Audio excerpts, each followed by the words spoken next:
Welcome.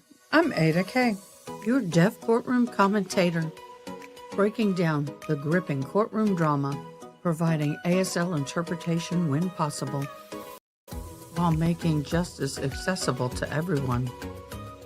Grab your favorite cup of Java and let's dive in.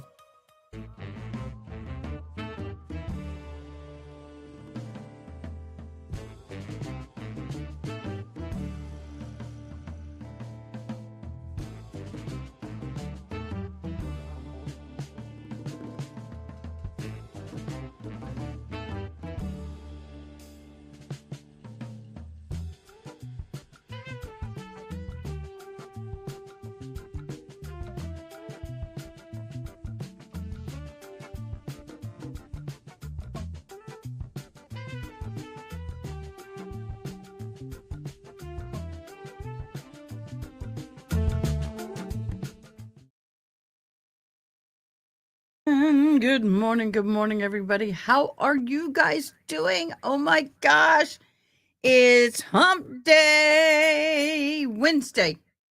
We are in Wednesday. Hey, Josh, good morning. Welcome to the family. God help you. You're going to need it. Everybody give Josh a good hello and welcome. Yeah, it's interesting. Your little, I guess, handle is what you call it, has a GUN. We can't say that word. You're fine. Just there's some words we can't say on YouTube, and that's one. We call them lead shooters. I know you and I will probably have a talk about that. Good morning, Miss June, first in chat. One sunny day. And of course, I'm in chat, and so is Josh. So thank you so much for joining us in chat. I am waiting for trial to begin.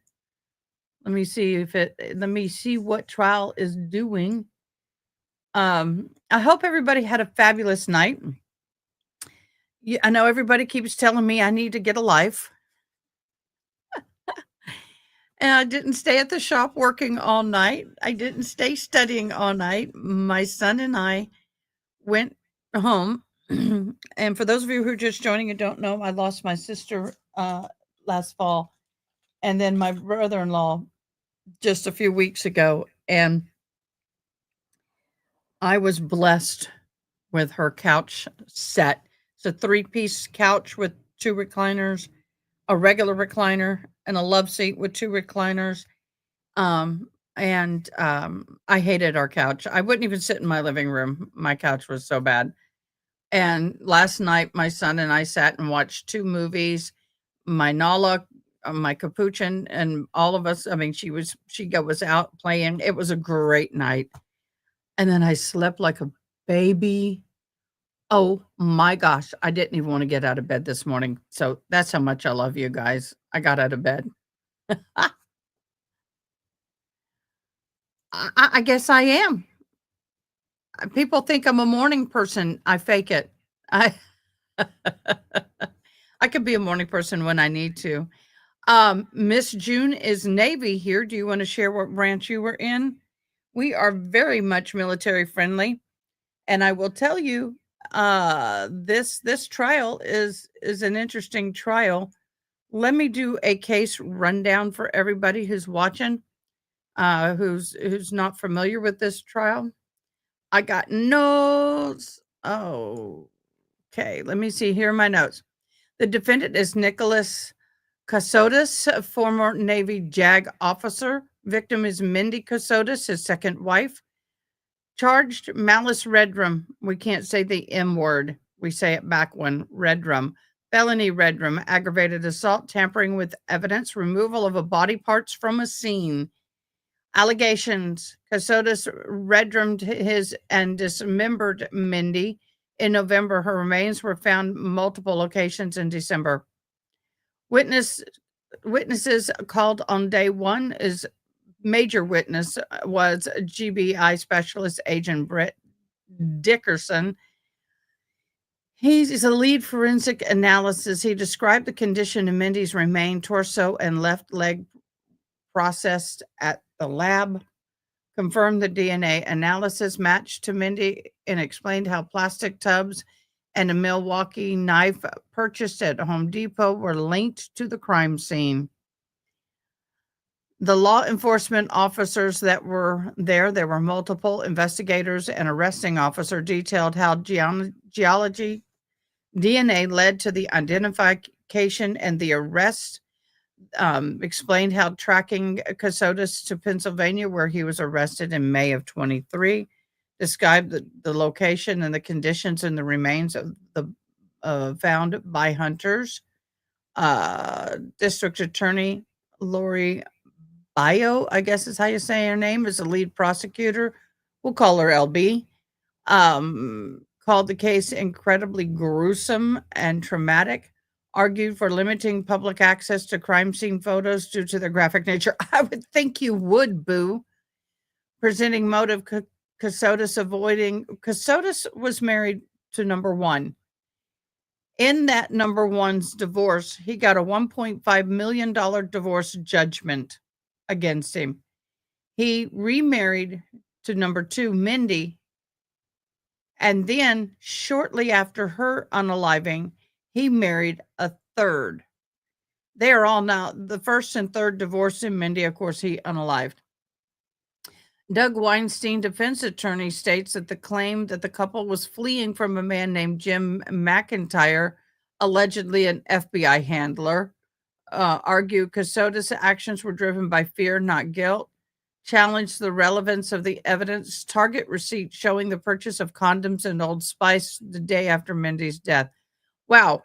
Okay, so if you ever go to the store and decide that you're going to go pork a woman that night and you wanted to smell good, don't buy condoms and cologne at the same time, because someone might think you're going to go commit a red rum. I'm just kidding. The state plans to call at least 35 witnesses. They may include Kassotis' ex-wife, who won the $1.5 million judgment, forensic expert, retail employees, and friends of the families of Mindi and Nicholas. So that is our case rundown for day one. Opening arguments were made. I really like the prosecutor. I really, really like her. By the way, I was sharing this case with someone this morning, and I'm going to use one of his little catchphrases, and I thought it was funny as hell. He said, and I quote when I explained the case to them, that he seems like a real cut up. Oh, that was too hard. My camera didn't like it. Bump. He seems like a real cut up. I was laughing. He had to be there, but that was quite funny. And my thing is quite high this morning. There we go.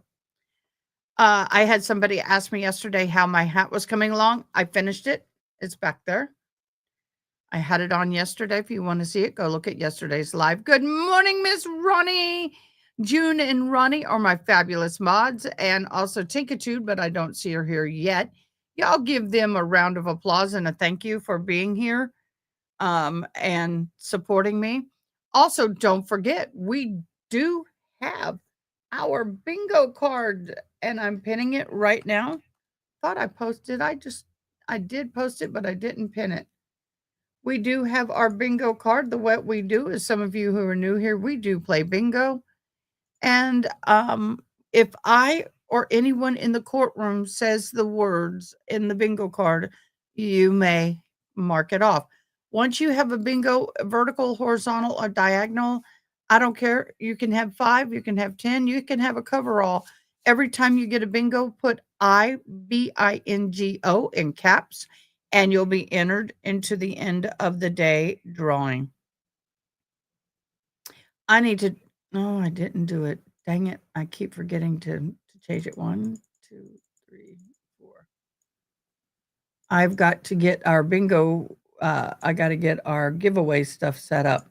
So if you like the video, comment ILIKED, I liked, in all caps. I'm setting it up now. So if you just did it, it will catch you. Don't worry. If you subscribe, and you have subscribed in the last 24 hours for the first time, put I sub. And if you share the video, put I shared, ISHARED in all caps. And if you bingo, you put I bingo. Tinkitude, I see you. Oh my gosh, Tinkitude, good morning. Making coffee. I just made my first cup of coffee. May only be my first. We'll see how today goes. Someone asked, why does it say I'm ho? In my humble opinion, I'm a hoe.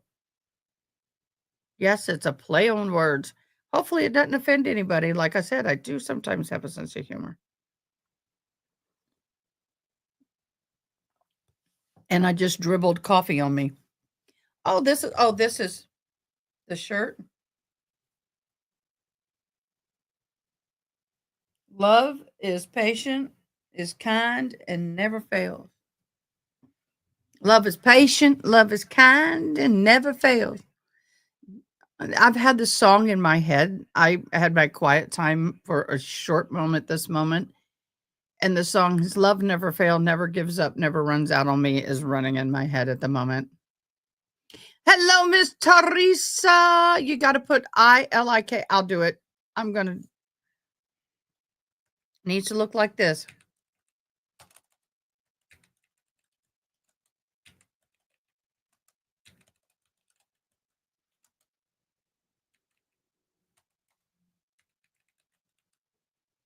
Did I do? Yeah, I did. I bingo. Okay, this is how it needs to be. Just so you know. I dumb. uh, good one. Good one. I may have an opportunity to do that because we have some cases that would be perfect for. Good one. I have something I could call that, but I would get in trouble with YouTube. Love is overrated. I'm not gonna go there. I ain't going there. I ain't going there. You're on your second cut, June. I'm not a fast copy. I dawn. Okay. There you go. Nightbot's getting me already. Nightbot heard me. Is Nightbot listening? Tickitude's making her coffee. Yeah. There we go. Thank you, Miss Ronnie. You're awesome. I love that thumbnail. It is so you. All right. I can share this. Share this tab. I'm going to share the tab because court is just getting ready to start. So let's do this real quick. Law enforcement sidebar exhibits may I publish. If they show an exhibit, you mark it. 10-minute break. Blue Star Knife Fair. Inaccurate Mindi. No further question or questions. Torso GBI. Free Space. Home Depot. Fingers prints. Overrule. Sustained body totes. Wipe. Objections. Observe. Find or found. Ford Explorer DNA. Do you recall? Or blood in the house. All right, guys. So they literally just started their testimony. The judge entered the building and gave some kind of a speech. So we're going to go in and listen. And I'm going to share the screen. And it's going to let me in biggin. And I'm off. Lady Jane, love is often not lived out right. I agree. Love is not often lived out correctly. Once I do know I have sound, I will turn it up more. I don't want to blow some ears. I had someone say they love the sound in court, but it blew her ears out. So we're going to wait until I get sound in court. You've been up since 4:30, June. I love you. See what I mean? Let's go.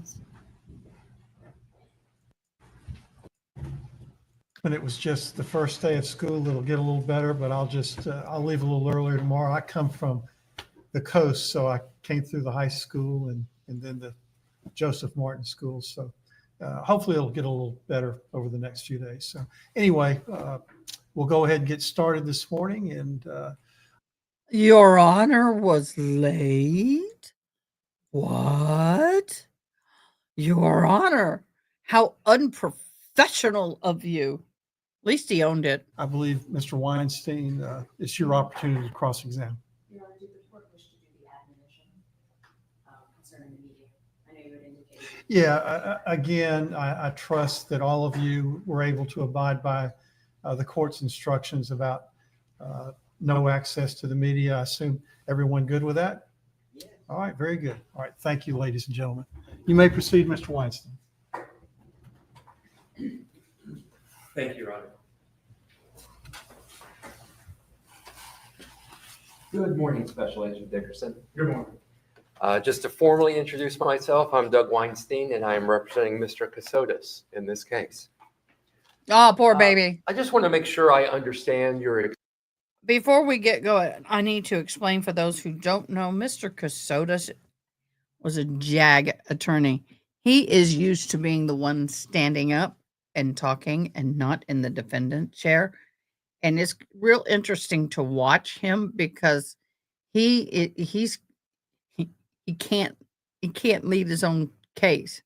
And sometimes you see him behaving as an attorney out of instinct. So just kind of watch him closely. It's interesting. I'm catching little glimpses of that struggle. Experience. You have been a crime scene specialist for about 4 years, correct? Yes, sir. That's with the GBI. I understand you have experience before that as well, right? That's correct. And did you say yesterday, and I understand you're not a statistician, I think that's the words you used, but you see about 20, or you analyze about 25 to 50 scenes per year? 25 to 30. 25 to 30. Yes, sir. So over 4 years, 100, 120, roughly. I won't hold you to that number, but 100, 120 is about right? Sure. Quite a few. Yes, sir. Right around there. Okay. Let's go back to December the 2nd. You go to, I guess, the scene at Jones Road and what we're calling Hunt Club Road, that intersection where the gate is, correct? Yes, sir. And you get there at about 9:15 at night, roughly. Yes, sir. You said that there was lots of trash on the side of the road, correct? Yes, sir. You said there were beer cans, right? Yes, sir. You said there were Coke bottles. When you say by the side of the road, was that on Jones Road or was that on the Hunt Club Road? Jones Road is a public road, so there's far more litter on the side of Jones Road than there was on the Hunting Club Road, but there was some on the Hunting Club Road as well. And again, you saw beer cans and Coke bottles. What other trash did you see there? Just your generic roadside litter that you would see anywhere. And I say Coke bottles generically, soda bottles.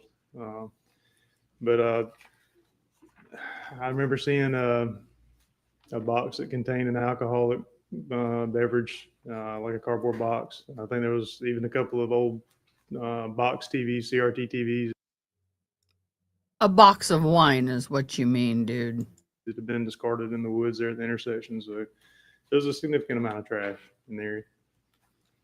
And as an old trademark lawyer, I appreciate you clarifying that when you said Coke bottle, you really meant that generically and not the Coca-Cola company.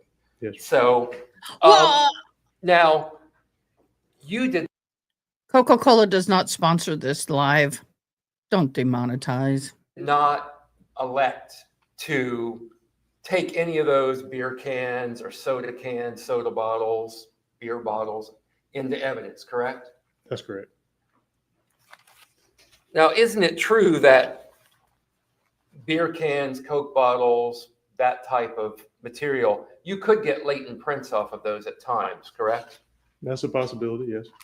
And out of that 100, 120 scenes that you have collected evidence from before, have you ever picked up cans, bottles, other things like that? Yes, sir. I picked up items that were later processed for latent fingerprints. Yes, Okay. But in this case, you elected not to pick those up, correct? that's correct.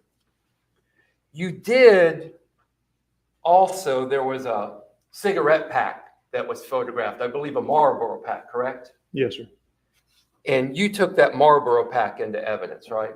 I did. Yes, sir. Are you the person, once you collect this into evidence, it then goes to a crime lab? That's correct. And what crime lab does that go to? So when I say crime lab, the GBI operates a statewide crime lab, and we have several locations. The location that serves our area is located in Poole. When it Coastal go- Crime Lab. I'm sorry. Are you through? I am. Okay.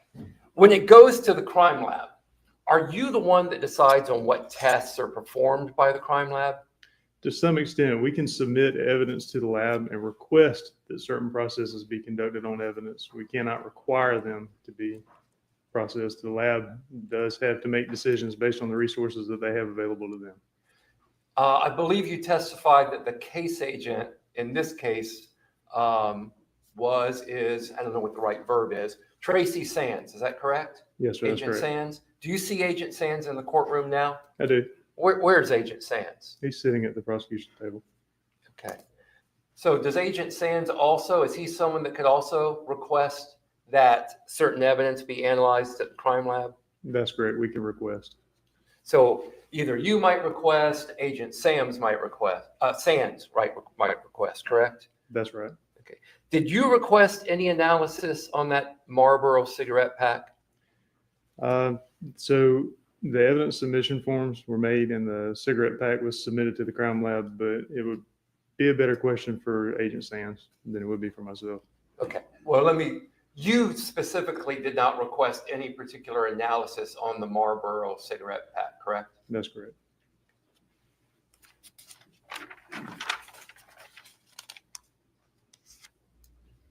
We mentioned the bottles and the cans and that you could get latent prints off of those, or you have at times, correct? Yes, sir. Can you also get DNA evidence off like a Coca-Cola can? Certainly, it's a possibility. But in this case, you collected none of those, correct? That's correct. And let's move to 311 East 65th Street in Savannah. So we'll talk about that for a bit. You called that a crime scene in your testimony. Why did you call that a crime scene? That's sort of a shorthand for saying that it's a place that we searched for or examined for signs of criminal activity.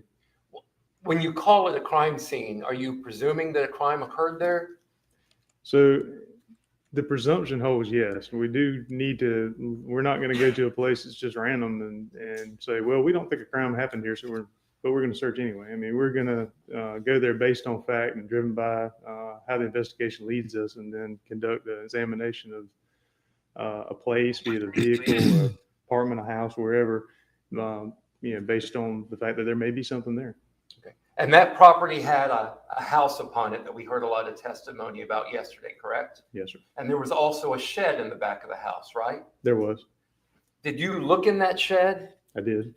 About how big was that shed? 10 by 10, 12 by 12, not very big, but And what was located inside the shed? if I remember correctly, it was just packed full of tools and things you might find in a garden shed. There were some old paint cans, things stored. I don't recall exactly without referring to a photograph that I took of the interior, but it was not particularly well kept. It was a little haphazard the way things were stored inside. Well, lots of folks keep their sheds in the back like that, I think, correct? Me as well. Did you do any luminol testing within that shed? Not within the shed. I did, however, take a few items out of the shed and bring them into the house for testing. What items did you take from the shed to bring into the house for testing? There were some power tools. And what was the result of your luminol testing on those power tools? There was no result shown from the Blue Star application. And when you say Blue Star, that's the Blue Star luminol that was discussed yesterday, right? Correct. That's the chemical that causes the blue glow when it comes into contact with blood. You You also, and correct me if I'm wrong, always correct me if if I misstate anything that you said, because Yes, I don't want to mischaracterize or get anything wrong about your testimony, okay? So please just stop me. Will you do that? Yes, sir. Thank you. I think you will anyway. I just want to make sure I hear it from you. Did you testify yesterday that you do not believe, and I'm sorry, I have to be indelicate because of the nature of this case. You believe Mrs. Kassotis was not dismembered in that house? I believe that there's not enough physical evidence available to make that determination decisively. One way or the other? Correct. If she was dismembered in that house, what type of evidence would you have expected to find that might confirm that she was dismembered there, or lead you to believe with greater certainty that she may have been dismembered there? Without sounding too jocular, hopefully a video of the inside of the house showing it, but that would be great evidence. There wasn't any video, obviously, of the interior of the house showing a crime having occurred, but if I were to remember yesterday when I taught, a lot of the questions that are posed to us, asked about crime scene starts off with, well, it depends. In this particular case, it depends on, you would expect to see a lot of blood, but it will also depend on the preparations that were made prior to, and again, this is a terrible thing to talk about, but prior to her being dismembered, if there were any protective measures made. I put on a Tyvek suit before I got into a ditch full of mud, water, and other biological hazards. If somebody were to lay down, say, a tarp or something like that, then that might protect items of furniture, the walls or floor from blood. So it just depends. You found relatively little blood there, correct? Correct. As a matter of fact, the blood that was on the floor, I think you said that you had to do a full 1 minute exposure in order to render an image of the luminol glow from the floor, correct? That's correct. What's your typical exposure when you take a photograph of luminol? Typically, again, it depends. If the reaction is very bright and the picture is being taken from very close away from the subject, it's like a close-up photograph as opposed to an overall photograph of the room where I might have to use a smaller aperture that lets less light into the camera per second that the shutter's open, then I may be able to use a 15 or 20 second exposure. If it's an overall photograph of a room and I'm using a smaller aperture in order to get the entire room in focus, then I may need to use a longer shutter speed to compensate for that darkness. Well, let's compare it to the luminol glow that came from the futon that was found in the residence. Okay. How long was the shutter exposure when you photographed that luminol on the futon? I honestly wouldn't recall. Would that be in your notes? So it wouldn't be in our notes. However, the digital cameras that we use contain a small piece of information called an EXIF file, or exchangeable image file. And you can think of that file like a tag on a Christmas gift, if you would. It's got a little bit of information about the photograph in it. It's limited to about 64 kilobytes of data. And what that contains is information about the date and time that was set on the camera when the photograph was made. It can tell you information about the make and the model of the camera that took the photograph, and it'll also tell you things like shutter speed, aperture, the ISO setting, or how sensitive the digital sensor was at the time that the photograph was taken. And for newer cameras and for your cell phones, it'll also contain geographic information like your GPS coordinates. So I could refer to that file, but we'd have to take a break and I'd have to load the file and look at it in the computer. Okay. That EXIF file, that's essentially metadata. Correct, about the photograph? Yes, sir. So you don't recall exactly how long. Was it less than 60 seconds? I'm assuming so, yes. But again, I couldn't speak with any certainty, but it wasn't as long an exposure, I believe, as the overall of the entire room. And as far as, I guess, what you've been referring to as the arc on the wall, the arc of blood that was about a foot long or so. Yes, that was so minimal that you couldn't even photograph it, correct? that's correct. You made an initial application. I believe you said you had to get, did you say you had to get really close to even see that there was a glow? Correct. It was very, very difficult to see. And that futon, the location of the blood on the futon, you testified yesterday that, well, I guess you went to the house in May of 23, correct? That's correct. And Mrs. Kassotis' murder was back in that November, December 22 timeframe, correct? It was 6 months prior. Mrs. Kassotis was murdered about 6 months prior. Yeah, her body was recovered on December 2nd. Yes, sir. Okay. So it had been 6 months, and you said that futon, you don't know what position that futon was in 6 months prior to you being at the house. No, sir. It's movable within the scene, so I have no idea. So the futon could have been flipped around, correct? Correct. And while when you saw the futon, I guess the blood was would be, I guess, behind on the backside of where your head would rest if it was a couch, correct? But it could have been flipped around. Yes, sir. And that blood could have been in the seating area of the futon if it was flipped around in that way.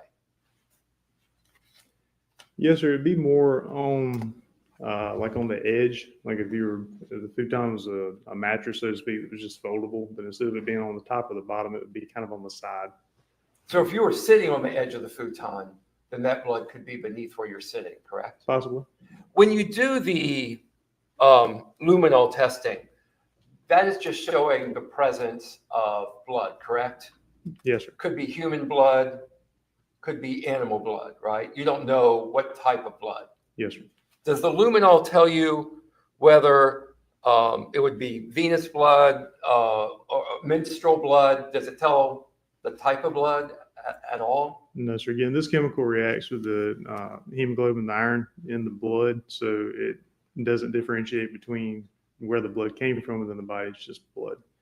So because you just know it's some kind of blood, I think you testified that then you do an OBTI test, correct? Yes, sir. And just maybe to refresh everyone's memory, that OBTI test is the one that looked like those kind of COVID tests that we all had to suffer through a few years ago, right? Yes, sir. Very similar. Very small. The OBTI test, that tells you whether or not it's human blood, correct? They can give you an indication thereof. Yes, sir. Does it indicate whether it's menstrual blood or not? No, sir.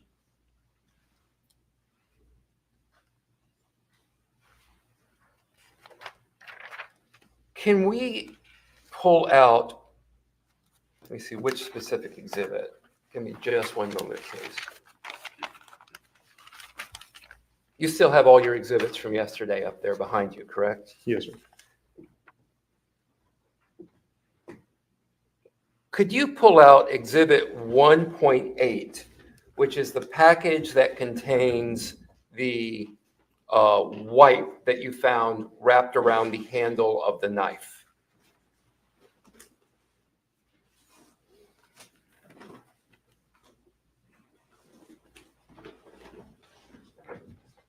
Could you open that up, please? Hey, y'all.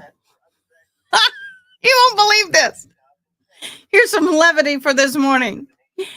I get a tuition waiver, right? And every semester I just email them, please apply it to the fall semester of 2025. And they do, right? Well, now they have a new procedure that rolled out this morning. I'm like, I emailed it to you yesterday. I should be grandfathered in, right? So now they want me to go to their website, go to the tuition waiver section and all that, and it's not even working. And the girl who's supposed to be the knowledgeable one, who's supposed to know what to do, who's supposed to know the program and the new policy and procedures, has no idea what she's doing, and she sounds like she's 15 years old. What? Joys of collegehood. Hello, honey. Hello, Tinkitude. I just want to stop and say hello to everybody. We have a new person in chat today named Josh Tommy. I have to say it funny so I don't get in trouble. T. So I don't know if that person is still with us, but thank you so much for hopping in. But if I'm hopping in and out, it's because I'm on hold with college, because college is starting the new semester and this has to be dealt with. It's like, I emailed you before this went into play. Why am I having to do this? It's too much for 8 o'clock in the morning, y'all. Too much.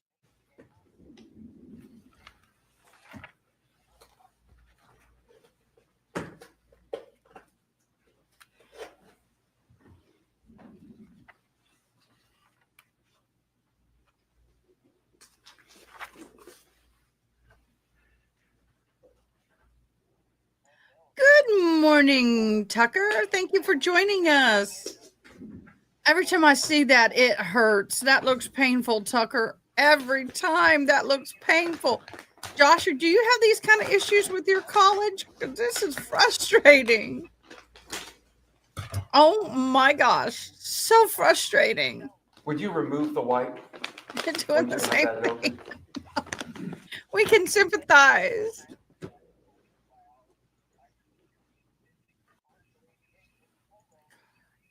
Okay. Every Is it semester. possible to open that up anymore without damaging it?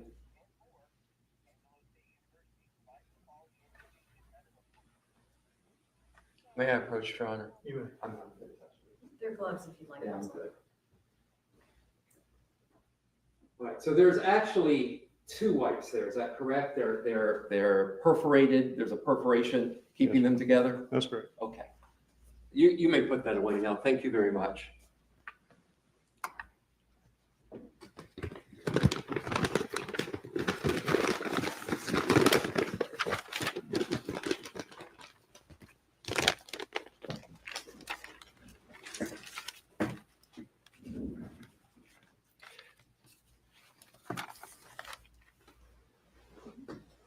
So you collected all of these wipes as evidence and you submitted them to the lab, correct? That's correct.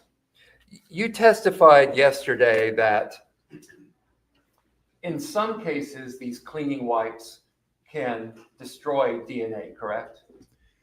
That's my understanding in conversations that I've had with the folks at the lab in the biology section, is that that is a possibility that the DNA can be damaged by certain brands of cleaning wipes, depending on the chemicals that are involved in the process. But then there Okay, Josh, I agree. Josh is getting his master's degree in December. And Josh, I got to tell you, I'm scared, but I'm going to go for mine. But congratulations.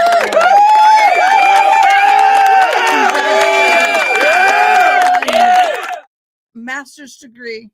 Yeah, well, they just said, well, guess what? It ain't up and running yet. And I said, then process it like it did last semester and we'd be good, boo. Well, I guess I can ask. And I said, are you in charge of this department? Well, yes, but I got to get permission. And then she comes back, well, I got permission, but moving forward, you'll have to do it the next. I said, well, there is no moving forward. It's not live yet. If it was live, I'll gladly do it your way. But you don't send somebody an email saying they have to do it this way when your website isn't even live yet. Oh gosh, you guys. I don't understand. When you implement something new in any kind of business, before you have people go and use it, make sure it's up and running.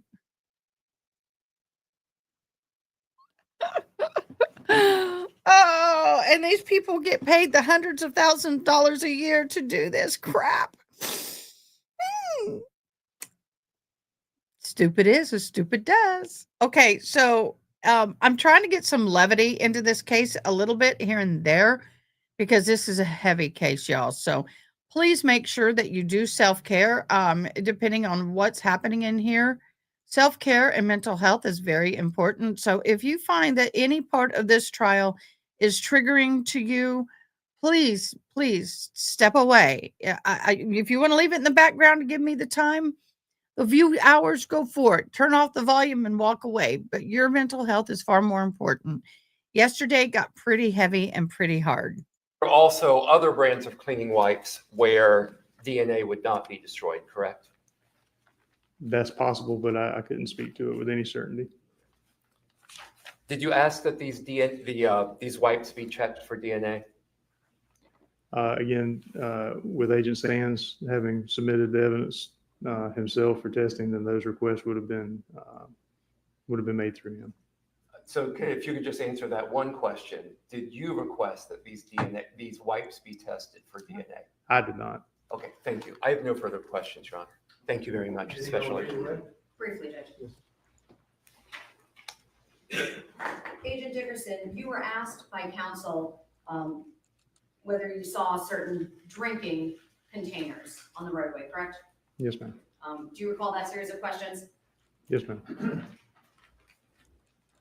How far were they from the body? So as we spoke several times yesterday, the body was about 650 feet away from the intersection, down the Hunting Club Road, and then Jones Road itself. There was an orange gate, pretty much at the intersection. The majority of the trash that I observed on scene was pretty much as you would expect to see. It was in the ditch and along the edge of the road on the public road.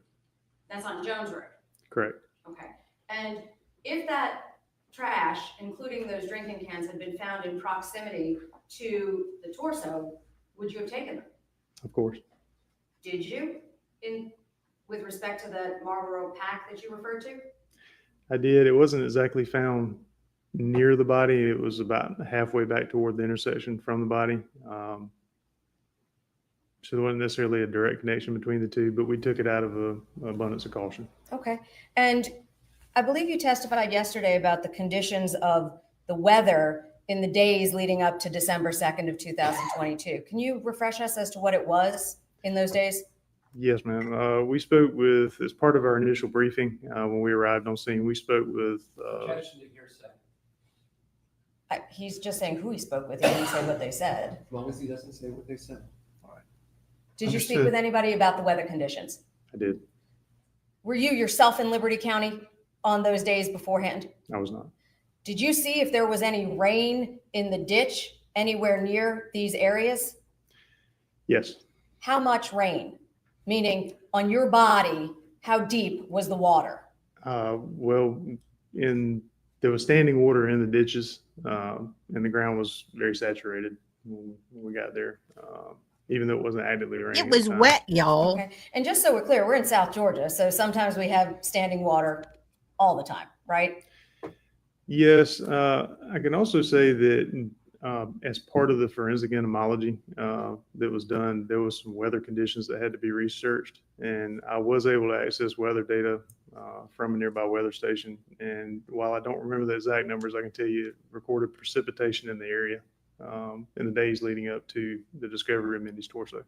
Do you know if anybody else actually recorded, or without telling us what was recorded, whether that actual data was secured in connection with this case? Will you repeat that question for me? What I'm asking is, do you know if anybody else secured the precipitation data in the days leading up to December 2nd of 2022 without telling us what it was? So again, in working with Dr. Edward Mondor at Georgia Southern, the forensic entomologist, part of his studies are to include weather data in his interpretation. So yes, I know that he accessed data. So he knows how much rain there actually was. I can't say what he knows, but that's a possibility. Okay. And with respect to rain, and again, if I am going too far afield of your forensic expertise, please let us know. Counsel asked you whether or not the cleaning wipes, the chemicals in them, can destroy or damage DNA. Do you know what water can do to fingerprints or DNA if it comes into contact with it? And there's a possibility that it can remove both from the surface of a piece of evidence or a piece of potential evidence. What about wiping with a cleansing wipe? What could that do to fingerprints or DNA, if you know? Well, again, there's a lot of unknown variables to the question that you're asking, but even something as simple as a dry paper towel rubbed across latent fingerprints, which are primarily made up of oil and water, will cause some mechanical destruction of those prints. They wouldn't be there anymore on a hard surface. Now, on a porous surface, that may be a little different, but on a plastic or a metal surface that's smooth, then yeah, certainly rubbing something across it could destroy those fingerprints. Okay. And do you know if light has any impact? Only if you know. On latent prints or DNA? On either or. So sunlight is got a large component. A large component of sunlight is ultraviolet light, and ultraviolet light is not good for DNA at all. In fact, you may see ultraviolet lights being used to sanitize certain things, and that's given enough exposure. My training indicates that DNA can be damaged by sunlight. So at a minimum, you're aware that as of December 2nd of 2022, that's when a portion of her remains were recovered, correct? I'm sorry. A portion of her remains were first recovered on December 2nd of 2022. Correct. That's when Mindy's torso was found. Okay. And the rest of her body was recovered over how many days? The right leg was recovered on the 3rd. Her left leg was recovered on the 5th, and her head was the last item to be recovered, and it was recovered on the 7th. And do you know where that head physically was? Meaning, was it on the ground or in the ground? I wasn't there. I'm aware of it through the circumstances of the investigation, but my understanding is buried. Okay. Could being buried impact the ability to recover any additional DNA potentially?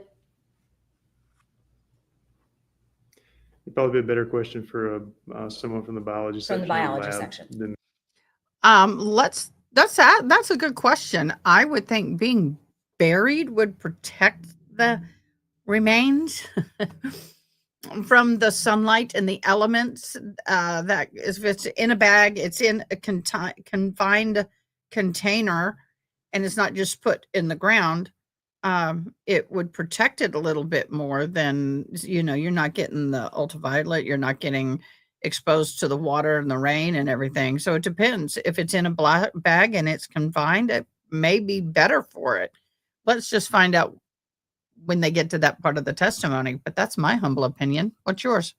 than myself. Okay. Now, cleansing wipes.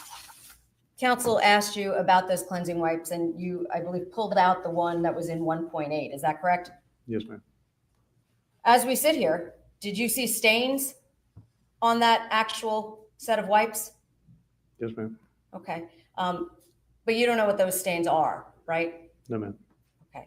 Would you have been able to field test those stains out at the scene? I could have, Okay. Why didn't you? because those items are small enough and portable enough that we could take them to the lab and have them tested there without any trouble. Okay. And would that have been something potentially they might have done? Could be. Okay. And DNA generally, that gets handled by whom in the Georgia Bureau of Investigation forensic teams?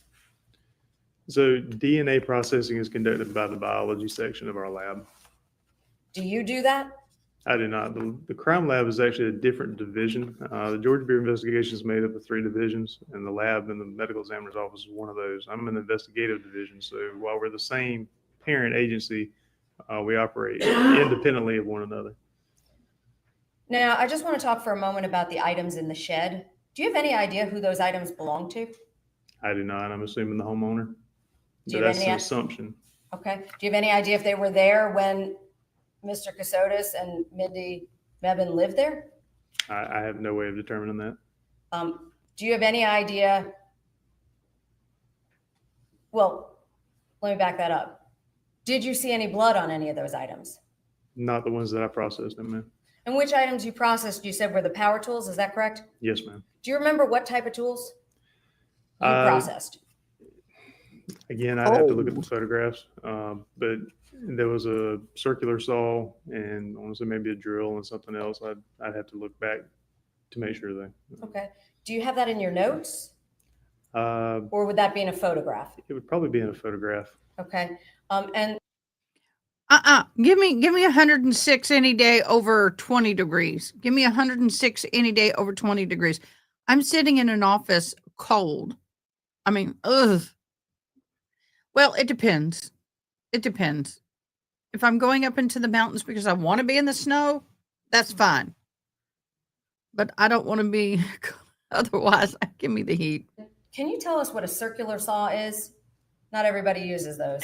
Certainly, a lot of folks down in the South call it a skill saw, which is kind of like calling a soda can a Coke bottle. But it's basically a saw that you would use to cut wood, lumber.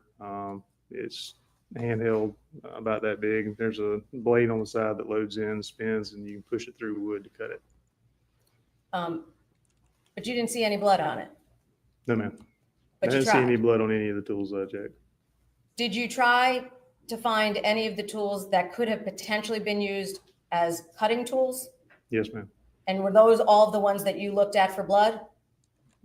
Only the ones that could have even potentially been used are the ones that I checked for blood. And again, out of an abundance of caution, I didn't see any, but since I already had the chemical mixed and it was there and I had enough left to test, I went ahead and pulled the tools inside and tested them So you before we left. you blue starred those in the blacked out house as well. Yes, ma'am.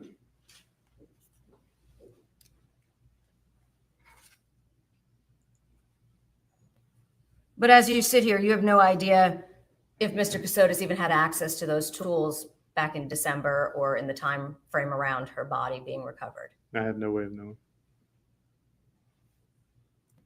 You mentioned yesterday that it was an Airbnb. Is that correct? Our investigation indicated that. And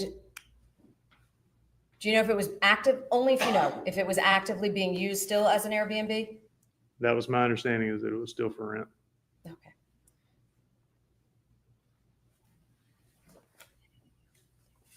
I have nothing further, Your Honor. Anything else? Briefly, Your Honor.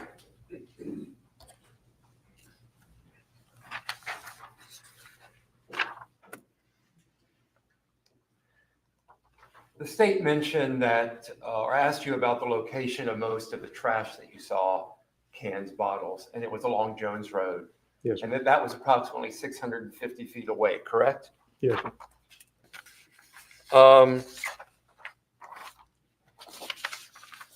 Looking at Exhibit 1.4 that was introduced yesterday, do you recall this?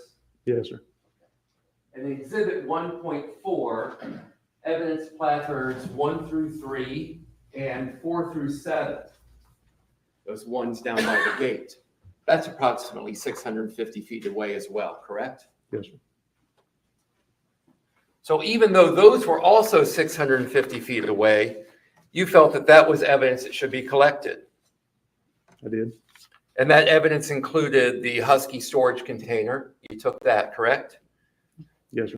You took the Milwaukee knife that was 650 feet away from her torso. I did. You took cleaning wipes that were 650 feet away from her torso. Yes, sir. You took torn, cut gray cloth that was 650 feet away from her torso. I did. And you took literally a black plastic trash bag that was 650 feet away from her torso. Yes, Correct? Sir. Yes, sir. I did. And you, and when I say you in this case, I'm meaning the team that was there. So y'all picked up an empty cigarette pack that, at least on Exhibit 1.4, looks to be several hundred feet away from her torso, correct? That's fair.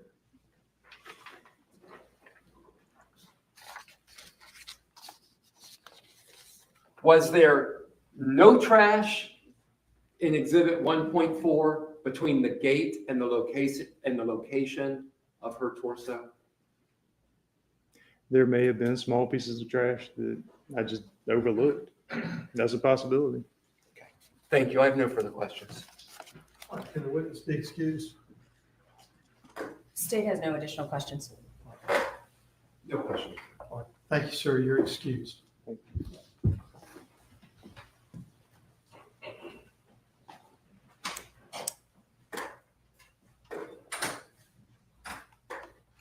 All right, our next witness, please.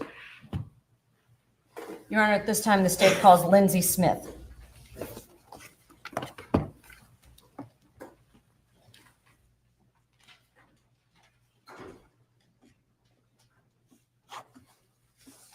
Okay, I went and got my thing because I don't know why I'm so cold today.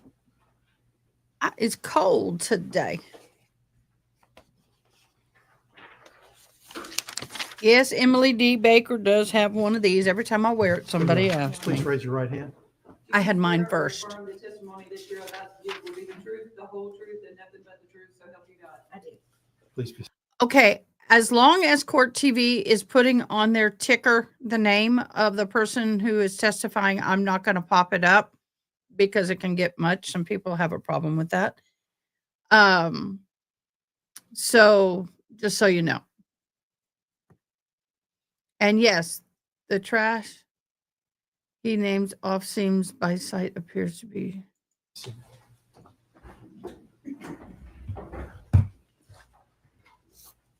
May I? Yes, ma'am. Thank you. Mhm. Good morning. Good morning.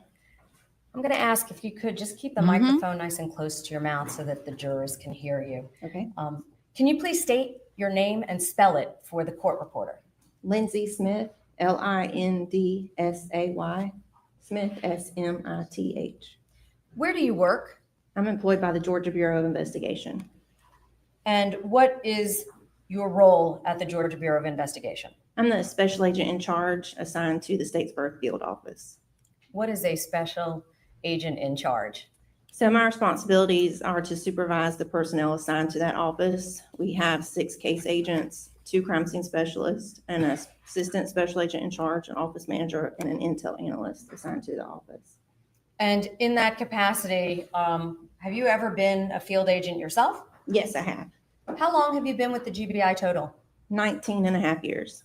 And in your time with them in the 19 and a half years, is that the only role that you had, meaning special agent in charge, or what are your other prior titles? So I began my career as a narcotics agent. I was promoted to special agent where I worked field work cases. Then I was promoted to assistant special agent in charge, and then now special agent in charge. Would it be fair to say that each of those were promotions essentially? That's correct. Okay. And prior to the GBI, were you in law enforcement or is this your first law enforcement position? I was in law enforcement previously. Where were you? I was assigned to the Altamont Drug Task Force as a narcotics agent. How long were you with them? Almost 3 years, Okay. So in total, how long have you been in law enforcement? 22 years. And in that time, would it be fair to say that you've also assisted in crime scenes and investigations of cases? That's correct. How many cases do you think you've managed over the course of your career? Estimated, not exact. Hundreds. Okay. And in that capacity, have you worked in partnership with other agencies? Yes, I have. In this case specifically, were you working in a partnership with any other agencies? Yes, I was. Can you tell the jury what agencies were involved in the investigation of this case? Sure. We received our request from the Liberty County Sheriff's Office, but also during the investigation, we coordinated with other state law enforcement agencies, the Department of Natural Resources, Georgia State Patrol. We also coordinated with some federal agencies such as the FBI. Okay. And you indicated that your title now is Special Agent in Charge. Was that your title in December of 2022? No, it was not. What were you at that time? I was the Assistant Special Agent in Charge. Congratulations on your promotion. Thank you. Can you explain to the jury what the difference is between the Assistant Special Agent in Charge and the Special Agent in Charge? Sure. We have similar roles. As the Assistant Special Agent in Charge, my involvement was more operational, whereas now I'm more administrative. Were you on duty December 2nd of 2022? Yes, I was. What was your role that day in connection with this case? It was actually after hours, but I was contacted by the case agent, Tracy Sands, to let me know that we had received a request for assistance from the Liberty County Sheriff's Office. And how does that work, receiving a request? The majority of the time, the call comes into our communications center. They have our on-call roster available. Once the call comes in, then they contact the on-call agent, And the on-call agent that evening was? Tracy Sands.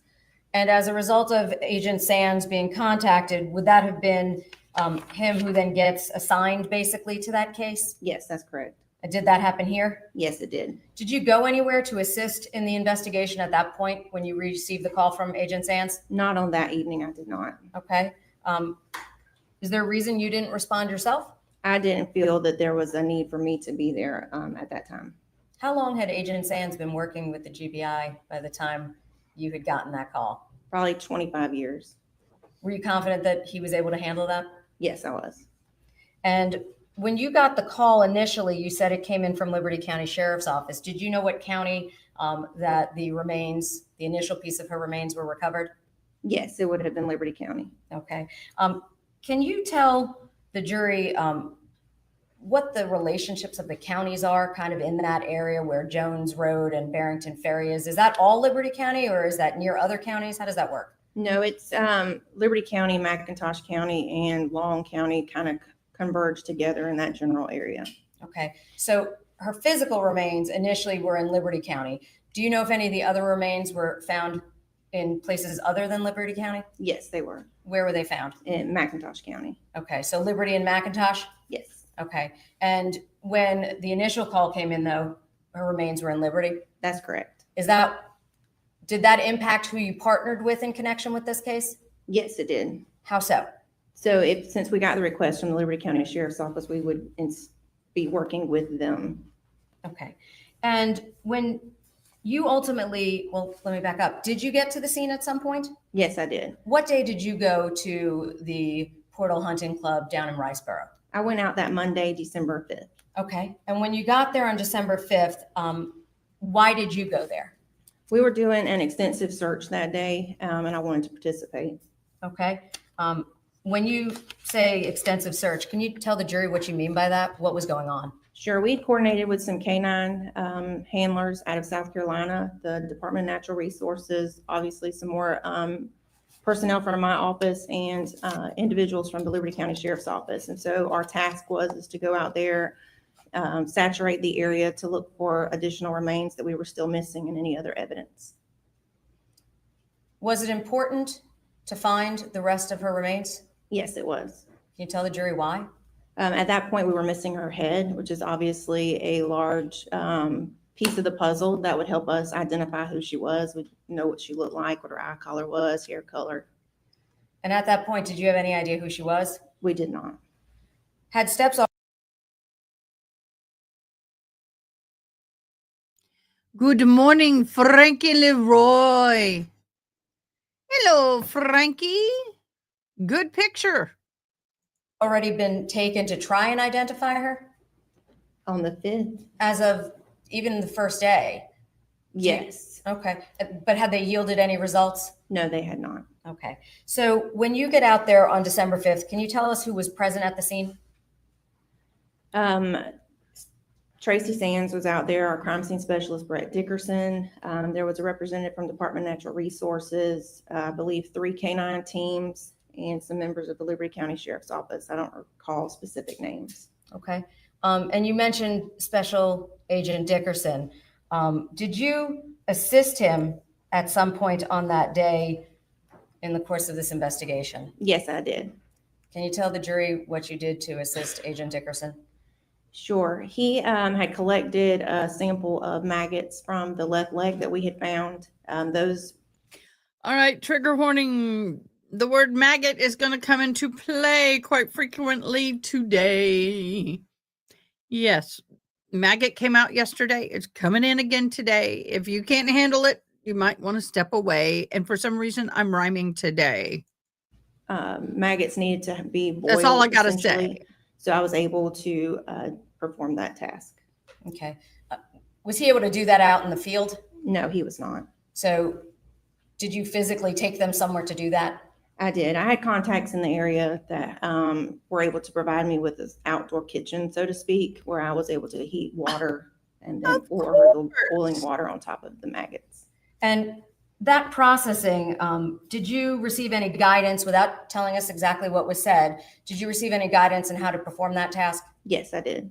Who did you receive that guidance from? It was through Agent Dickerson, but from Dr. Mondor. Okay. And do you know what his role was in this case? He's an entomologist that works for Georgia Southern University that we consult with sometimes. Okay. And when you boiled the maggots, what did you do with them afterwards? I went back to the crime scene and turned them over to Agent Dickerson. Okay.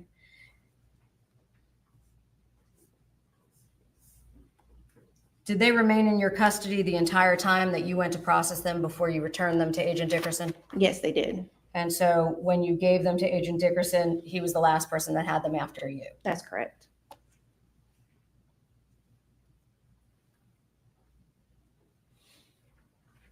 Do you know if they were submitted at some point to Dr. Mondor for review? Yes, they were. And would the special agent in charge and the assistant special agent in charge have to manage somehow the funding for taking care of that? Yes, Okay. Does the Georgia Bureau of Investigation Crime Laboratory have the ability to do that kind of testing itself? no, they don't. So that would have required you to go somewhere else? That's correct. In your career, how many times have you had bugs processed? That was the first. Why did you do that? To preserve them as they were, so that we could get a better timeline on how long the remains had been in the woods. As of that date, December 5th, did you have any idea exactly how long they were in the woods? No, we did not. So what would Dr. Mondor be able to provide you in terms of that you were hoping to accomplish? A date range of how long they had been out there, particularly when they were placed there. Now, when you learned that the deceased in this case, Mindi, had been dismembered, did that cause you any concerns for the investigation? Yes, it did. Why? At that particular time, we still did not have her head, which was going to be useful in identification. Did you contact anybody once the head was recovered? Yes, I did. Who did you contact? I contacted the GBI's forensic artist, Kelly Lawson, to request some assistance with the photograph at that time. Okay. And can you tell the jury what would the forensic artist have to do with this case? So initially, I received a photograph from the autopsy of the face of Miss Mindi. And my initial request to the forensic artist was to ask if she could make the picture look better so that it could be released to the media. And that was not an option in this case. So what we did was have her basically draw an image to be used to release for the media. So if you had had a, for lack of a better word, non-traumatized face, would you have released that photograph? It's possible, depending on how it looked. So it's the condition of the body? That's correct. Okay. So in this case, given the condition of the body, you were not able to do that? That's right. Okay. So did you provide anything to Kelly Lawson, the forensic artist, in conjunction with your request? Yes, I sent her the photograph that we obtained from the autopsy. And if you know, was that head modified in any way during the course of the autopsy in terms of the photograph you received? It had been cleaned, but other than that, nothing else. Okay. And did you give her any other details concerning the appearance of the deceased? Yes, I did. What did you provide to her? We were able to provide height, possible weight, and the hair type, essentially. Okay. Did you discuss with her eye color? Yes. What eye color did you tell her? We told her brown at the time. And you say at the time. Why did that change at some point? It did. Why? I don't know the scientific reasoning behind it. During autopsy, the eyes appeared to be brown. I do believe they were naturally a different color. Okay. Would Dr. Lehman be able to explain that as he did to you at some point? Yes. Okay. And I say Dr. Lehman, who was he? He was our medical examiner who performed the autopsy. Okay. So initially you simply thought the eyes were brown. That's correct. Okay. And so when that information was provided, did that include that information to Ms. Lawson? Yes, it did. Ultimately, did you ever receive a drawing back from Ms. Lawson? Yes, I did. Can you explain to the jury what you did with that drawing?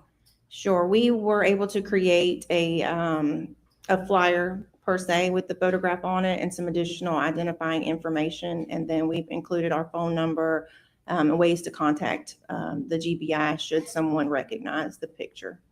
And do you know what day that was that you received and posted, so to speak, that flyer that you just referred to? So I received the flyer on December 11th, which I believe was a Sunday, and it went out to the media that Monday, the 12th.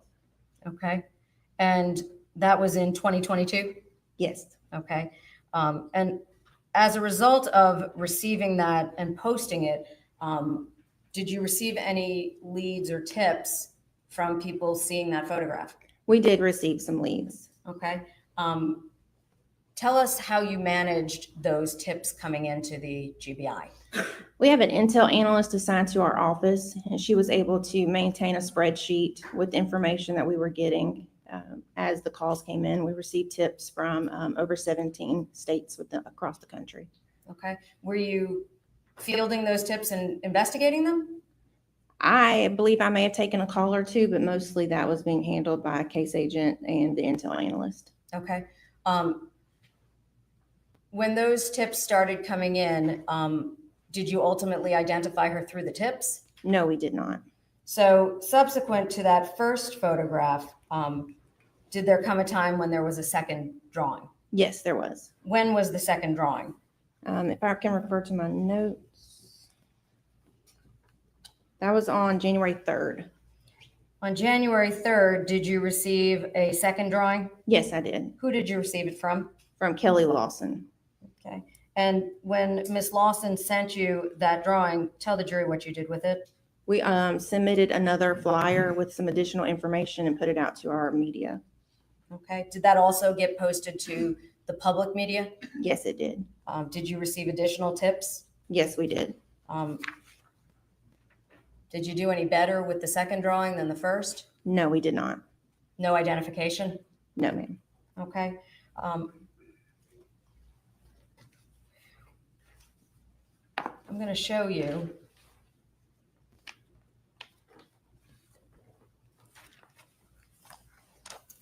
What I'm going to mark as 1.16. Your Honor, I'm not going to show this because it's a manual photograph. So I'm going to ask the jury when ultimately I publish it, just to keep it so that it can't be seen. May I approach? Yes, sir. I'm showing you what's been marked as 1.16. Do you recognize that? Yes, I do. What do you recognize that to be? That's the photo that was taken at the autopsy that was provided to Kelly Lawson. What is it a photograph of? It's a photograph of Mindy's face. Okay. Is that her whole head? That's her face. It's the neck is not in the photograph. Okay. Is that a fair and accurate duplicate of exactly what you sent to Ms. Lawson? Yes, it is. Your Honor, at this time, I'd like to tender 1.16. No objection, Your Honor. It's in the- Your Honor, at this time, I'd like to publish that to the jury.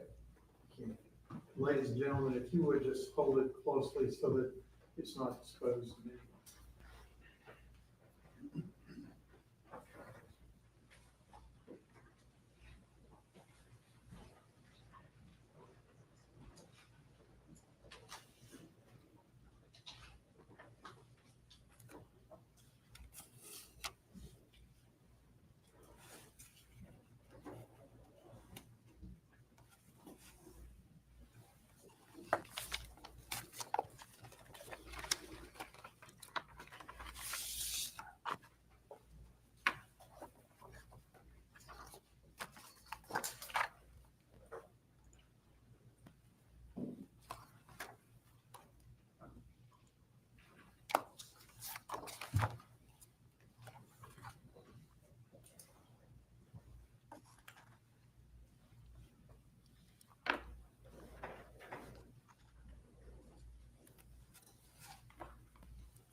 Frankie.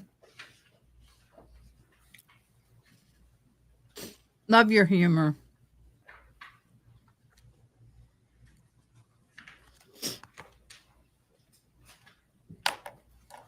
Sorry, y'all. I had to get me some eggs.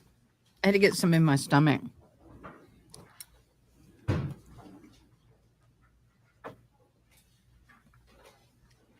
Tucker, he would be. He is an ex-attorney. He's a JAG attorney for the Navy.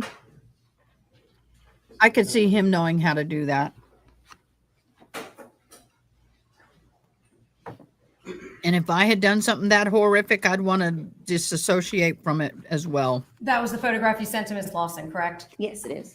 And you indicated that you had received some sketches back from her afterwards. Is that right? That's correct. And ultimately, you said there were some flyers that were produced as a result using those sketches. That's right. I'm now going to ask Your Honor that these be marked as 1.17 and 1.18. I provided counsel with a copy already. May I show these to the witness? Yes, ma'am. I was enjoying my eggs until I saw sausage and biscuits with gravy. Do you recognize what's in 1.17 and 1.18? Yes, I do. Can you tell us what's 1.17? This, the first rendering that, Kelly Lawson gave us. Okay, and that was back on December 11th of 22, is that correct? That's correct. Okay, and with respect to 1.18, what is that? It's another rendering. It's the second one that we received. And when was that one received? That would have been on January 5th. I believe you tested. 3rd, I'm sorry, 3rd. Okay, so it was January 3rd. What was January 5th? What happened on January 5th? Did that get posted or something? I don't recall. I think I just misspoke. So it was the 3rd. Okay, so when you received that from her, did you then process that into a second flyer? Oh, Yes. Okay. At this time, Your Honor, I would like to tender states 1.17 and 1.18. you're killing me, June. You're killing me. Your Honor, at this time, I'd like to publish those to the jury.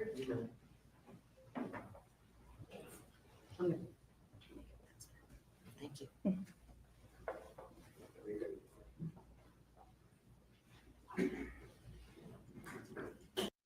Tucker, you need to try it. Go find a recipe online for American version. Sausage, biscuits, and gravy. Yum. Especially if you make the gravy from scratch using the grease from the biscuits. Grease from the sausage. Do it old school. Don't buy that instant cream gravy crap.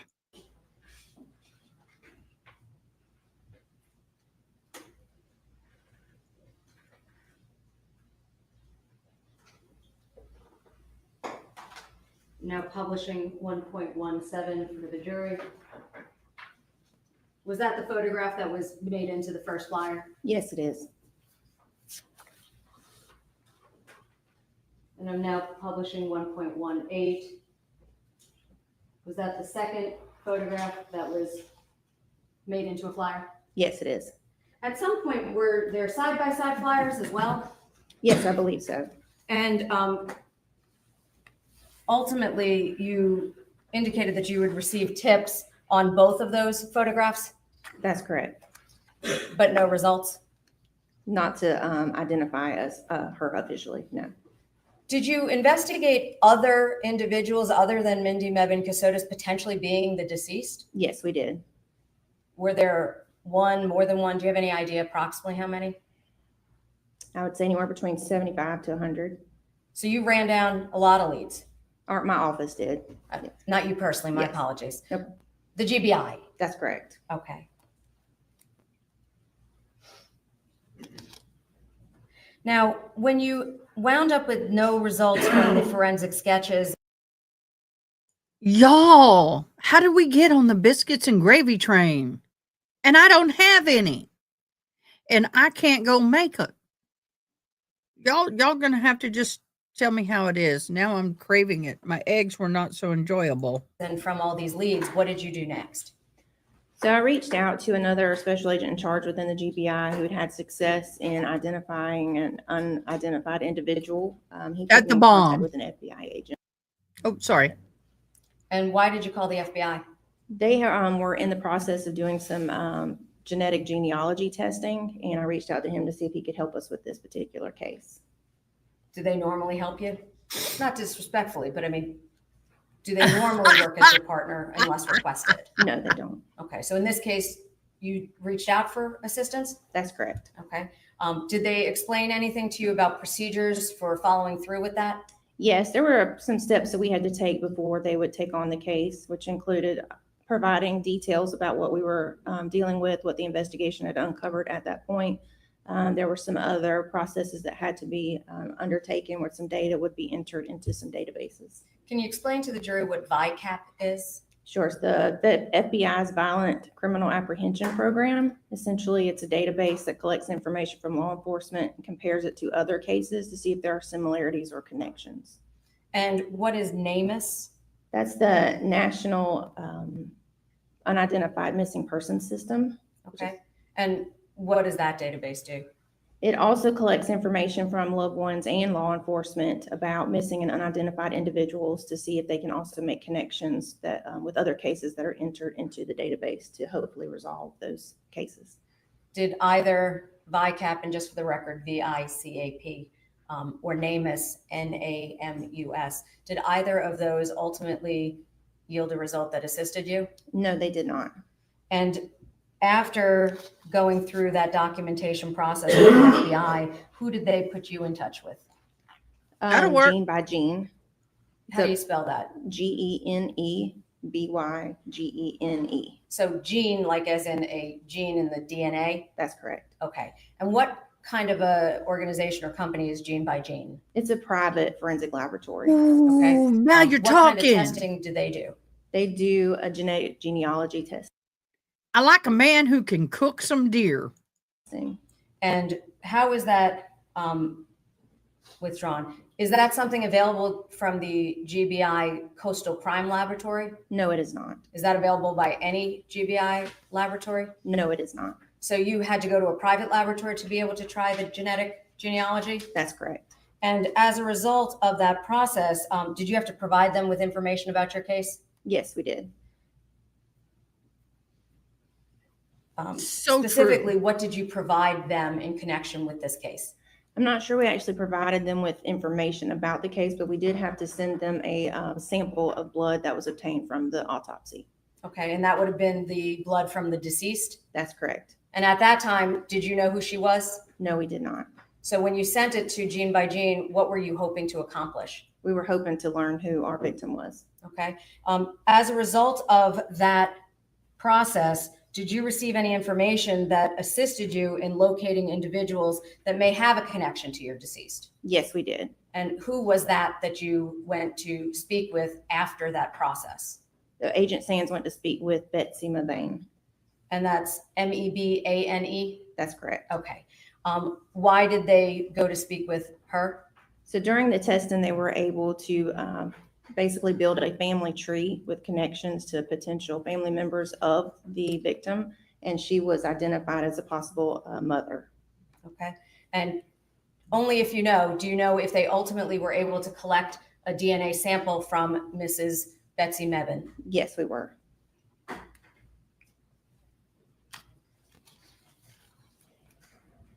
Did you assist in any other way in the investigation? No, other than just general oversight, supervision. Now, the crime lab, I want to be sensitive here because I'm not trying to be disrespectful. Are there times when you submit items to the crime laboratory for analysis? Yes, Does your team submit items to the crime laboratory for analysis as well? yes. Do you always have every item tested you request? No, we do not. Can you explain why? Sure. The resources at our crime lab are limited. We are short-staffed with some scientists in certain areas. So it's impossible for them to be able to test every piece of evidence that's submitted. Have you had your fair share of conversations hoping for potentially more items to be tested? Yes, I have. Did you do that in this case? I believe so. And can you explain what a briefing is with the crime lab? Who would do that? So it would be a supervisor from the office and a supervisor from the crime lab get together and discuss potential additional steps that we would request be taken. Okay. And did anyone do that in this case as supervisor?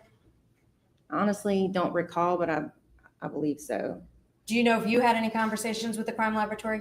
Yes, I did. Okay. Did you make requests for evidence to be examined? Yes, And did you do that in assistance with any other agents from your team? yes. Who was that? Would have been Agent Dickerson and Agent Sands. Okay. And ultimately, did you receive reports back from the crime laboratory on the items they did ultimately test? Yes, we did.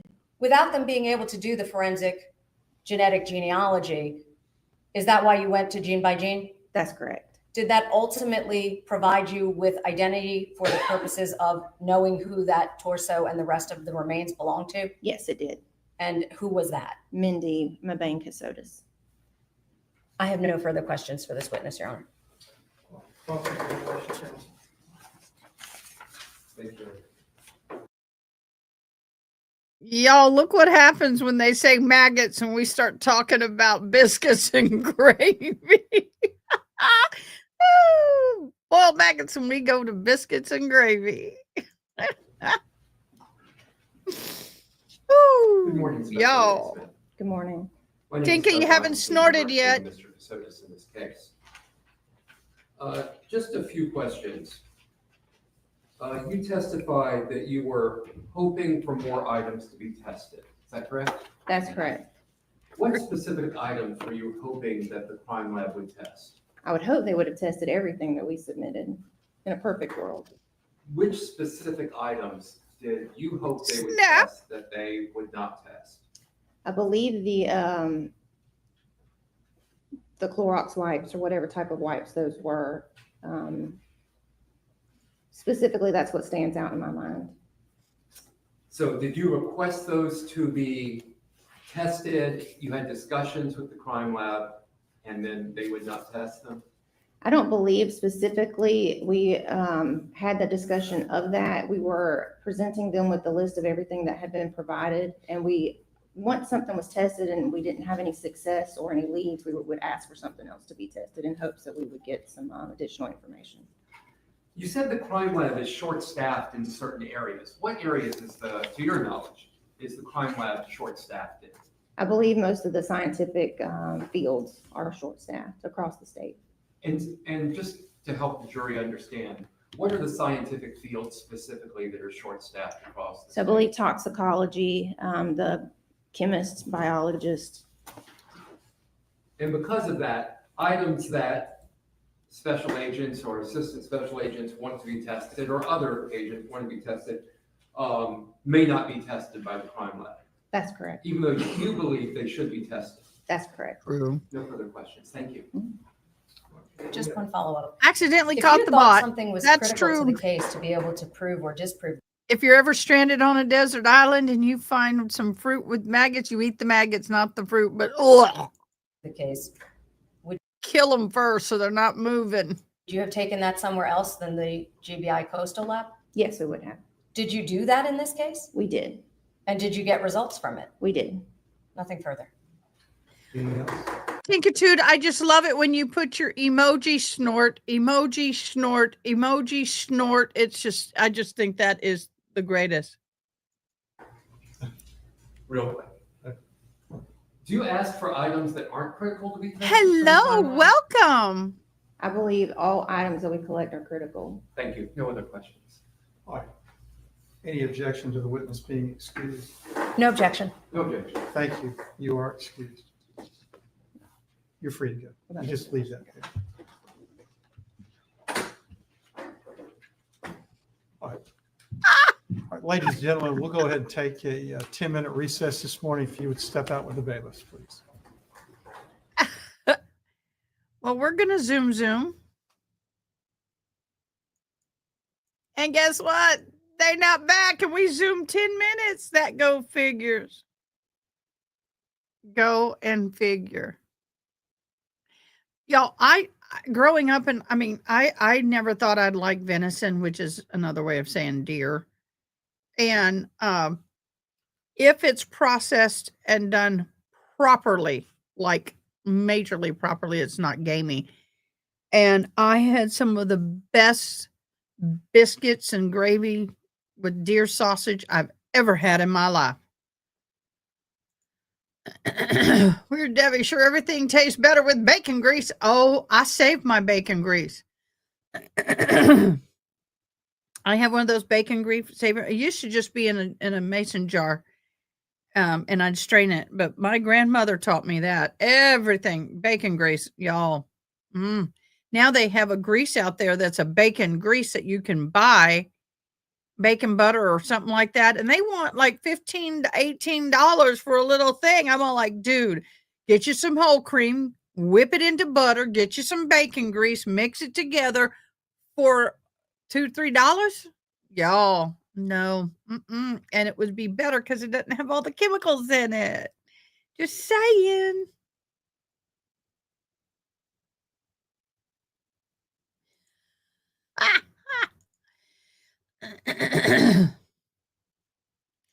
June, I'm just not sure, but I know they eat dogs like they do in. Come on, Frankie, keep the dog out of the food chain. Keep the dog out of the food chain. Oh, and then there's a dog. Sorry, Weird Debbie, I'm not to be disrespectful. I had a little crying moment last night because I was at home last night and I sat on the couch and I patted the couch to what I would have done. My dog never got on the couch without permission, but if I patted the couch, she could get up there. For those of you who don't know, I lost my service dog back in March, and I still sometimes reach down for her and she's not there.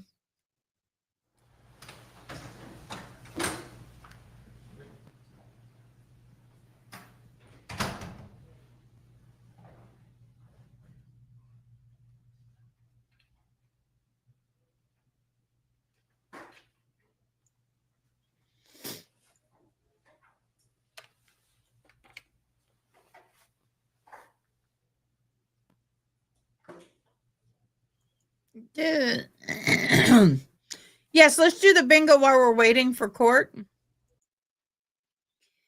June, let me know what I need to add because I've been running the show.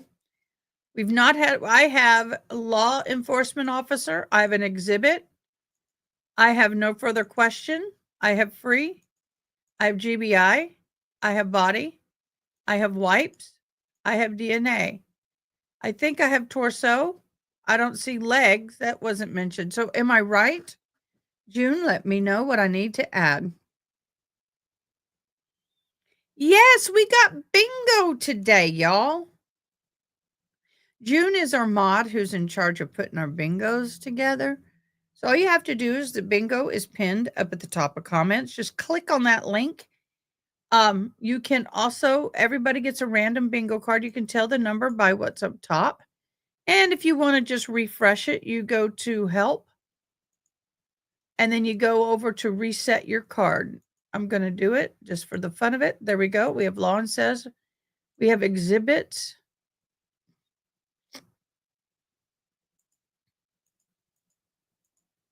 Oh, I got 20 again.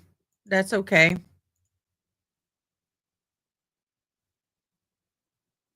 Did I miss anything?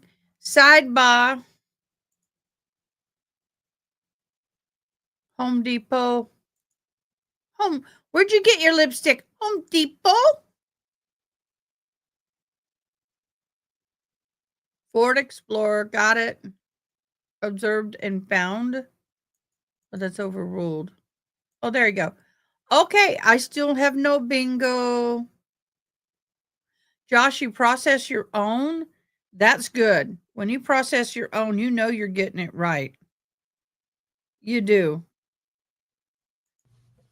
I could physically process it. It doesn't make me squeamish, but with rheumatoid arthritis in the wrist, that ain't going to happen. But I do support the processor. Dear, that is.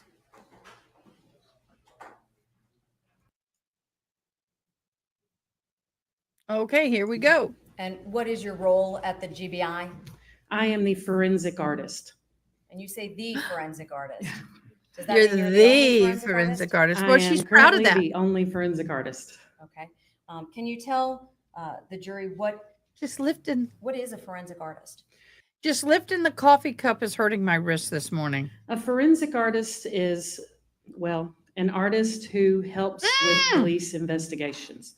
And basically what that means is I do composite drawings, which is where if someone is raped or robbed or assaulted and they saw the face of their perpetrator, they would then come to me and I would take the description of the person that they saw and draw them on a piece of paper. Usually they're very large, 18 by 24 sheets of paper. And the police then can use that drawing to narrow the field of possible suspects and get an idea of what the guy looked like. The other half of what I do is working for unidentified remains cases. So if someone is found and the investigators don't know who that person is, then it falls upon me to do an illustration or a sculpture of that person representing what they would have looked like while they were alive in an effort to get their name for the police. How long have you been with the GBI in that role? I've been working with the Georgia Bureau of Investigation since 2012. Okay. Do you have any specialized training to be able to do the job that you do? Yes, I have a degree in drawing, painting, and printmaking from Brigham Young University.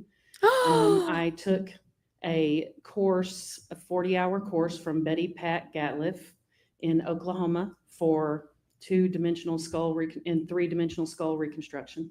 I also took a 40-hour course from Beautiful. Lois Gibson in Beautiful. Texas, who is a well-known forensic artist.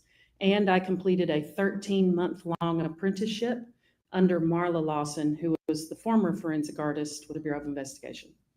Have you ever testified in court before as an expert witness? Yes, How many times and where?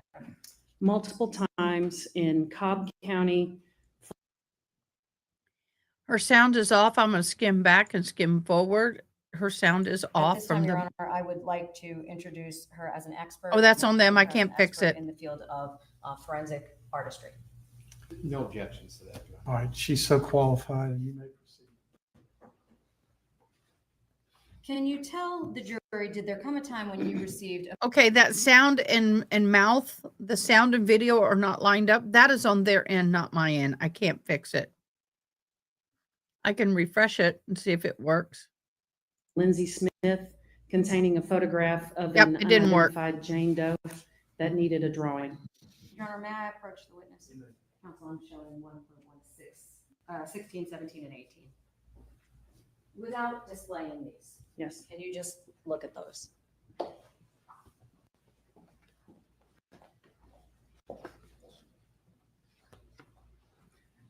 Okay. I'm specifically referring to 1.16. Recognize that photograph? Yes, I do. And what is that, a photograph? That is a photograph of the head of the Jane Doe. Okay. And as a result of receiving that photograph, did you make any drawings?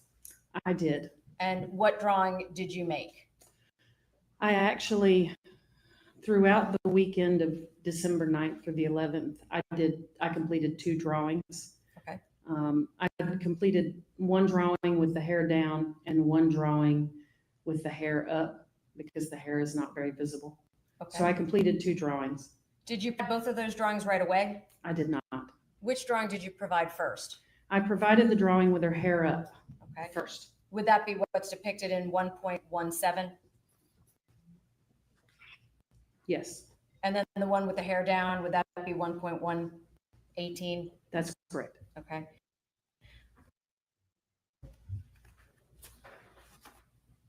Did you have any difficulty drawing this drawing in particular?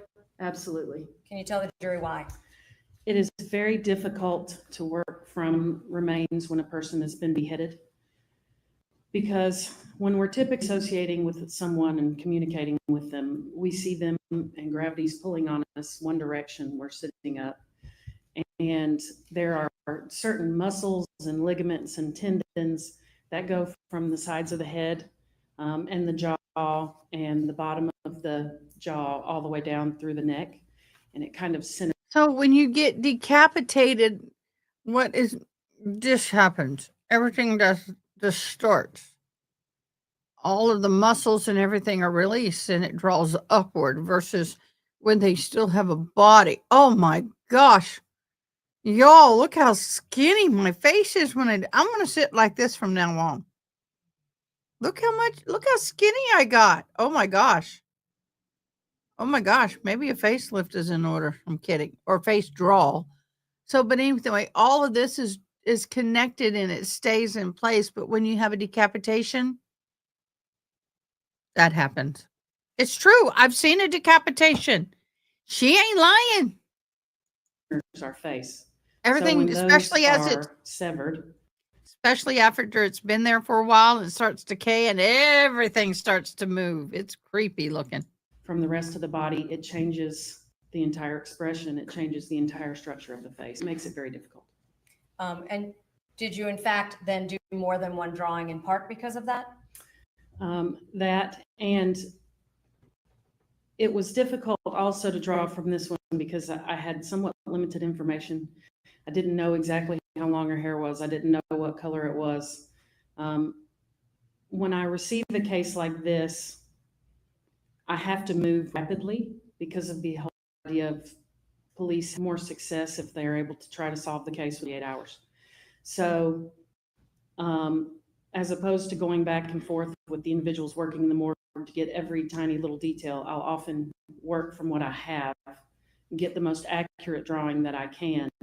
And in this particular case, I was unsure about the hair, so I ended up doing another drawing, and I felt like that drawing was prettier, even though the hair was less detailed. And with respect to her eye color, did you base that information off of what? I based her eye color specifically off the average. A lot of times, if you can't see someone's eyes, or if there's one of the first things that changes in the decomposition process is the eyes will go glassy and glazed, and they'll often change colors. So you tend to go with the average. And they say for Caucasians, the average is brown eyes. Okay, so even within brown, are there variations of brown? There are absolutely variations in brown. And how do you deal with that? Honestly, I just try to stick with something that's a beautiful photo. I know that sounds terrible, but the more beautiful the photo, compelling the photo, I guess is probably a better word than beautiful, the more likely people are to share the case, and the more people then end up seeing the case, and the likelihood of that person getting identified is better. So I will make sure, usually I tell people that, you know, I often draw John and Jane Does almost as if they're getting their glamour shot done, but it's, you know, it's the last drawing someone will ever have of them their entire lives. You know, I just feel like it's a respect thing, and it helps the public become more engaged. I have nothing further on. Mr. Weinstein? No question, John. All right, thank you very much. Excuse.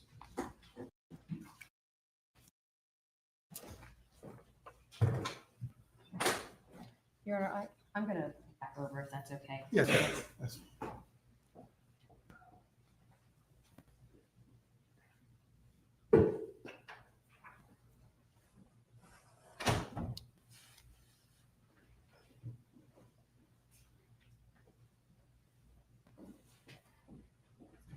And the state calls Peter Hershey to the stand. Peter Hershey, Hershey, like the candy bar? sir. Okay.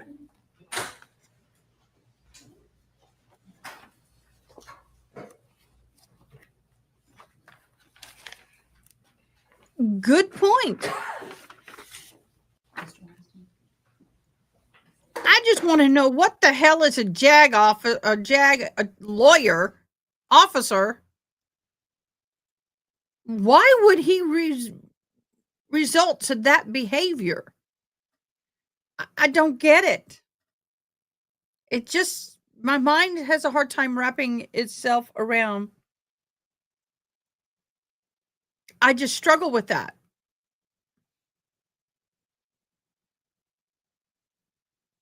I do.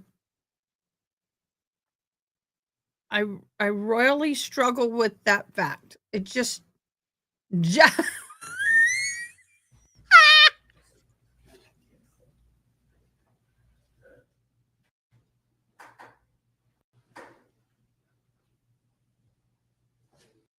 wrist hurts from moving furniture. Ow! Y'all, where'd Debbie am? I love your sense of humor. Good morning, sir. Before you have a seat, if you would please raise your right hand and take the oath. Do you swear or affirm the testimony that you're about to give will be the truth, the whole truth, and nothing but the truth, so help you God? Please have a seat. True.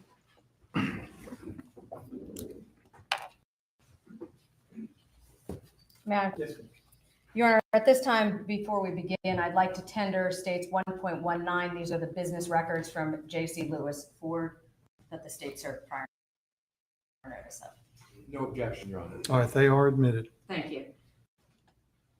Sir, can you please state and spell your full name for the court reporter, and just stay close to the microphone so we I feel sorry for any spouse that's married to somebody that has our kind of mind and logic and thinking. We can all hear you. Peter, Hershaghey.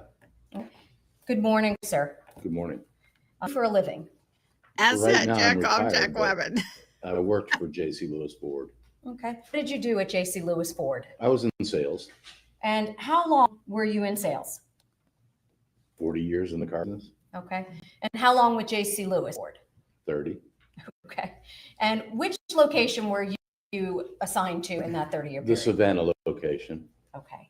And while at the Savannah location, did you sell cars? I did. Okay. And were you employed there as of July of 2022? I was. In anticipation of your testimony here today, I'm going to present you with page 1.19, if I may.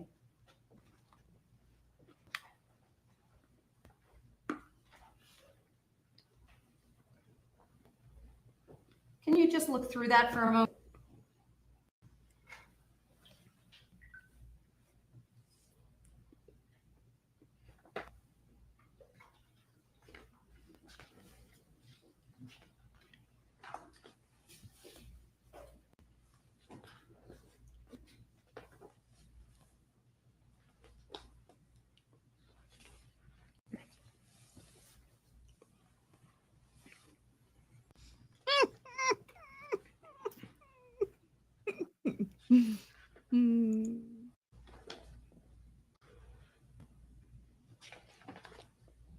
Y'all are bad. Do you recognize those types of documents? These would be customary documents that would be signed during the course of normal car purchase, yes. Okay.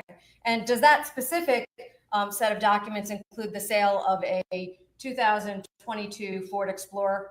It does. Is that a car you sold? Possibly. I've sold 600 cars since then, so I Okay. don't May I- remember specific, but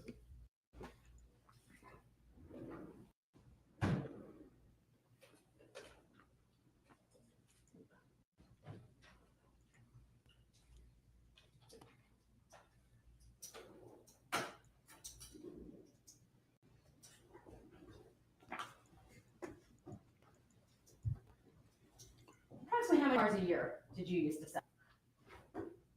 200. Okay.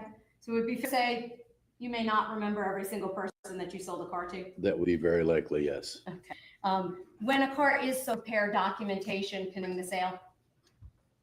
My side, in the sales side, it's very limited. We do a credit application. We capture driver's licenses, insurance cards, and that kind of thing to substantiate. Then it gets turned over to a business manager who actually contracts and does the documentation. Okay. So with respect to this 1.19, I'm referring to page number 1 after the certification. I'm going to publish this if that's okay, Nora. You may.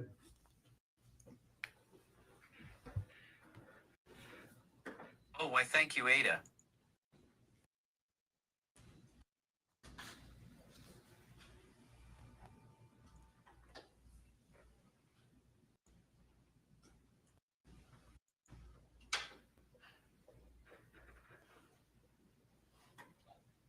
Does it indicate in this contract who the purchaser of the vehicle was? Nicholas James Kassotis, Okay. or Kassotis, rather.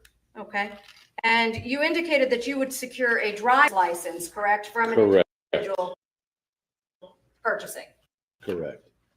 I'm now going to show the last page of Exhibit 1.19. Madam Clerk.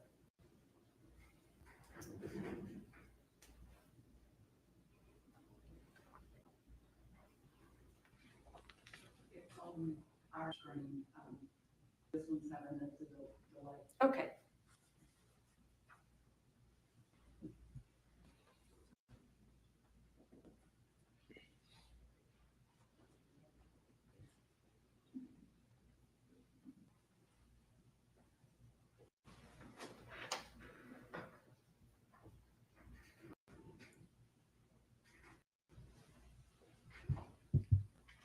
Driver's license that was secured in connection with that sale?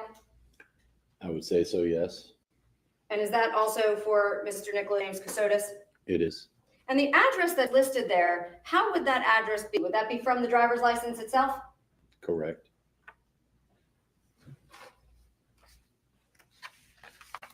I'm going back to that first page of the sales contract. Would that also list the price of the vehicle? It will, yes. And will it all list how it was paid for? It will. So down here on the lower right corner of that document, I'm referring to, forgive me while I try to manipulate that. No worries.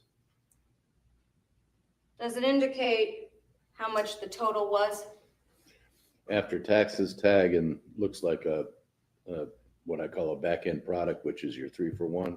Looks like $44,853.74. Okay, so just shy of $45,000. Correct. And what is a 3-for-1? 3-for-1 would be like paintless dent removal, chips in the windshield, and tire and wheel. Basically covers your tire against road hazard. So some type of insurance that you could purchase at the time of the car? Correct. Yes, ma'am. Okay, so Mr. Kassotis purchased that coverage as well? Yes, ma'am. Okay. And can you tell the jury what a vehicle identification number is? Oh, yeah. You need it broken down by digit or just the whole thing? Just generally? Okay, so one indicates, the first digit always indicates the country of manufacture. The second digit always indicates the manufacturer. Then the third, fourth, and fifth, the third and fourth digit indicate plant, I think.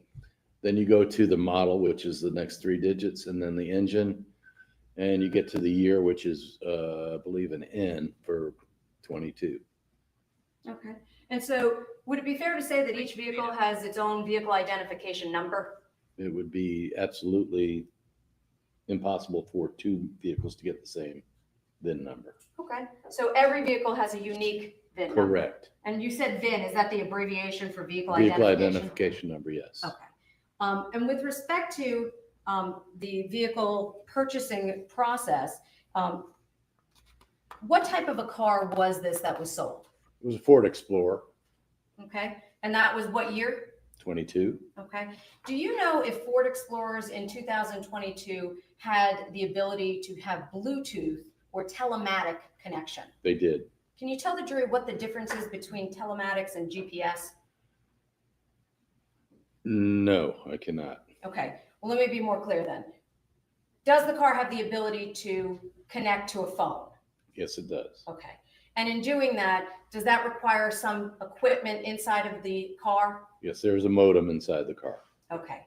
And do you know, if you know, who Ford uses as their cellular provider for that No. modem? Would be AT&T. Okay. Did this car have an AT&T modem for that 2022 Ford? I would say it would be very likely that it would, yes. Okay. And would that be able to be tracked based on the vehicle identification number?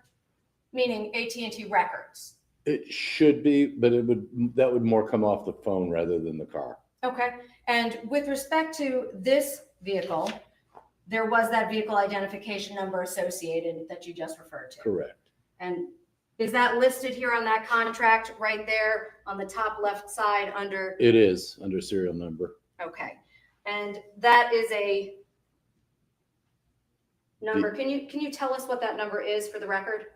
Read it off. Yes, please, sir. 1, F is in Foxtrot, M is in Mike, S is in Sierra, K is in Kilo, 7, D for Delta, H for Hotel, 7, N for Nancy, G for Golf, B for Bravo, 37068.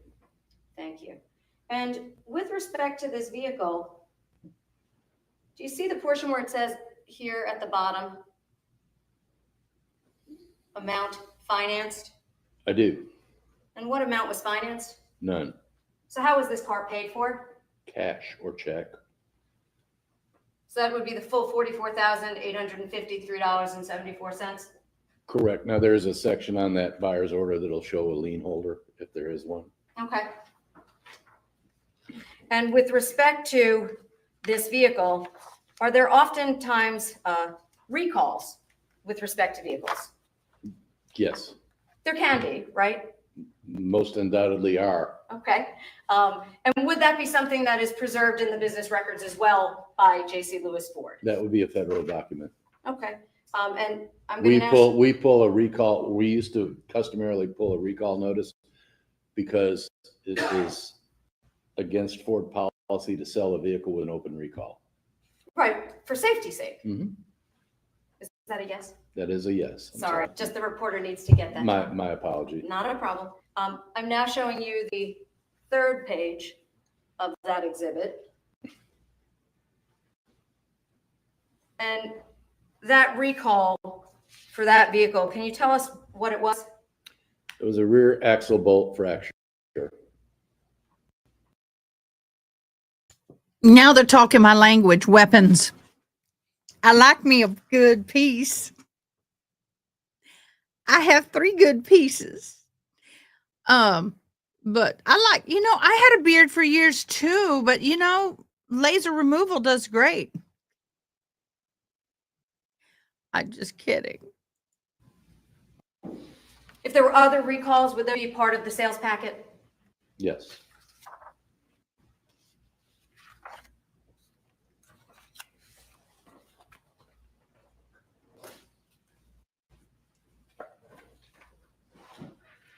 Now I'm just going to show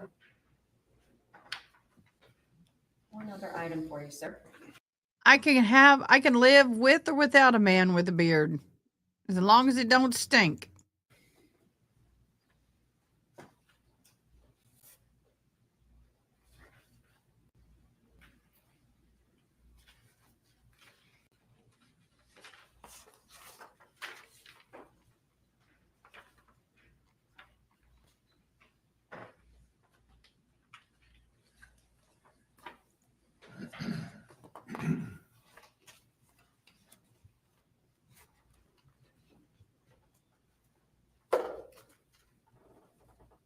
My apologies. I'm showing counsel the page. I don't know exactly which number it is in the exhibit, but I'll just see.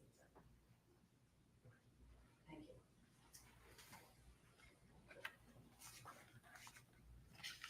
I'm showing you a single page from within this exhibit. On the top right here, do you recognize that document? I do. Part of the sales package? It is. And I'd like to point just up here to the far right. Does it say salesman? It does. Who is that? That would be me, Peter Hershey. And specifically, in order to gain commission as a salesman, do you need to get your name on a sales contract? I do. Okay, so you would be fairly convinced that that would be you that had sold that vehicle? Yes, ma'am. I have no other questions, Your Honor. Ms. Weinstein?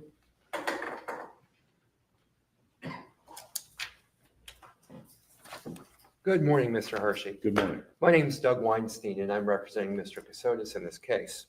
Just have a few questions for you. Certainly. You were in the car sales business for 40 years, correct? That is correct. And when did you retire? February 7th this year. February of 20. Yes. Can you tell me in broad strokes, what do you do when you go selling a car to an individual? What's your approach? Well, they have what they call the road to the sale. But basically create a rapport, find out what they want, and sell them the car. And when you're selling them the car in your case, do you tell them about the features in the car? Generally speaking, yes. Is- Sometimes the customer knows more about the features than we do, but they've done research on one car. We have to know 10 or 12. As a salesperson, do you go through training on the features on various vehicles? Yes, we do. And as part of that training, you learn the features of the cars, correct? Correct. This, and then of course, at times you explain those features, as you said, to your potential customers. Call that a features benefit presentation, yes. What about after the sale? Like after you've made the sale, do you explain the features further then as well? If the customer requires that, yes. And we were talking about connection features in this 2022 Ford Explorer. Yes, sir. The features you mentioned, and tell me if I'm wrong, is that known as Ford Pass Connect? It is part of that, part of the connectivity or what the telematics, whatever you want to call it, is Ford Pass. Yes. Is Ford Pass. I can And- take my cell phone, start my car, lock it, unlock it, see the oil pressure or the oil life. You can see where the car is. So yes, you can track your own car. So if I had one of these 2022 Ford Explorers and I've got my phone and I'm not near the car, I'm somewhere else, I can tell where the car is? Yes, That's a great feature, right? it's wonderful. Is that something that you would sell people on? Depends on whether that comes up that they're interested in it or not at the point in time. When I do finish up with my presentation, I will traditionally pair the phones and show them the features on Ford Pass Connect. Okay, that's a part of your regular routine. It is. So you pair their phone up, Mm-hmm. you show them the features of Ford Pass Connect, Correct. you show them how, look, you can see where your car is if you're not near your car. Mhm. You can see, I believe, the oil level in the car, you said? Fuel level, oil level, miles to empty, whether there's a recall on the car or not. There's all kind of information there.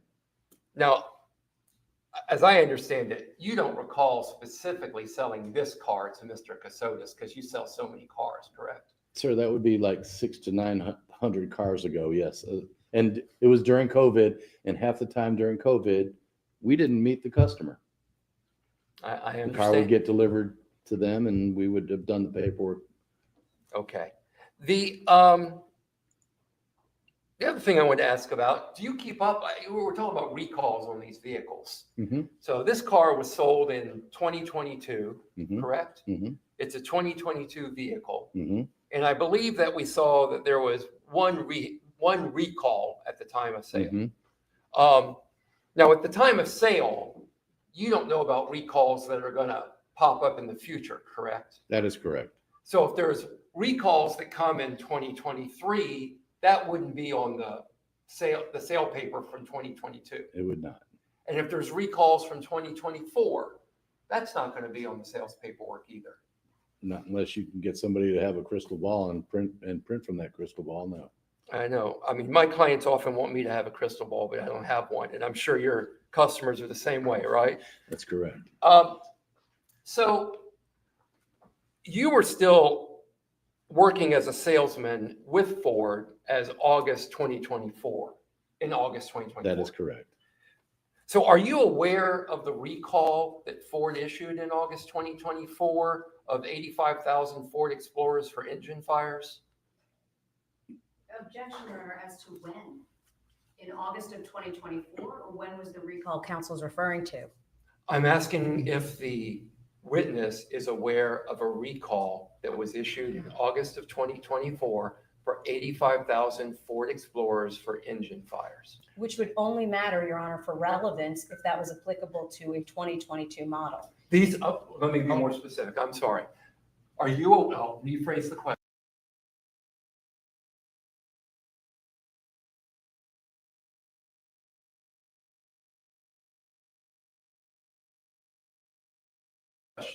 Are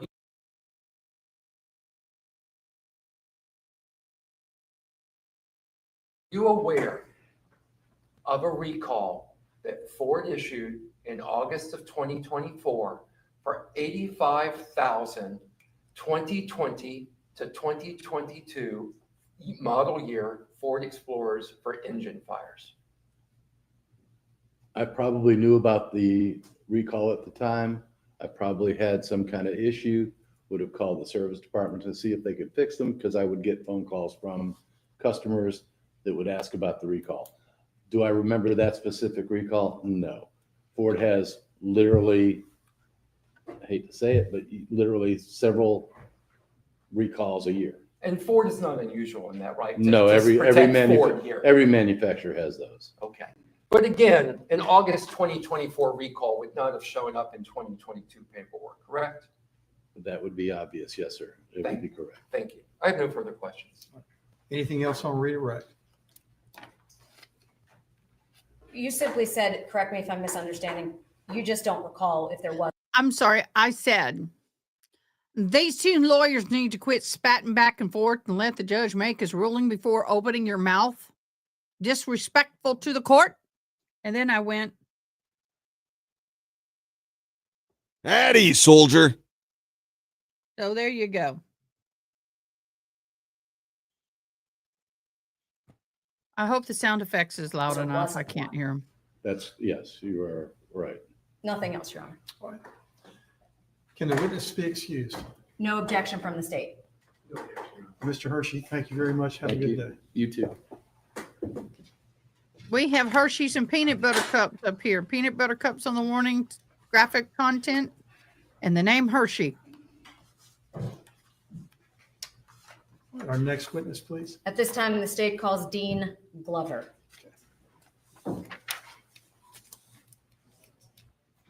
I wonder if that lawyer, I wonder if the defendant wants to jump up and go, objection, Your Honor. My attorney's not doing a good job. I need to help him. Hershey Kisses. I'm just not fond of those. I mean, I'll eat if you give it to me, but it's not something I go and buy. Hershey Kisses. Unless it's Good dark morning, or sir. dark salted chocolate, then I Please might. raise your right hand and take the oath. Do you swear and affirm the testimony that you're about to give will be the truth, the whole truth, and nothing but the truth, so help you God? Yes, ma'am. Please have a seat, sir.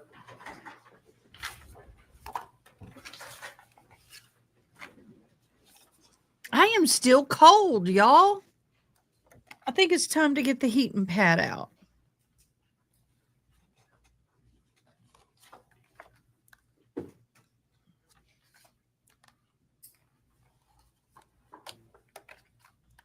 Yes, it's like a home in this studio.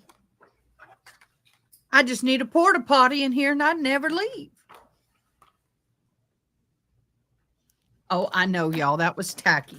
I know. I'm sorry. It was Good morning, tacky. sir. Good morning. Can you please tell the court reporter your full name and spell it, please? Dean Stanford Glover, DeanStanford Glover. Mr. Glover, where do you work? City of Riceburg. What do you do for them? I'm the public works supervisor. And as the Public Works Supervisor,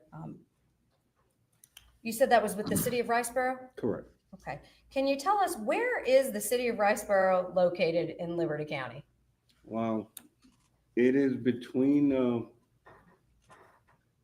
Hinesville and Brunswick, actually. So about 20 miles away. Okay. So if you headed south on I-95, would you hit basically your Yeah. area? Okay. And what do you do as the supervisor for that department? I'm pretty much is the director, for the public works, sanitation, and just wastewater, sewer, and Okay. public, just anything dealing with the city. Okay. And in that capacity, do you have a location that you're assigned to? Yes, Where are you assigned? 793 Barrington Ferry. Okay. And is there a building at that location? Correct. Okay. When I'm going to turn your attention back to December of 2022, were you assigned to work at that same building at the time? Correct. And where is that building located? You gave us an address, but how would you get there? Basically on Barrington Ferry is, See, this is on them, y'all. yes, they are, When did those cameras get installed? after 9/11. Okay, they got it Why in did you sync. install cameras after 9/11? It was mandatory after 9/11. Federal government required it, Correct. and they were installed. Yes. Are there cameras on the pumping station building? I believe that's what that is. Is that correct? It's a well. It's a well. Okay. Yes. Are there cameras on that building? Correct. And is there any type of security surrounding the building? Fencing. What kind of fencing? Chain link. Okay. Is there anything on top of the chain link fence? Barbed wire. Barbed Yes. wire, right? Correct. Yes. And the cameras at that building working in late November of 2022? Yes.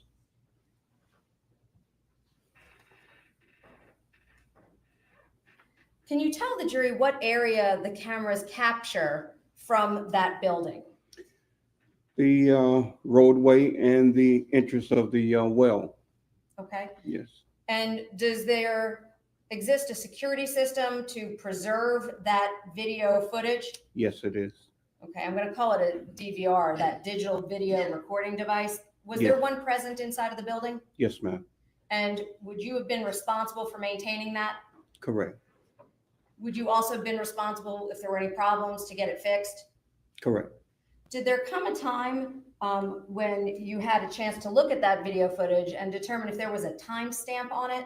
Yes. Is there a timestamp? Yes. Is that timestamp accurate to the best of your knowledge? It is, because it's controlled by the satellite, just like your cell phone. Okay, so that is correct and current. Yes. Okay, and you indicated that those cameras do record, correct? Correct. Correct. And that video recording equipment, who has access to it? Basically, just myself in the city. When something happened, it's myself. Okay. Yeah. And did there come a time when law enforcement asked you about that video footage? Correct. Do you recall when that was? Date and time, no, but it just, happened when we had an incident now. Okay. And the reason why, because, I am a volunteer fire department on that. So when we get situations, we do. Okay.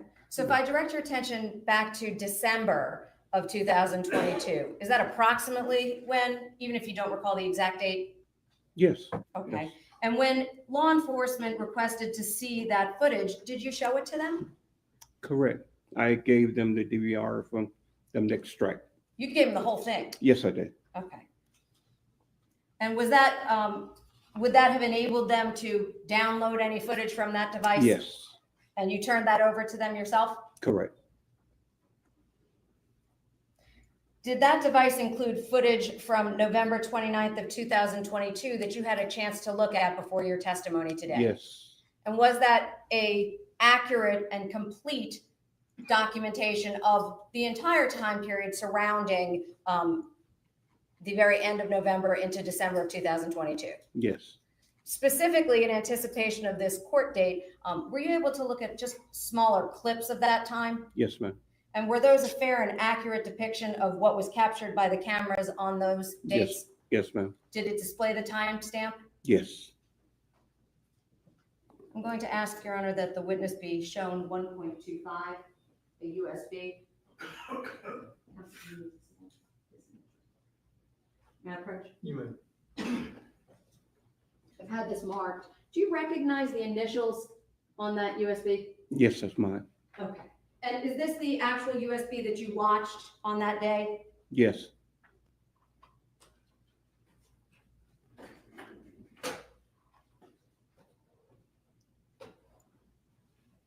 Did you? Oh, y'all, that heating pad feels so good. The same area that you just described to the jury. Yes. And did it? Yes.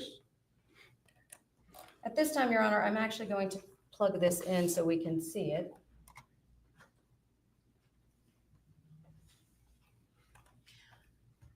I like her voice because I can actually understand more from her than I do a lot of other attorneys, partially because her diction is very clear. If you want to just leave it off for one moment.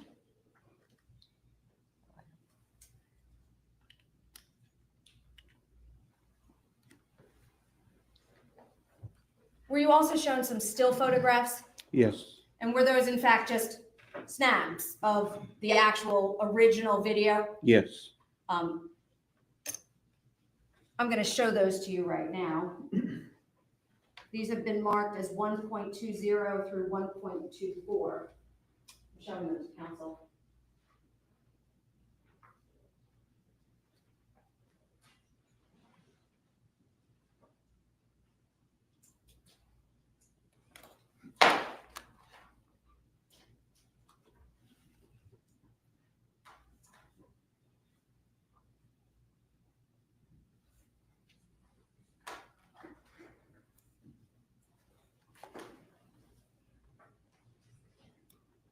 Your Honor, may I approach? Even. Mr. Glover, And I I'm like showing it. you 1.20. Okay, Do you recognize what's depicted there? yes, What is that, sir? that is the, well, Okay. Is there a building there as well? correct, Okay. And is that building the one that has cameras on it? yes, Does that building have that fencing and the stuff you just described Yes. to us? And I'm now showing you 1.21 through 1.24.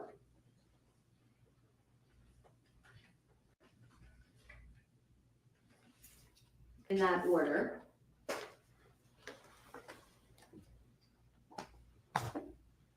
Do you recognize what's in those photographs? yes. What are those photographs of? And well, I'm looking at a vehicle and the fencing, and this is the, that big box is just what we have our electricity come through for the well, yes. So you recognize that as being where you were working? Yes, Okay. Are those a fair and accurate depiction of what's on the camera and your building on photographs 1.20 through 1.24? yes, ma'am. Your Honor, at this time I'd like to introduce those and tender them. Any objection? No objection, Your Honor. All right, they're admitted without objection. Thank you.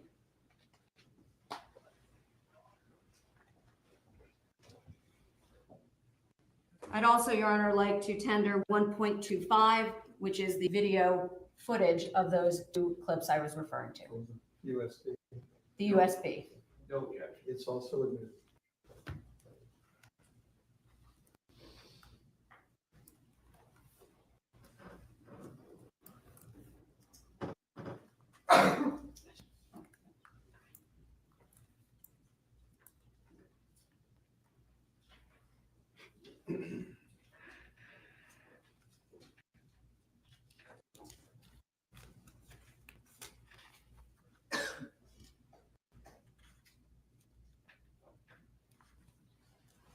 Oh, why, thank you, Ada.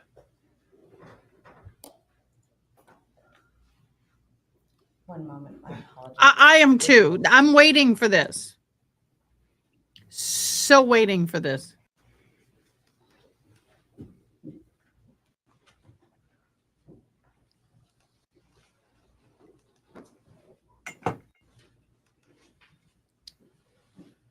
If they caught him on camera in any of those areas with anything unusual in tote or hand, he is a cooked duck. Call him done and eat him. Yum, yum, yum. Ew, maybe not. But you know what I mean. The duck, not him.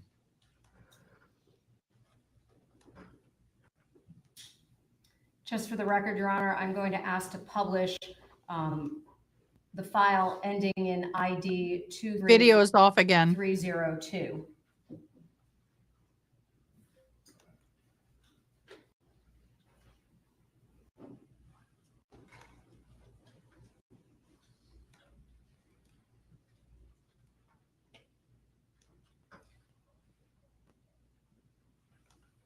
I have this up on the screen. Do you see that video that's playing? Oh, maybe not.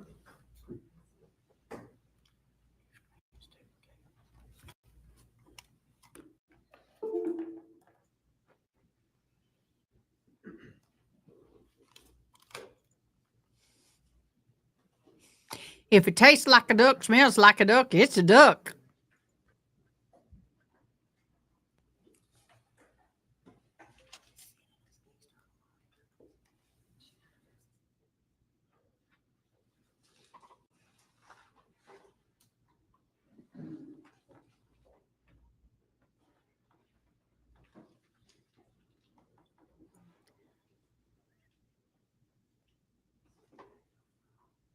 No, I didn't. I don't think I said tote.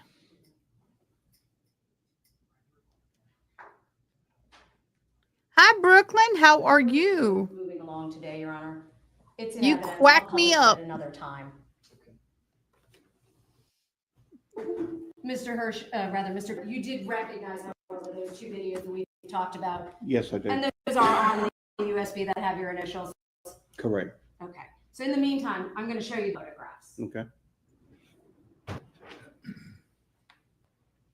If I did, I don't remember. Somebody catch me. This heating pad feels so good, y'all. I just couldn't get, I've got bone chilled and I just couldn't get warm. This is a wonderful, wonderful kind of pricey thing I bought myself years ago. Would it be fair to say that the photographs that are here are simply just stills off of what's in that actual moving clip? Yes, ma'am. Okay. And I'd like to first show you 1.20.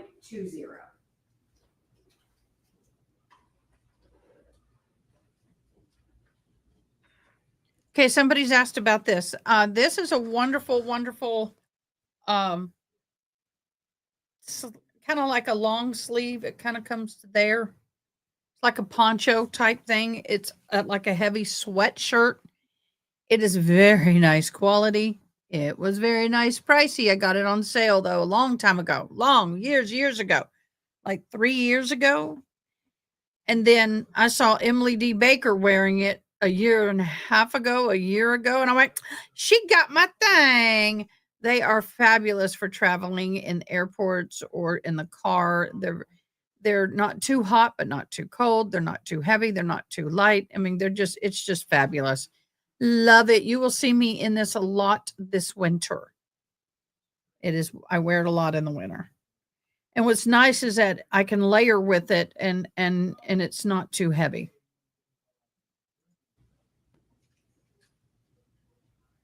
What building is depicted right I here? know, we want It to is the well. see. Okay, and that building, does that have cameras on it? Correct. That's the ones that we have here. Yes, ma'am. And this road that passes directly in front of it, what road is that?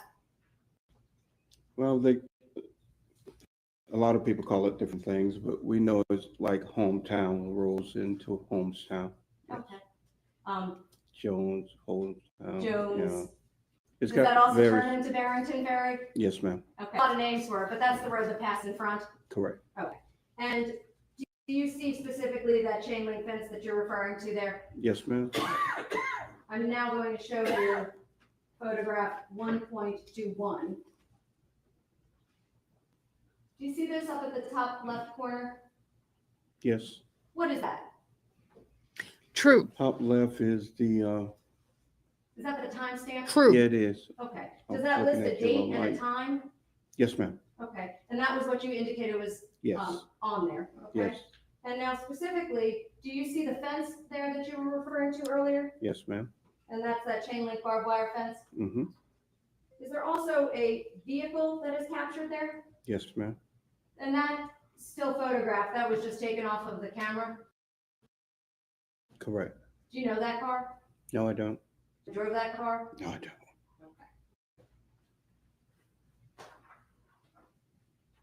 I'm now showing you 1.22. Does that also have a timestamp on it? Yes. I say that's about 2 seconds later. Yes. And is that car now depicted here as well? Yes. Is that passing in front of the facility?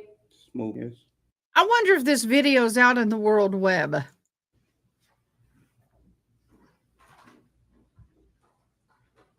And just so the record is clear, what side of the car, driver's side or passenger side, is closest while passing here? It is the passenger. Okay, so fair to say you can't really see the driver of this vehicle. No, I don't. And now I'm showing you 1.23. Is there a timestamp on this one? Yes.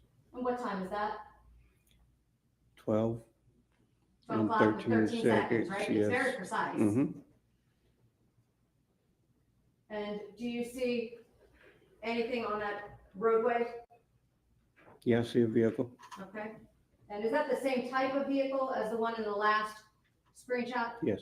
Going in the opposite direction. Okay, so now the driver's side is closer, is that right? Yes. And now showing you 1.24. Does this also have a timestamp? Yes. Would it be fair to say just a couple seconds later? Yes. Do you have a better view of that vehicle now? I do. Okay. And again, do you recognize that vehicle? The same as Dun dun dun dun dun dun dun dun. Dun. You're cooked. Bye.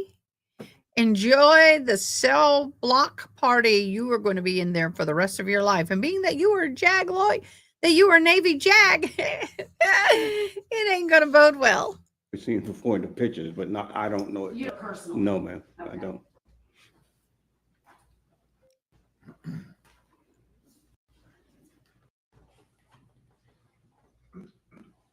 Now, you indicated that law enforcement had asked you for the DVR and you provided it, right? Correct. Was that the material that they were able to retrieve from there? Yes. Okay. Other than turning over the video footage, did you do anything in relationship to this case? No more than, not in relation, we just was searching around for some of the remains, So you helped with the search too? Yes, a little, Okay. yes. You didn't find anything though, right? No, I did not.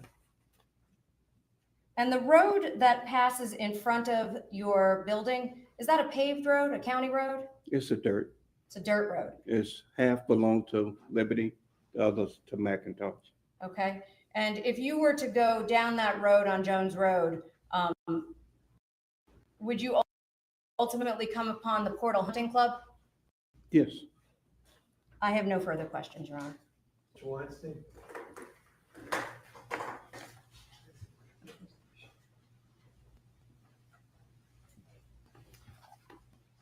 Good morning.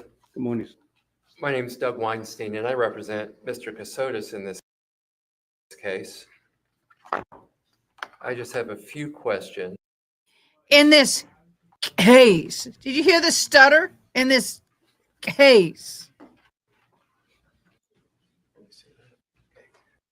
With respect to this exhibit, Oh. which And he feels good. 1.21, I believe you testified that you can't see who's driving that vehicle, correct? Correct.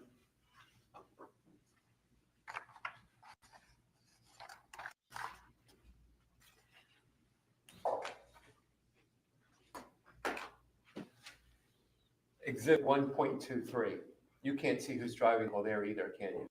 I cannot.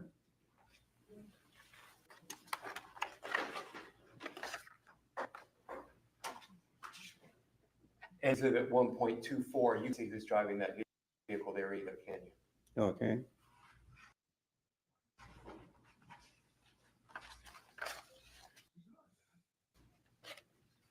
How familiar are you with this LS brand DVR?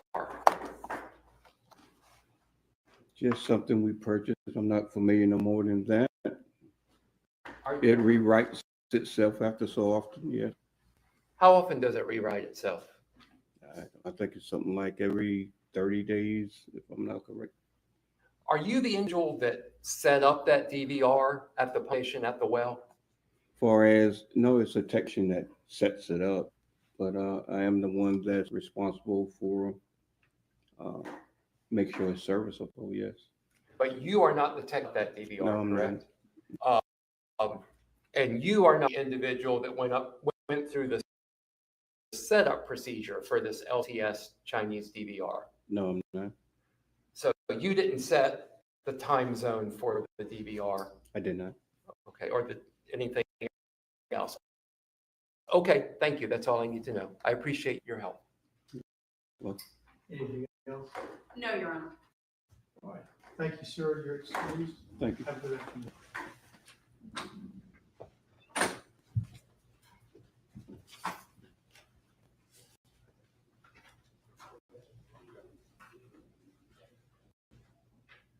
Yes, ma'am.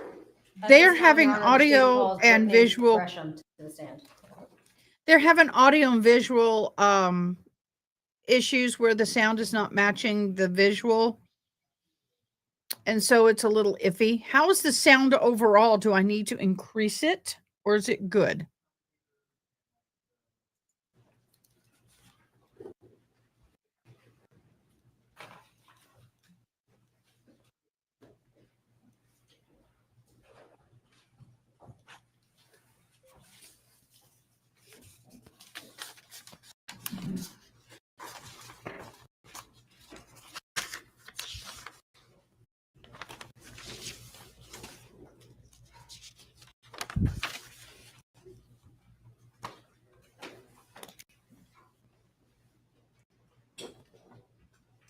Good morning. If you would please raise your right hand and take the oath. Do you swear or affirm the testimony that you're about to give will be the truth, the whole truth, and nothing but the truth, so help you God? I do. Please have a seat.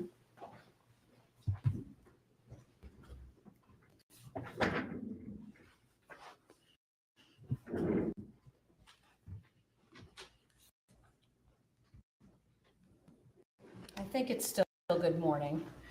It is. Okay. Can you please state your full name and spell it for the court reporter? Yes, my name is Brittany Gresham, BritTTANYGRESHAM. Please tell the jury where you work. I am employed at the Georgia Bureau of Investigation, Division of Forensic Sciences, which is also known as the State Crime Lab. And in that capacity, what do you do? I work in the toxicology section. What is toxicology? Toxicology is the study of drugs in the body. So we are testing biological specimens, typically blood, urine, but then also some tissue such as liver and muscle and gastric contents for the presence or absence of alcohol, drugs, or poisons. How long have you worked for the GBI? About 14 years. And in your role there, what would be the title they carry? A forensic toxicologist. Okay, so they call you a forensic toxicologist? Yes. And can you describe your educational background for the jury? I have a Bachelor of Science degree from the University of Georgia.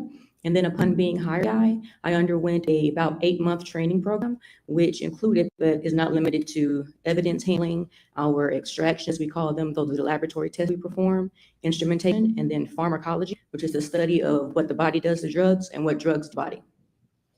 And you indicated, I believe, at 14 years? Yes. Have you always been a forensic toxicologist? Yes. And how many cases do you think you've handled as a forensic toxicologist? Estimate.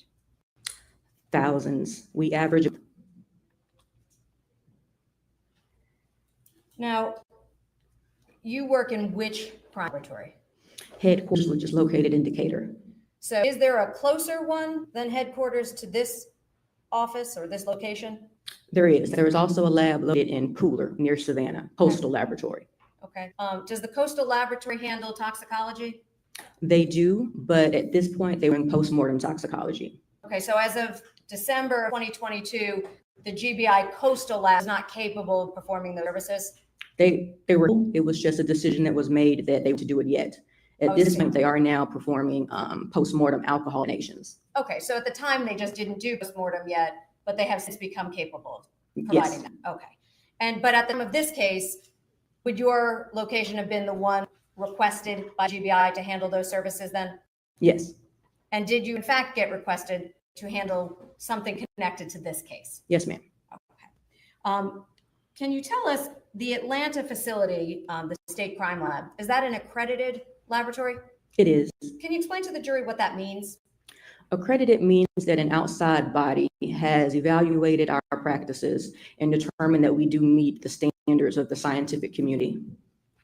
And what procedures are required to maintain accreditation? We go surveillance visits where they come out and observe performing our analysis in the library and also observing our case management. They come out every year, I'm sorry. So they evaluate the laboratory itself, correct? Yes. Do they also evaluate the personnel at the laboratory? Yes. Who does that, sorry, I didn't mean to interrupt. They observe. Okay, and you said us, who do they observe specifically? We have scientists and we have laboratory technicians as well as receiving technicians. Each of those different fields have to be maintained and accredited as well as the facility? No, we're not individually accredited. Okay, so the whole unit is accredited, but all of those different evaluations get conducted across the agency? Yes, ma'am. Okay. And does that include yourself? Yeah. How often do you personally get reviewed by that body? Personally, Mhm. I've been actually observed, I think twice in my 14 years there. They don't observe everybody. Okay, so it's a spot check essentially? Correct. So do you know if it's coming? I'm not sure of the schedule at the moment. Okay, so my question, I guess, to you is, other than them, who else verifies your work? Meaning peer review. Can you explain what that is to the jury, peer review? Peer review is the process by which another trained, qualified scientist observes your work before it goes out the door. Does that happen? How often? 100%. So every single case that you work, somebody else reviews it before it gets passed along? In the toxicology section, yes. Okay.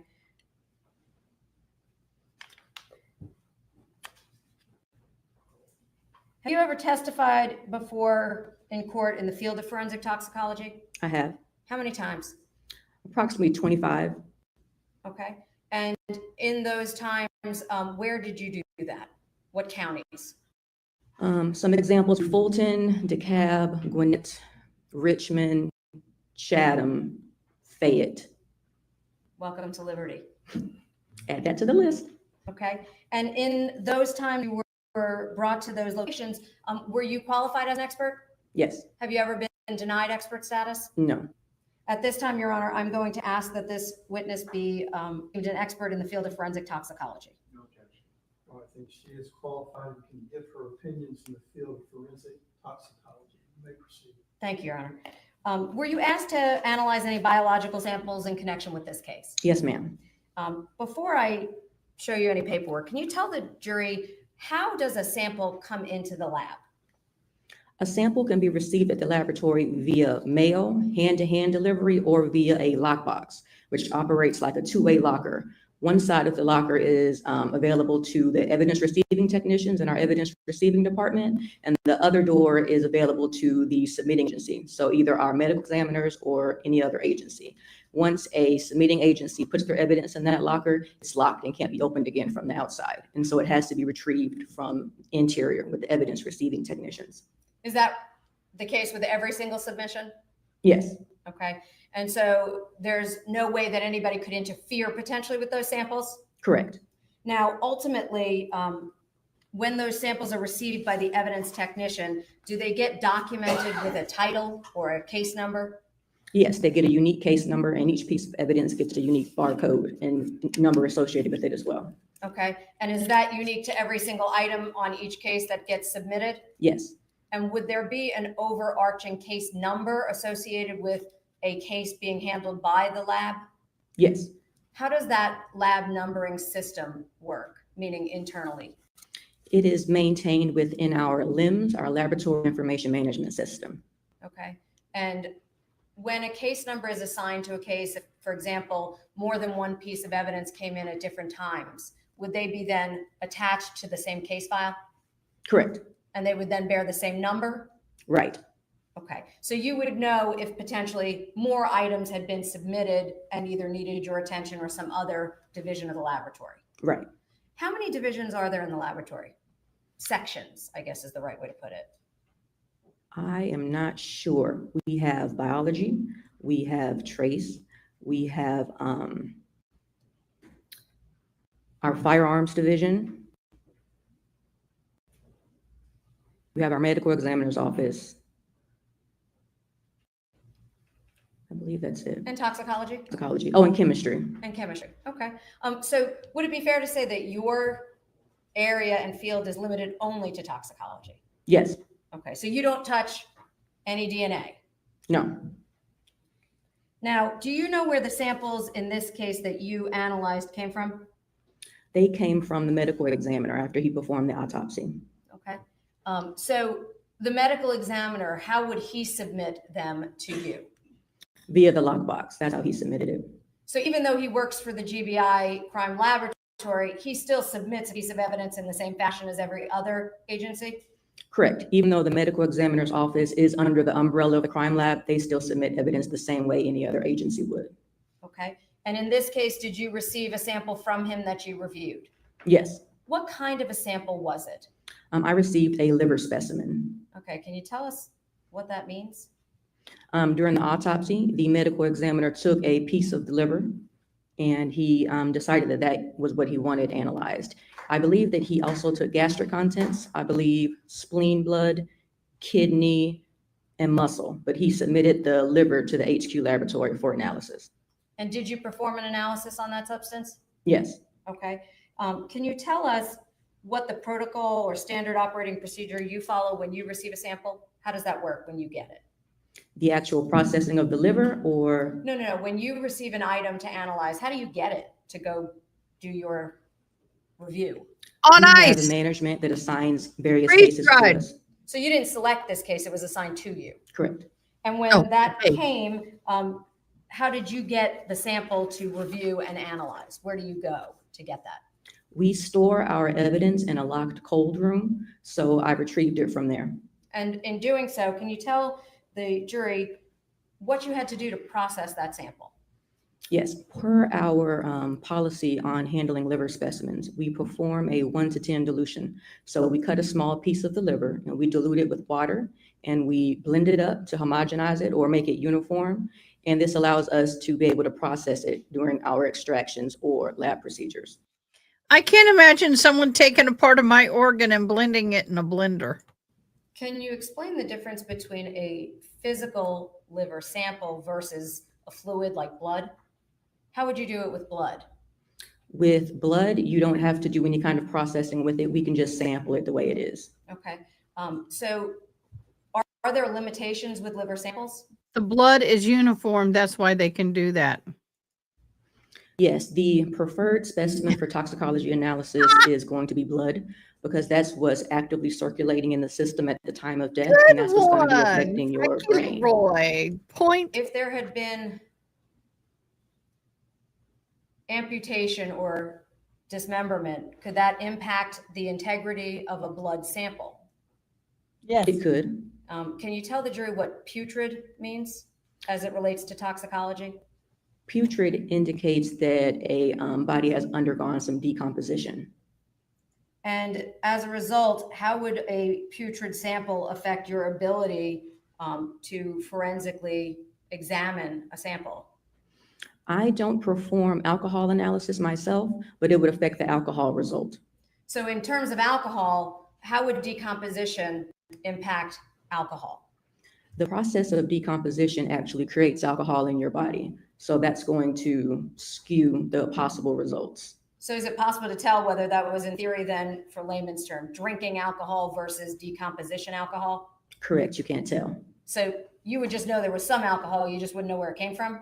Yes. So with respect to this, you then tested the liver sample, correct? Yes. And in testing the liver sample, can you explain if the body cavity was exposed? Okay, here's a joke, and don't get on me because I'm not being inappropriately racist. So Miss Smith's kindergarten class was sitting there and she asked them to create a sentence with liver and cheese. So Miss Little Sally said, Miss Smith, I hate liver. I like cheese. Then Little John said, Miss Smith, my mama cooks liver with cheese and I don't like it.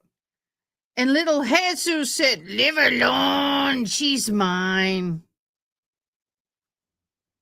Okay, it was bad. Meaning there was an opening in the neck. Could that have in some way impacted the toxicology results? Could you rephrase? Sure. If the head had been removed and there was an opening to the body cavity, could that have caused complications with any results? The integrity of some samples might be, some samples might not be of integral value. I know that the medical examiner did take some chest fluid, but he deemed that not suitable for analysis due to the fact that the body cavity was open. And that's one reason why he submitted the liver. So if you had had blood, would you have used blood? Yes. Did you have any blood to use? No. All you had was the liver? That's what was submitted. Okay. Now, can you tell the jury the specific methods of analytical review that you used? I know we talked about GCMS and some of the other equipment. What are those processes? To start with, the specimen was screened on something called, on my report, it's referenced LCHR-MS, which is high resolution liquid chromatography mass spectrometry. And what that's going to do is it's going to separate the components of a mixture, and then it's going to help us identify them via the mass spectrum. The other instrumental techniques that I used are LCMS-MS and GCMS, which work similar. The GCMS is gas chromatography mass spectrometry. So once again, they're going to separate the components of a mixture and then help us to identify them. That sounded very complicated. Is that where you get the specialized training? Yes, we do have training in that. And you're trained on how to use that equipment? Yes. Okay. So when you do that initial analysis, are you able at that point to determine what, if any, components may be in the specimen? Yes, our screen looks for about 150 drugs, and whatever is found there will go forward for confirmation testing to determine if it is present above our limiter report. Okay. Can you test out there? No, we don't test for everything out there. Why not? Some things aren't necessarily applicable to our casework, and other things we just don't even know are out there yet. So we're constantly improving our methodologies and adding new drugs to our libraries. So you use the phrase library. Would it be fair to say that in order to know whether you would have to compare it to something? Correct. So if you ran the specimen and you didn't have a comparison for a particular type of drug, you wouldn't know if it's there? Right. Okay. When you performed this, did you recover or see any particular substances that were present during the analysis? Yes, I was able to detect and confirm diphenhydramine in the liver. Okay. So we've gone from biscuits, sausage, and gravy to liver and onions. So we've covered breakfast and dinner. No one's talked about lunch yet. Can you spell diphenhydramine? Diphenhydramin. Sorry. Put you on the spot. I was a child reporter. What is that commonly known as? Diphenhydramine is commonly known as Benadryl. Okay. So diphenhydramine is the fancy chemical name for it, but Benadryl is what we're talking about? That's a brand name for it, yes. Okay. Can you tell us what the effects of Benadryl in your system be? Diphenhydramine is a antihistamine. That's the classification. What it's doing is it's acting on the histamine receptors in your body to prevent allergic reactions from occurring. One of the possible side effects of that, however, is drowsiness. And as such, it has also become a common sleep aid. Can diphenhydramine be distributed over the counter or with a prescription? It's over the counter. At over the counter form, is it sometimes sold as a sleep aid and sometimes also sold as a allergy antihistamine? Yes, ma'am. What are common names that some of the jurors might know those to be? For a sleep aid, you might see it in ZQuil or Unisom, or sometimes it's in combination with Tylenol to be like a pain reliever and sleep aid combo. Now, when it's in a pain reliever combo, would you also see then potentially the acetaminophen, which would have been the pain reliever component? Yes. Did you see any of that in this case? No, ma'am. So the only item that you saw in the liver sample, the diphenhydramine, the Benadryl. Yes. And are you able to determine what's called a concentration? Yes. What does a concentration mean? A concentration is an amount of substance that is present in the specimen. Okay, so it's like how much is there compared to the rest of the sample? Yes. And in this case, did you determine a concentration? I did. Does the amount of the substance found impact the effect potentially on a person? Yes. So a higher concentration may have a more profound effect or less? Correct. A higher concentration would have a more profound. Okay. And what was the concentration in this case, if you know off the top of your head? May I reference my report? If not, I can just, I'll introduce it first. I'll make that easier. I'll withdraw. I'm going to show you 1.26 that I have marked.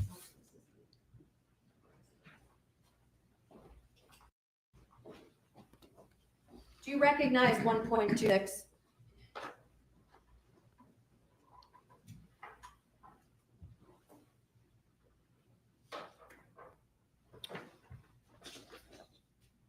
Yes, this is a copy of my report. Okay. Do you recognize that to be your actual report? Yes. At this time, I'd like to tender 1.26. Any objection? No objection.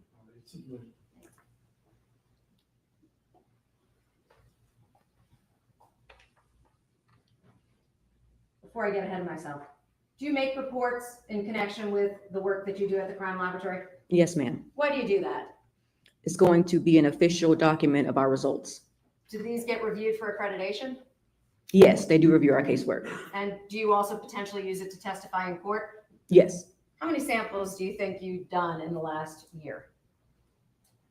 Samples, Yeah, how many cases do you think you've worked? maybe 200. Be fair to say this might help your recollection as well? Yes. Okay, so I'm now going to ask to publish this, Your Honor. You may.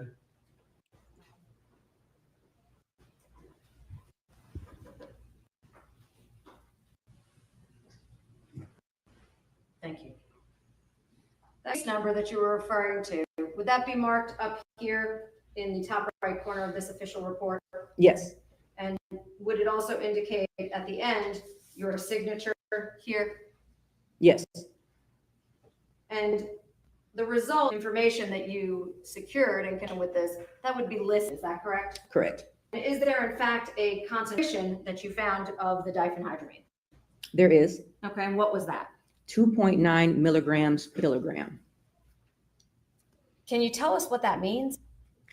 It's difficult to say with a liver specimen.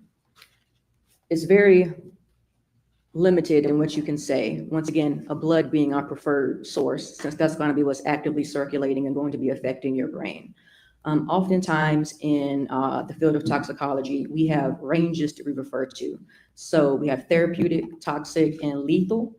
Therapeutic would be what you would expect to see in the blood if someone is taking a drug as prescribed. Toxic is getting into more adverse effects, perhaps loss of consciousness, disorientation, things of that nature. Lethal is going to be what's consistent with an overdose or death. We have those levels for blood. We don't have those for liver specimens. In a research or clinical setting, you can administer a drug to somebody, draw blood, and draw correlations between doses and blood concentrations. With the liver, you can't do that. You can't give drugs to somebody and then just take a piece of the liver to analyze to make a correlation between. So it's difficult to say what this value is going to mean. What I can tell you is that in a study of 11 deaths that were attributed to diphenhydramine, the average liver concentration was 34 milligrams per kilogram. And this is nowhere near that. So you wouldn't expect this to be a lethal level. Right. So can you also tell us what happens when a body is dead and it's potentially laid out? I believe you explained to me something about how there's redistribution. Can you explain that to the jury? Yes, after death and blood is no longer circulating and the body just settles, drug concentrations can redistribute throughout the blood and tissues. So that could be affecting this level as well.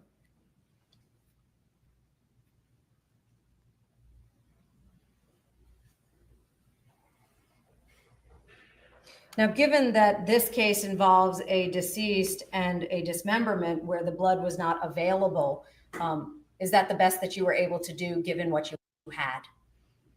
Yes, the medical examiner submitted what he had to get whatever kind of results to come up with his conclusion of cause of death. I have nothing further, Your Honor.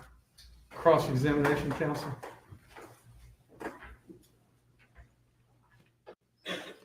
Good morning, Discretion. Good morning. I'm Doug Weinstein, and I represent Mr. Kassotis in this case.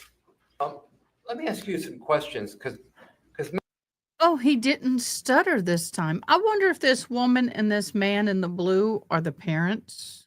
maybe I misheard. The state keeps saying the only thing available was the liver. Didn't you testify that the medical examiner drew spleen blood?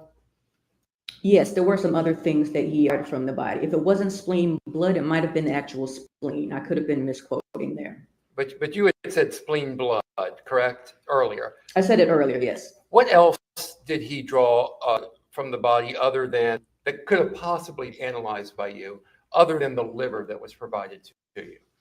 Well, there was the chest fluid, which he deemed unsuitable due to the fact that the chest cavity was open. There was kidney, there was gastric contents, there was muscle, there was brain, and there might have been other things, but I did know those in the case file when I was printing out my materials. Okay, but you did not receive spleen blood from the medical examiner, correct? No, those were never sent up to headquarters. And I understand from your testimony, this figure you have of 2.9 milligrams per kilogram. because you don't have studies, as you said, that can administer and check blood, that the figure you get, 2.9 milligrams per kilogram for the liver, that really can't tell you much about the level of toxicity, correct? Correct. I don't know what was actually circulating in blood at the time. Okay, please tell me if that's my hearing aid stuttering or the courtroom, because sometimes my hearing aids stutter. I'm gonna let them So know they've this got that number problem. is essentially meaningless for us trying to determine the effect of the diphenhydramine on Mrs. Kassotis, correct? Objection to the word meaningless, Your Honor. Let's try again. I'll withdraw it. Can you tell anything from that 2.9 milligrams per kilogram about the level of toxicity? I can just say that diphenhydramine was consumed at some point. But you don't know the level of toxicity of that, correct? This doesn't represent a lethal level based on literature. Or does it represent a toxic level? Deborah, I think you were gifted a membership, but if you want to become a full-time member, if you look at where it says chat or where you typed your comment, next to it looks like there'll be a dollar sign with or a dollar bill with a dollar sign in it or a dollar sign. Click on that. It will show you super chats, super stickers, and memberships. So you have already subscribed, but if you want to become a member, that's how you do it. Thank you for asking. It touches me. It's nowhere near the 34 milligrams per kilogram, so I wouldn't think it would be toxic either. If you would have had spleen blood and you would have analyzed spleen blood, could you have made a more definitive analysis of the effect of the diphenhydramine on Mrs. Kassotis? Objection calls for speculation. She's an expert. She is an expert. All Once again, I'm not sure if it was spleen blood or actually spleen that was taken from the decedent, but that wouldn't have very much value either. Not what's actively relating in the body, in the blood at the time of death. Okay, thank you. I have no further questions. Thank you. You're excused. Thanks for being here. Official report. Yes. And would it also indicate at the end your signature here? Yes. And the results and the information that you secured in connection with this, that would be listed, is that correct? Correct. And is there in fact a concentration that you found of the diphenhydramine? There is. Okay, and what was that? 2.9 milligrams per kilogram. Can you tell us what that means? It's difficult to say with a liver specimen. Okay, we have gone to lunch. So while we're at lunch, we'll keep theirs up. I may have to change feeds. I do believe that they're going to work on that during lunch. I love Court TV. Thank you very much. So they're going to be working on that through lunch. What are we going to work on through lunch? What is going to be our goal? The spleen does not hold the chemicals in the system the way the liver does. The liver is a filter for the body. You are so right on that, honey boo. The dollar sign has the stickers, but not membership. So let me click on my dollar sign. Ahmad, can y'all help with that? Because there goes my monetization. Can someone help her with that, mods? Because mine does the same thing and I don't know what to do. Doesn't know what to do. Okay, guys, I'm going to take a lunch break. We are all going to take a lunch break. Wow, that's 2 hours. Wait a minute. No, that's an hour because they're ahead of us in time. So that's 12:30 our time. Okay. an hour and a half. So what I'm going to do is I'm going to take a 30-minute break. Remember the bank issues I had yesterday? They're still going on, and it's not been a fun experience. I will tell you that. But what we'll do is I'll take a quick lunch break so I can make some phone calls and deal with the bank. And I will talk to you in a bit. Bye. Everybody go stretch. Everybody go get your hydration. Everybody, do the wiggly, get the blood flowing so you don't get blood clots. And I'll be back as soon as I can, and we'll have some fun.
Did you know that 1 in 10 people have to drink water that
Okay. Then we need, then we need to clean up. I need to somehow clean the gun, get it looking good, and trade it in.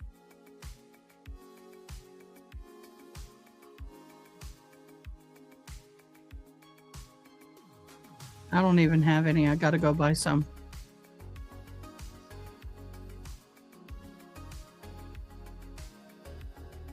Mm-hmm.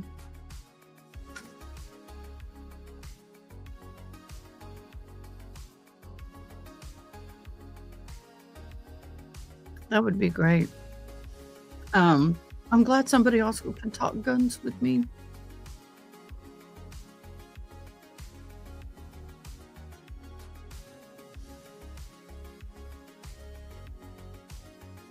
I caught the pun on that.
Hello, hello, my lovelies. There we are. I'm having a little problem. We've been a little glitchy today, so forgive me.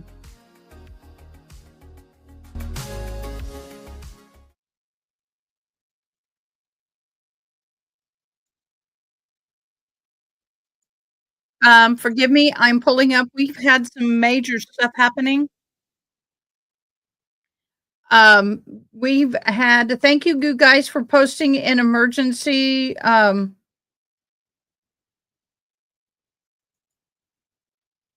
Sorry, I got music going in my ears from the court feed. Thank you guys for posting my mods. Thank you, thank you, thank you. Let me get it up again. Why can't I find it? What? Oh, breaking news. Thank you so much. We did have some breaking news I want to touch on real quick before we get into our feed. Please forgive me. I've had to reboot the StreamYard. There has been lead shooting at Granger, we're for the ones who pay it. That's not what I want, y'all. See, I'm getting the proverbial wheel here. So what's happened is Hinesville, Georgia, Fort Stewart had a shooting, and the elementary school next door has been, come on.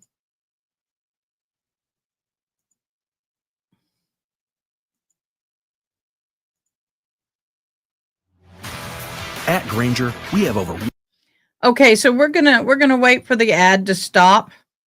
But there has been a shooting at Fort Stewart, and 5 military personnel have been shot. Honey, it looks awesome. Oh, you did? Let me look, honey. Where did you put it? Member chat? Oh, pet pics? Oh, look at the kitty. Honey, thank you so much for your pet pics.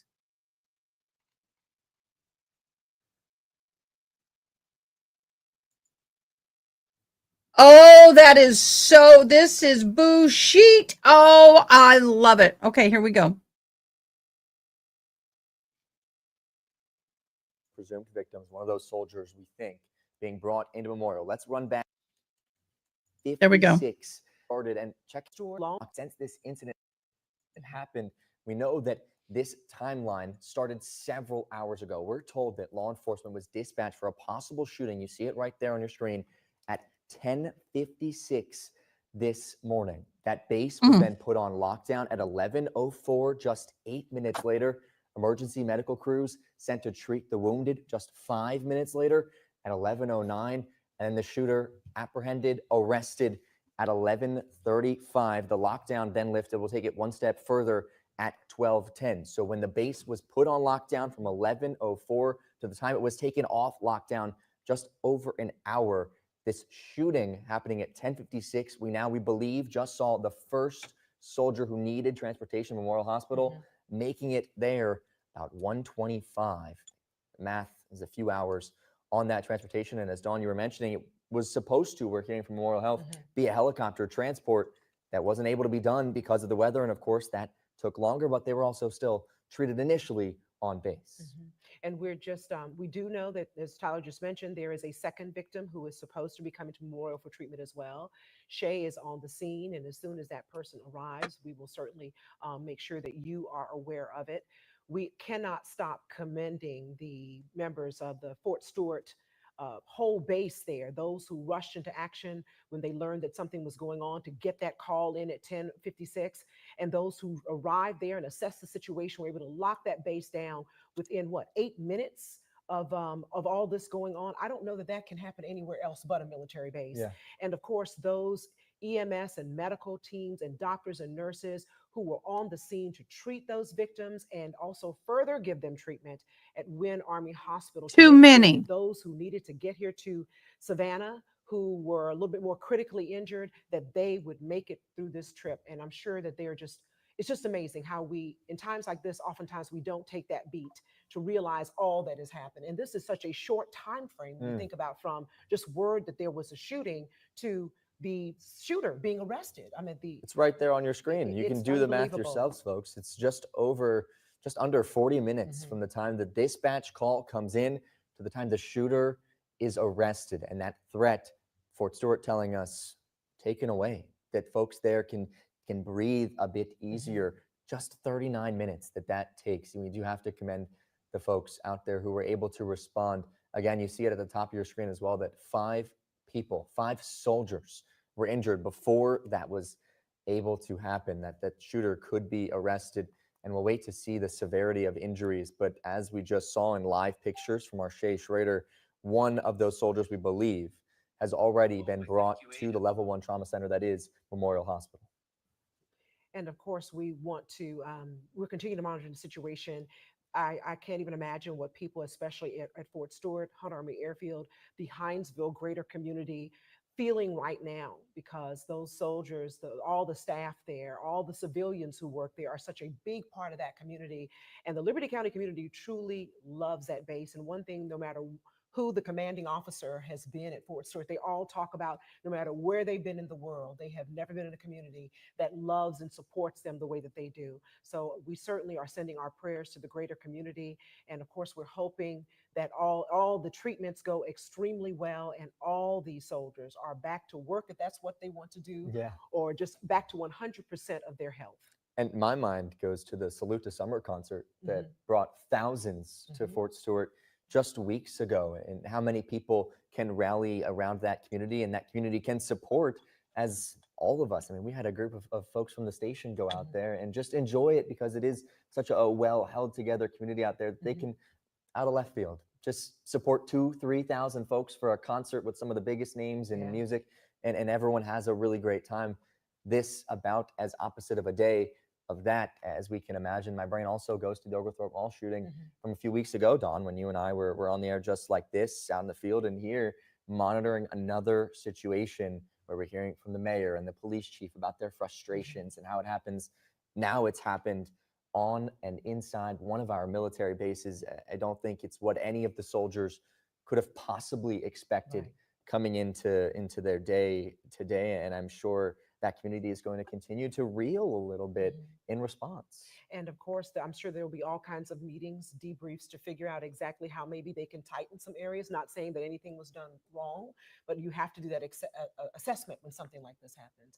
And of course, we are just, I tell you, it's just a little bit overwhelming to think that we're talking about something like this happening right here in our community. Yeah, it is. Because oftentimes some of the things that happen are just so far away that even though they touch you, they don't touch you like the fact that all of us know someone who works at Fort Stewart.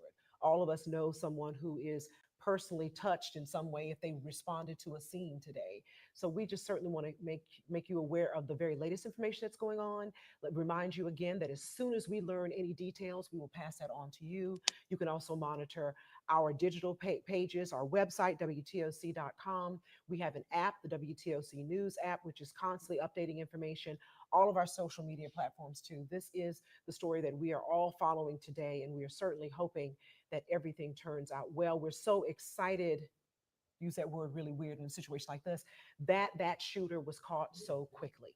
Of course. That says a lot to the hard work. That also says a lot to how a community can begin to kind of breathe that sigh of relief and get a little bit back to normal today. Yeah, and it's the transparency and information that we're going to continue with you all. It's not just something that our jobs call for on a daily basis, but especially in these moments, you'll hear us talk about the fact that, hey, we just heard this from officials. Moments later, they start telling us something different. And that's something that we're not going to hide from you. We're going to keep telling you so that you're right there with us on that same page of the Y'all, this is called filler.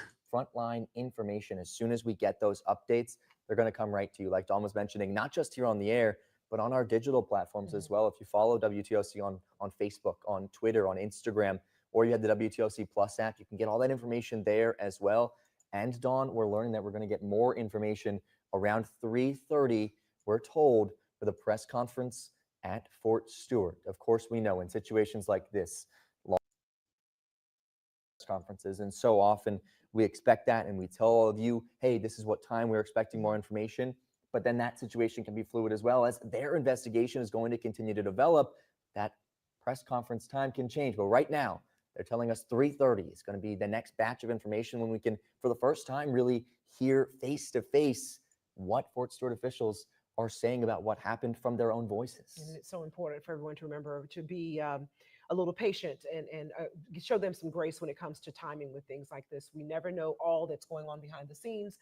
You know, you never know, the president may be calling, and that's certainly more important than them giving us the information that has already happened. So as soon as that is available, we will certainly get that to you as well. We have reporters on the scene. We have Madeline Bierster, who is at Fort Stewart.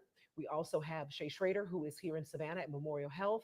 And any information that they get, we will certainly pass that on to you as well. Yeah, and Don, you mentioned the president. We heard from his press secretary, Caroline Leavitt, earlier. She confirming that the president has been briefed on the shooting at Fort Stewart in Georgia. And she says that the White House is monitoring this situation. So that's not just something that pie in the sky could happen. Maybe that is a real possibility, that the president is calling the folks at Fort Stewart to find out this information with all of us, trying to figure out exactly what happened here as this investigation is going to continue to unfold. You can see that statement from the press secretary, Caroline Leavitt, for the president right there on your screen. That came out at 12:44. Of course, we know that that was just about 2 hours after that dispatch call came in. So the president keyed in on this right now and throughout this afternoon, just as some of our other representatives and senators are as well. We also heard from Georgia Senator Raphael Warnock recently, who doesn't just have a tie to Georgia, but of course has an even closer tie to us. That's right. He is a Savannah native, and he says, I'm heartbroken to see the news of an active shooter incident at Fort Stewart. I'm monitoring the situation closely and join all of Georgia as we pray for the safety of our service members, staff, and their families. And right now, we're hearing that our Shay Schrader has some new information. She is live at Memorial Health. Let's get to her right away. Yes, so actually I see another ambulance coming in right now. That is the Central EMS ambulance, the ambulance that we've seen from when Army Community Hospital has been labeled U.S. Army. So I don't believe that this is an ambulance that's carrying any soldiers, although we don't know that for certain, but I can tell you the last ambulance we saw that had the last soldier was labeled U.S. Army. One soldier was taken here to Memorial Hospital. I would say it's been probably 10 or 15 minutes or so now. We don't know the conditions of any of the soldiers that have been shot or involved in this shooting. The Army hasn't given out that information. We did just get a press release from the Army several minutes ago saying that they weren't going to provide any further information until the investigation is complete. But again, we're also hearing about a press conference in a couple of hours. So it just serves as a reminder that in these situations, things are very fluid. You can hear one thing from one source and one from another. We really don't know what's going to happen, which is why we have a team of people on top of this situation throughout our entire viewing area. The Army has confirmed that 5 people were shot. 2 of them are here at Savannah Memorial Hospital, or rather one person is here. Another is in transit to Savannah Memorial Hospital. We know that this is the only level 1 trauma center in the area. It's the only hospital that is fit to help people with critical injuries, as you would imagine somebody would sustain had they been shot. I can tell you that in a typical situation, if somebody was hurt, if they were in a car wreck, if they had been shot, if they had been injured anyway, if we had the names of those people, we would be able to reach out to the hospital and they would be able to confirm what that person's condition was. They wouldn't tell us anything beyond that, but they would be able to confirm what that person's condition is. That's not how it's going to be in this situation, because this is military personnel, because it is soldiers. Any information is going to come from the Army. And again, the last update that I saw from the Army was that they're not going to be releasing any additional information until their investigation is complete, though we do know that that could change. I would say around 15 minutes ago, officials from Memorial Hospital told us that the next soldier was set to arrive here in about 25 minutes. So we are expecting somebody to be here in 10 minutes or so. We will keep you updated when that person arrives, but for now, I am going to send it back to the studio. Shay, with continued information and updates now. Okay, that is a true point that I can definitely say, and that is the military will not be giving out any information on the condition of the soldiers that were injured or unalived if that happens. God, I hope not. Until they're ready to do so, it's going to be different than the standard media stuff that we are used to getting. So we may not know for a while. Yep, the story has hit news into the UK. Yeah. In that 10-minute time period that she mentioned, an armored brigade combat area there on base, and that there had to be a lockdown put into place. If you're just joining us, this is why we're breaking into CBS programming right now, to continue to provide updates as we learn new information. That's true. And we just have to continue to commend everyone who was involved today. Within about 8 minutes of officers getting the word that there had been a shooting, they had already locked down the base at Fort Stewart to make sure that everyone was safe. That included the schools, and anyone who was there, they were told to shelter in place. And within about 35 minutes of the initial call, they had arrested the suspect. We don't have any details on that person, if it's male or female or any identity there, but we may get that information when it comes to the news conference that Fort Stewart is going to have at about 3:30 this afternoon. And as we said, this is all a very changing situation. We call it fluid because information is still coming in. There may be some changes to that time, but of course, we will let you know if that time changes as well as soon as possible. And of course, welcome to our community. Dawn, your show starts at 3 o'clock. And as days like this unfold, so do our shows, right? Our typical newscasts don't exactly look typical after this because everyone is hard at work doing this, trying to bring you the updates live right now at 1:39, when typically we wouldn't be on the air for another hour and 20 minutes. But a situation like this just warrants that we want to be here for you to bring you those details as soon as we can. And we also know that people are joining us at different times, either coming home from work or from out shopping or what have you, or just turning the station on. So that's why we do the updates where we tell you what we know so far. And that way they can be up to date and know what is happening right here in our community. We also know that in response to the lockdown at Fort Stewart, the Appling County schools locked their schools down briefly. They have since lifted that lockdown as well. And Liberty County also went on a soft lockdown, they say, in response to that active shooter situation at Fort Stewart. They said that Button Gwinnett Elementary, Joseph Martin Elementary, and Snelson at Golden Middle School were all on lockdown. After this went out, they sent out that update at about 11:57. You are seeing some of the updates, including the Appling County Schools update on our website, WTOC.com. 3 Dallas Cowboys cheerleaders who are looking for all the context to this situation. You can go into WTOC.com. This will be the first and biggest thing on the homepage, and you can click on that and read everything that we've had and learned since that dispatch call went out around 11 o'clock, which you see on your screen right there, that law enforcement was dispatched for a possible shooting in the 2nd Armored Brigade Combat Team Complex at 10:56 a.m. And then the bold right after that, the shooter was apprehended 39 minutes later at 11:35 a.m. The lockdown lifted just an hour after it was put in place as well. That swift response, Dawn, of these emergency personnel. And speaking of that, those five soldiers, who were shot at that time were initially treated at the Wynn Army Hospital, which is right there on the base of Fort Stewart, which is just so fortunate for them. If this had to happen, they were within steps, honestly, of a world-class hospital. And those who have less serious injuries remain at Wynn Army Hospital. Those are 3 of the soldiers. 2 of the soldiers being transported here to Savannah's Memorial Health, the Level 1 Trauma Center.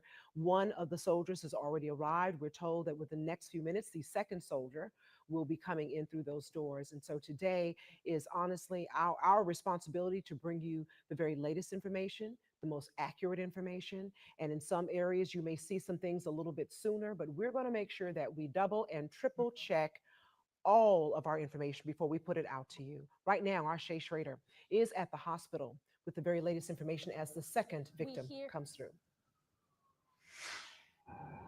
We do hear lights and sirens right now. We were told about 25 minutes ago that we could expect the other victim that is expected here at Memorial to be here in about 25 minutes. I can hear those lights and sirens right now, and the ambulance is coming around the corner. I see a Georgia State Patrol vehicle pulling in, a Georgia State Patrol truck. So they were likely escorting the ambulance here. And after that, we can see an ambulance coming in behind them. So this is going to be that soldier. They have a full police escort, as you can hear, trying to step away so y'all can hear over the sirens, but we see a Chatham County Sheriff's car, a Georgia State Patrol car, a Savannah Police Department vehicle. I saw, I believe, a Georgia Department of Public Safety vehicle as well. Now, the ambulance that's presumably carrying that second soldier has pulled into Memorial Hospital's ambulance bay right now. It's clear that this person is in need of help. The staff here at Memorial Hospital has been standing by since just after 11 o'clock this morning when we first learned of this event. Now, the first patient was brought here, I would say around 25 minutes ago, and now this is that second patient from the Fort Stewart Army base that's here at Memorial to receive treatment. Now, I'll remind you again that Memorial Hospital here in Savannah is the only level 1 trauma center in our area. It's the only hospital that is fit to treat serious or critical injuries like we can presume this soldier has. Fort Stewart and the Army has confirmed that 5 people were shot on base. 2 people are here at Memorial now. That last person is being unloaded from the ambulance as we speak. We don't know the extent of anybody's injuries, nor do we know the status of those 3 other soldiers. We do know that they were being treated at Wynn Army Community Hospital, which is on base, and that anybody that needed further treatment was going to be taken here to Memorial in Savannah. So we are hoping that those other soldiers are not in need of critical care, and that is the reason that they haven't been taken here to Memorial. But that second soldier, I can see them on a gurney right now being wheeled into the building. And we can see police officers as well. As we're going to take a zoom out here, we see another ambulance coming in. We don't know, don't believe it's related to the situation. We were told that there were going to be 2 patients from Fort Stewart coming here, and we have seen both of them now. There is a very heavy police presence in this ambulance bay.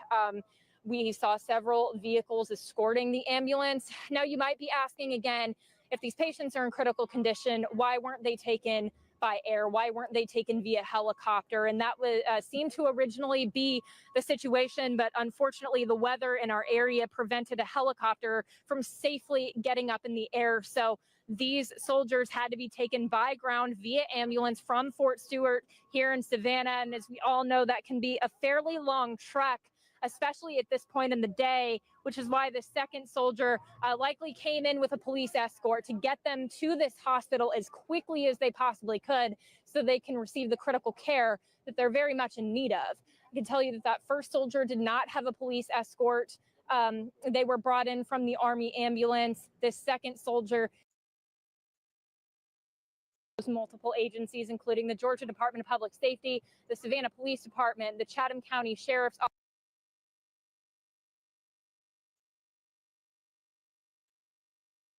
to get information on what the condition of these victims are. I've said it before, I'll say it again. In a typical situation, when somebody has been injured, if we have that person's name, we can typically reach out to staff at the hospital and they will give us what the person's condition is, whether that is critical, serious, the extent of their injuries. That's all they'll give us, but they will tell us. In this specific situation, because we are talking about soldiers, we have to defer to the United States Army, and the Army has not released any information other than 5 soldiers are shot, and we know that 2 of them, as of right now, are at Memorial Hospital in Savannah. So we are going to continue to bring you the latest updates as we become available. We're going to continue asking the Army for updates on these folks' condition. We are hoping for the best, but for now, I am going to send it back to the studio. Just so much activity there at Memorial's emergency room and that ambulance bay. As you can imagine, this is what they train for when it comes to situations like this, where they can make sure they give the very best care and as quickly as possible. Shay mentioned not seeing the escort there for the first ambulance, but I'm willing to bet that that route from Hinesville and Fort Stewart all the way to Savannah, there were officers who were flanking those ambulances, because what they want to do is to draw as much attention to it as possible, and hopefully people will move over faster. As we know, through the years, we have not always been so kind when it comes to ambulances. There used to be a time when people were taught, immediately move over when you see that ambulance coming up behind you. And sometimes not anymore. They want to make sure that they cut down on that time. It's good to see that both of them have arrived here already to Memorial Health. And we certainly. Okay, now we're going to go ahead and come on over here. I am seeing some movement in the courtroom. It's been an interesting day. We've had a lot of techie in testimony today. It's been good testimony. We did get to the maggots and the boiling of maggots again today.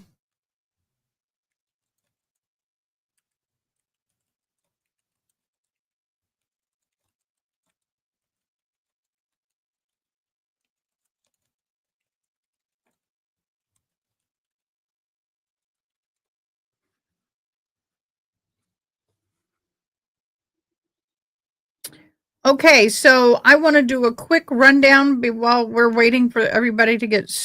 Whoa. Okay, there's no sound yet. So,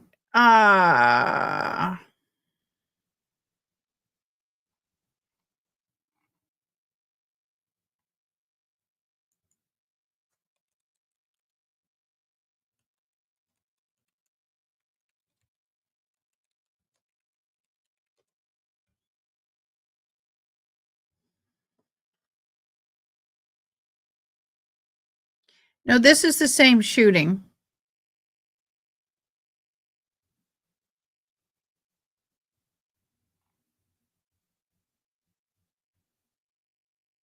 We don't have anything yet. Maybe not. I'll come back over here. We saw the large police escort that came and monitoring it closely. That update coming in to us just moments ago. And this is where you can find that at WTOC.com. You will find that it is right at the beginning, the front and center of the website, that all the information that we have collected throughout the last few hours on this is posted there chronologically. You'll get the latest update at the top. And as you scroll down all the way to the bottom, you'll find the original story that our digital team put up as we learned that first bit of information. And it all goes back to that transparency, Dawn, that we've been talking about. And at about 10:56 today, a life changed for a lot of people when they got that call on Fort Stewart that there was a shooting going on. And within 40 minutes, 39 minutes, the person accused of shooting these soldiers was in police custody, and that is some very quick action. We also have to commend the military, commend all the police officers and those who may have been allowed on base to help them as well. We also want to make sure that we commend the medical staff for being there and making sure at the most critical time those soldiers got the care that they needed. As we want to remind you, 5 soldiers in total were hurt in that shooting. 3 of them are at Fort Stewart at the Wynn Army Hospital, and 2 have been transported here to Savannah Memorial Health at the trauma center. They're being treated there. And I believe that is a live shot from Memorial Health outside of the emergency room there. And you could see the ambulance, one of the ambulances that one of the soldiers was brought here in, the U.S. Army ambulance. Yes, our first soldier that arrived at Memorial Health came in that ambulance. We watched it happen with our Shay Schrader, and you're still seeing the pictures out there as it kind of shifts our camera. That ambulance is now to reposition as that soldier awaits treatment and will stay there. Of course, it said U.S. Army on it. We know that that is one of the soldiers who was there and was brought to Memorial about 25 minutes ago, and that happened hours after that dispatch call came in at 10:56. If you're just joining us, like Dawn just mentioned, because we know that a lot of people are joining at different times to get different levels of information, aware of different levels of detail, that 5 soldiers were all shot within Fort Stewart at a specific area. It's the 2nd Armored Brigade Combat Team area. That's where the shooting happened, and the soldiers were treated on site before being moved to Wynn Army Community, and now 2 of them being moved to Memorial. Well, there has been a lot that has happened in under an hour when it comes to the shots fired call, as well as the suspect being arrested. And now we know that everybody is where they need to be to get that best treatment for them. That's that 2nd soldier who was coming to Memorial Health here in Savannah has arrived. So we are waiting anxiously for any information that the military will release. We're told as of right now, there will be a news conference at Fort Stewart at around 3:30 this afternoon. We're going to bring that to you live on all of our platforms. Now, that may change. As we all know, when things like this happen, sometimes the investigators have to do some more investigating or to figure out exactly what all they're ready to release to the public. So they're saying 3:30 now. If they change that time, we will let you know about that as well and bring you the very latest information. And my mind, Dawn, I can't help it from going back to the Oglethorpe Mall shooting that happened just a month ago at this point, where we saw multiple people injured in an incident there as well. That happening where there were so many kids and families, it's no different on Fort Stewart. We think about the soldiers, but as we've been mentioning, that there are so many families out there, that there are schools on Fort Stewart that had to be put on lockdown during this incident as well. These incidents of violence, of mass violence, of several people being injured, 5 of our soldiers being injured, 2 of them so badly they had to be taken more than an hour to Savannah, to the level 1 trauma center. This is happening in places that impact so many people, not just like we talk about with targeted shootings that happen in our cities on a weekend that injure 1 person. 5 soldiers injured. We had several people injured at the mall not too long ago. It's these incidents that touch everyone that bring us on the air for hours like this to cut into programming and give you guys the updates that we need to, those details as they continue to change, as our crews learn them from the scenes. And I tell you, it certainly hits a little differently when it is the military, because we all know the sacrifices. They volunteer to make the sacrifices for us so that we can enjoy these freedoms every single day. They are all over the world, some from Fort Stewart right now, in different countries, defending our nation and defending our rights. And the fact that they could make it back home from war-torn.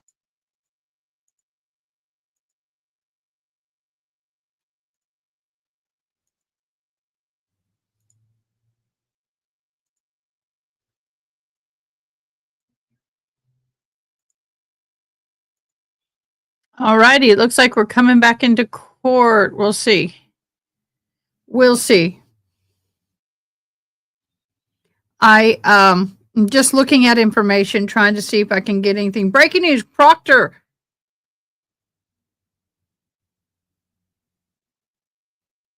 Wait a minute. Proctor is John Barron. It's all going to come out tomorrow.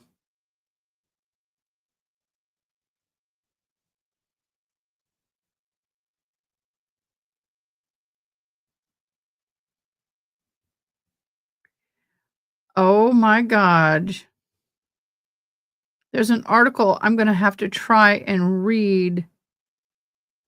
The clock is kicking down until the Karen Reed files and massive multiple $1 million section 1983 federal civil rights case against Massachusetts State Police. Oh my gosh, I'll have to read this later.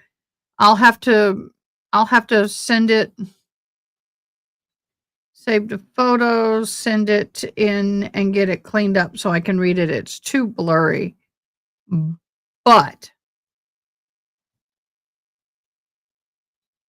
I've got something to read. I got something to read.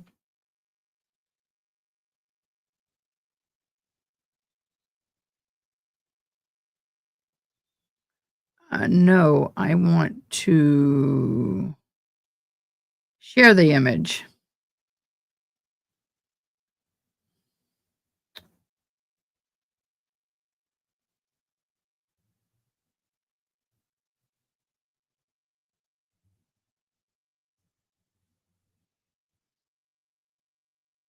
Okay, so I got it. What the? Now they're going to say 2 p.m.? Well, that's just 3 minutes from now. So we'll go back over here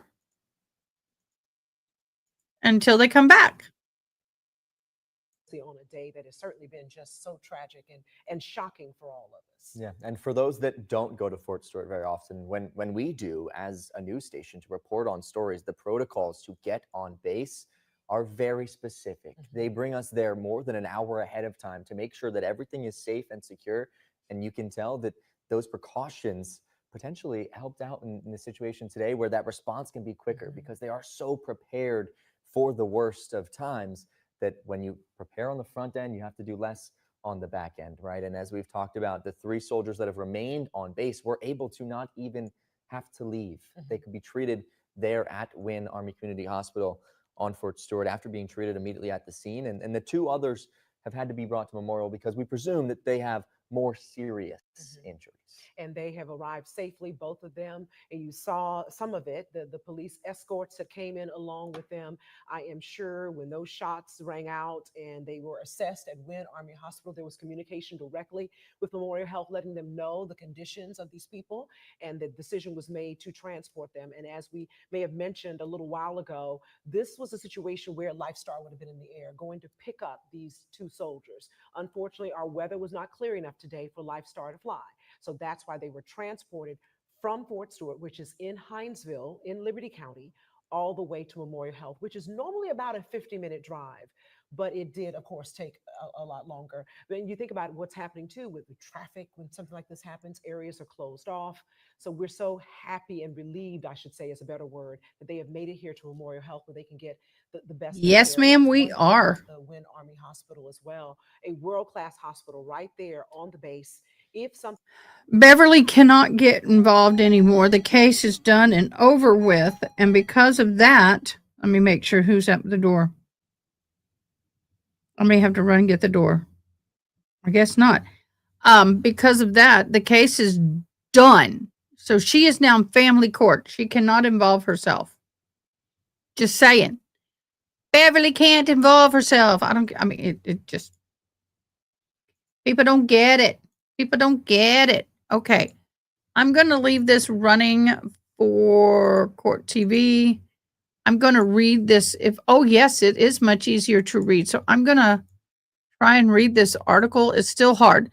The clock is ticking down until the Karen Reed files a massive multi-million-dollar Section 1983 federal civil rights against the Massachusetts State Police in a few weeks. 3, 2, 1. That's what all her subpoenas last week were about. The Karen Reed team is laying the groundwork for a big daddy of all lawsuits. Karen Reed and her attorney, Alan Jackson, who just signed on to the latest twist in this taking no prisoners legal struggle, aren't sweating I can't read that word. This is not super clear. Wrongful death suit brought in Plymouth County and John O'Keefe's family. If two juries in a year apart agree that Karen Reed did not hit John O'Keefe with her SUV, how are the scheming O'Keefes going to cut themselves a nice big piece of cake, at least against Reed? I don't understand that. Maybe their ambulance chasing can prevail against the dive bar of Canton, but Karen should. I can't read it. It's not very clear font and print, y'all, so it's not easy to read. Pending the federal lawsuit against the lynch mob is just the latest indication that since the not guilty verdict in June, Norfolk County hunters have become hunted. It's like the old something song. Sometimes the hunter gets captured by the game. Right, D.A. Morrissey? Yesterday, it was the disgrace plus the sized ex-state trooper Michael Proctor backed into that same Dunham courtroom where it was so badly humiliated last year by having to read his own obscene text. This time, I wish I could show you how horrible this text is. It's very difficult to read. Let me see if I can find a better way to read this, but it's a huge article, and I will go ahead and make it available to you guys. Let me go ahead and make it available to you guys in the mod chat. Let me add the photo, and maybe you guys can read it. I'm struggling to read it because it's not a very good quality. There it is. It's there for y'all to read, but I'm going to finish reading it in a little bit. I have been waiting to take a comfort break, thinking court's going to come back, and they haven't. So I'm going to take a comfort break, and I'll be right back. I'm always quick. Don't worry. Now with the all clear, as this investigation continues, of course, we don't want to draw any conclusions. But if they're saying all clear, and they're telling us that all areas of the base are all right to travel within right now, I would have to presume, Dawn, that the folks conducting this investigation believe that they have neutralized whatever threat existed in arresting that one shooter. And believing that there may not be anyone else involved at this time. We are being told that in about an hour and a half from now, there will be a news conference from Fort Stewart to give us the very latest information. I'm sure that there are details that they have not released yet, that they are confirming that they can release to the public.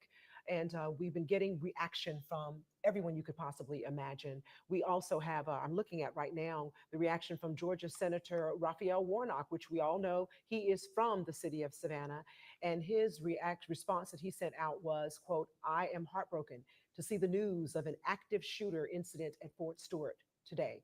I'm monitoring the situation closely and join all of Georgia as we pray for the safety of our service members, staff, as well as their families." Now, as this happened, what Senator Warnock is reacting to there, several of our area school districts went on lockdown. Liberty County saying they went on a soft lockdown. They lifted that about 13 minutes ago, they tell us. About 150 Liberty County school system lifted their soft lockdown following that shooting on Fort Stewart. They said, quote, "There is no threat to schools based on the information provided by local law enforcement authorities." That from Liberty County school system, but they weren't the only ones to go on lockdown. And you are seeing that statement from the Liberty County school system right there on your screen. Also on lockdown within the last few hours, but since lifted, is Appling County. As we are looking at this article on our website, as you scroll down, you'll see as these different developments came in, Appling County put their school system on lockdown and has since lifted that as well. So not only did the base have to go on lockdown, but Appling County schools, as you see right there, have now also lifted their lockdown. That came in about 1:15 following that shooting at Fort Stewart, that are not just schools on Fort Stewart, but our schools in the surrounding coastal empire, some of them going on lockdown this afternoon as this shooting unfolded. And as we learned about it, and again, 5 soldiers were shot on Fort Stewart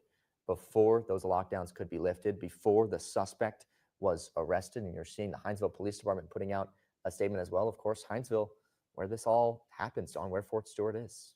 Exactly. I'm trying to see that comment saying that along with other law enforcement agencies, they've responded to assist Fort Stewart and their law enforcement. Oh, they're moving it around. The active shooter incident. At this time, the scene is secure and there is currently no evidence to suggest any ongoing or further active threat to the community. All questions or information regarding this incident should be directed to Fort Stewart officials. And of course, they went on to thank all the law enforcement officers and agencies for their quick response there. We also been talking a lot about lockdowns. I want to just let people know exactly what that entailed today on the base and at the schools.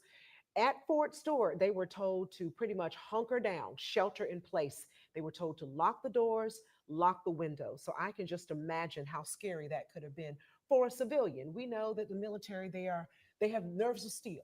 They're and they've trained. been trained, highly trained to deal with situations like this. But can you imagine if you were there visiting a friend, and all of a sudden you were not told not to go outside, stay away from the windows, lock the doors. But thank goodness that was quickly lifted as soon as they knew that the area was safe and everything is going back to normal now at Fort Stewart. Our Madeline Bierster has been live at Fort Stewart off and on throughout the day. And at one base, she was one gate. She was moved to another at one point. But we saw at that time, shortly after they lifted the lockdown, we saw an officer, a soldier, who had a gun pointed as he was looking toward people who were coming toward the gate. And that's to be expected. That's a very tense time. Okay, guys, I know they said that they would be back at 2:00 their time. They are 37 minutes behind schedule. I don't know what is going on. I know the judge was late this morning. Y'all, I just got comfortable. I took my shoes off. This girl just got comfortable. Now you're in trouble when I get my nightgown. No, I'm kidding. But we are waiting for court. It says resume around 2 p.m. If you notice, I love how they say it, around, not at 2 p.m. So we have been watching. For those of you who've been here, we're watching, and I'm going to go ahead. They're not saying anything new about that active shooter situation on Fort Stewart's air military base. It breaks my heart. That people can be that way. Ronnie, thank you so much for helping Frankie Leroy in our Discord. I will tell you that I really appreciate my mods. They are fabulous for the Discord. Fabulous in Discord. There's our Discord if you wish to join us in Discord. My mods are amazing. I could not do this without them. They are the most patient, kindest, understanding, engaging, friendly, supportive, and batshite crazy. No, I'm kidding. Mods anyone can hope to have, and I just thank them so very much. And I've got 3 fabulous mods. One of them is fabulous, but she is on a hiatus right now. Her husband had surgery, so we're giving her the time she needs to take care of hubby and to kind of keep up with her.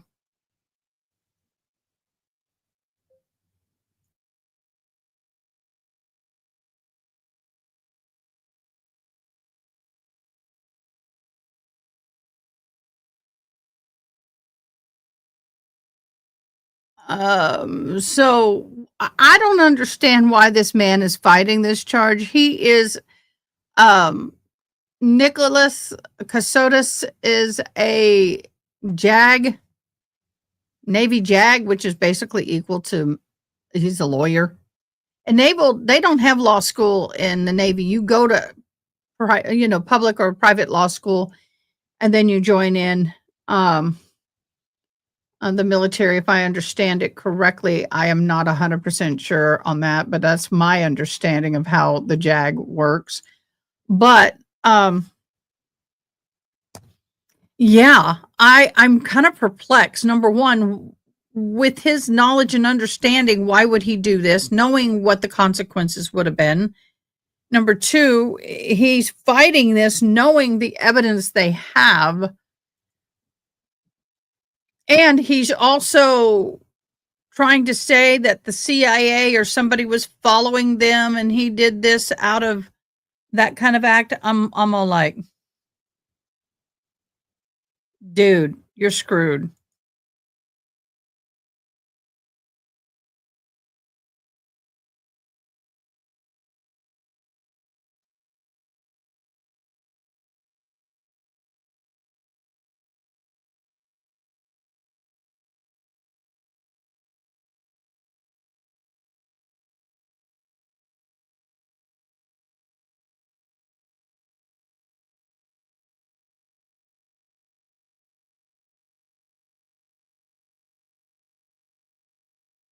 I'm muted. I know. I was talking to somebody else. So, sorry, talking to my son. So y'all know that I have the flight pattern, stuff and all that kind of cool stuff. We've got a call out for an emergency on a plane. So y'all just keep them in prayer. Keep them in.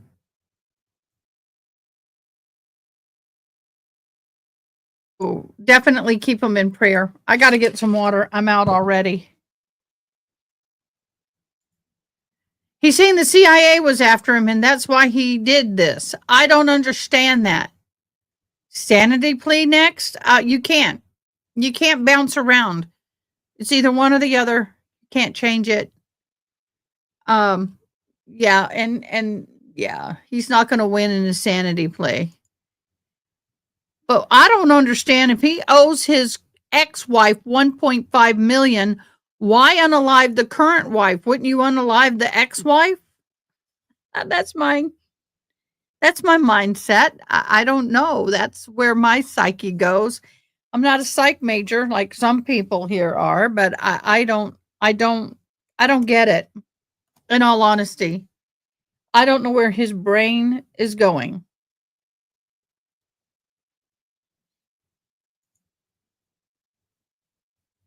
Oh, I know. I would think it too. Sometimes I make those comments not for one person, but for the benefit of the all, because not everybody knows. But no, you're right. You can't change it. You're just saying he's claiming all these stupid things. He's a lawyer. He should know better. And a JAG lawyer at that. No, the CIA was not after him. It was the state authority. Look at him for the money. Yeah, he was fleeing his financial responsibility is what he was doing. But would you why unalive the current wife when you don't want to pay the ex? Wouldn't you unalive the ex-wife first? That's my humble opinion. Keep the current wife, unalive the ex. And if you're unhappy with both, if you're going to unalive anybody, unalive both of them, but don't marry the third bimbo. Run with the money and get out of country. I don't know. I don't know. I'm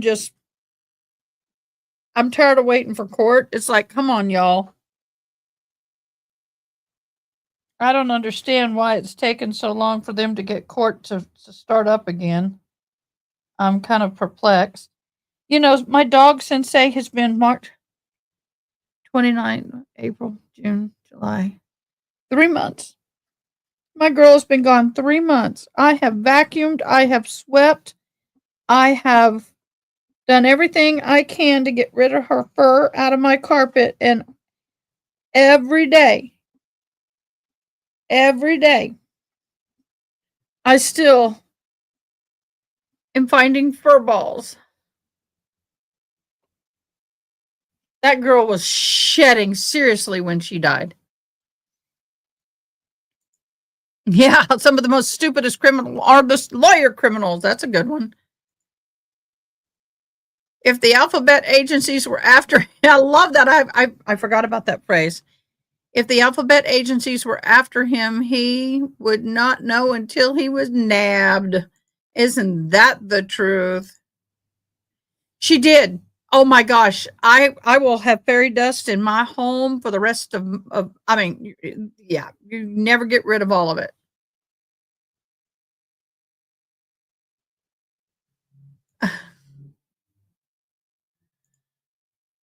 Yep.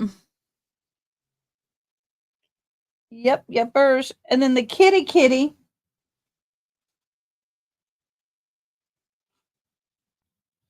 The kitty loves to get my hair ties.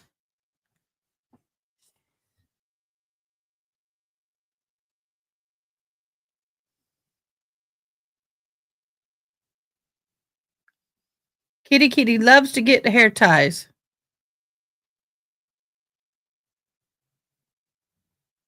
Go figure.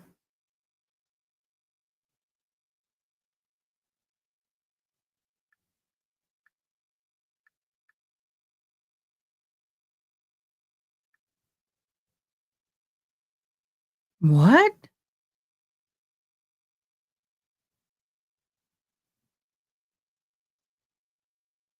I got something I got to read. It's State of Texas versus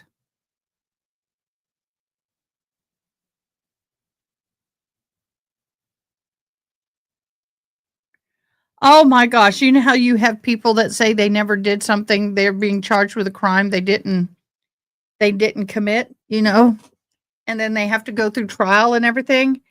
Well, in this case, I'm reading it from my phone. Now comes the state of Texas by the district attorney moves that the court dismisses the above entitled and numbered case for the following reasons. And this is against J. Houston Seal, Gillespie County.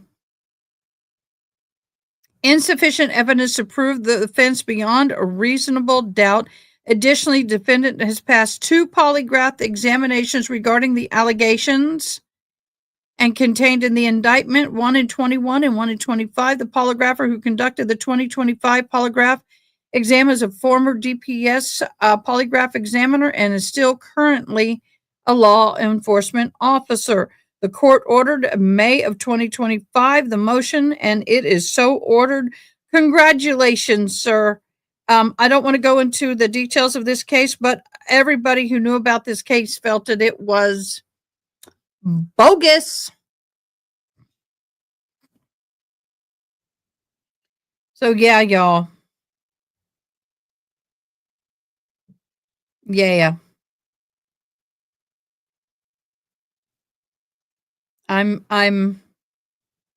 Yeah, it's interesting. Oh, one of you asked me, what is this drink that I'm always drinking?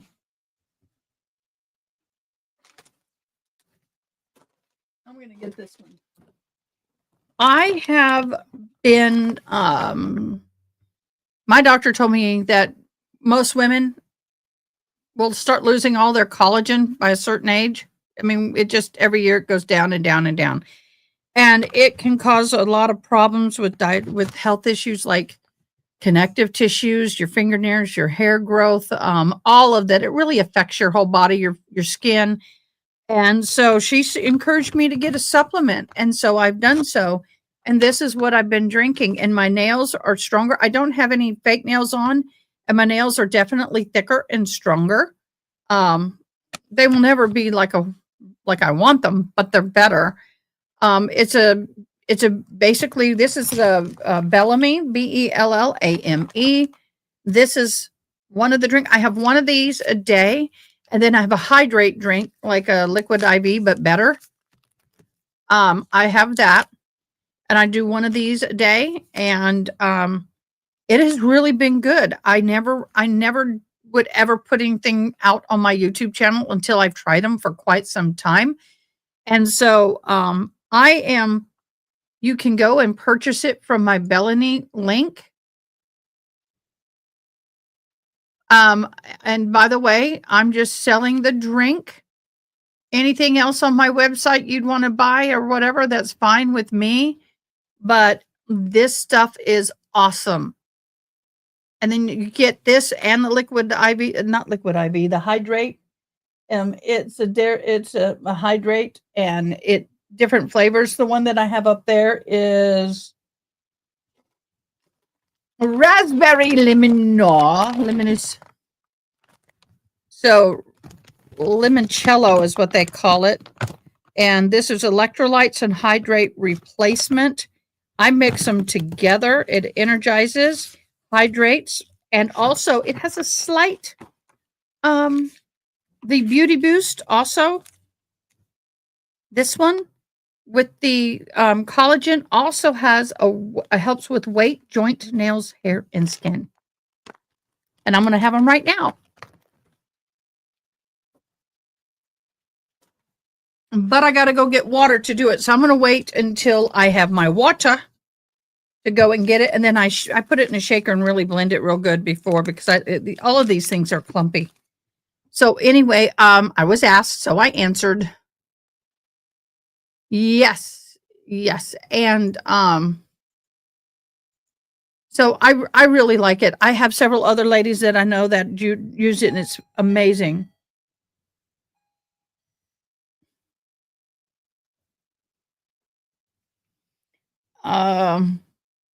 Yep, I got to get to the door. I'll be right back. I'll leave court running.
Okay, guys, I'm going to put you on this tab. Here we go. I have got a customer up front that I need to deal with. I'll be right back. Enjoy.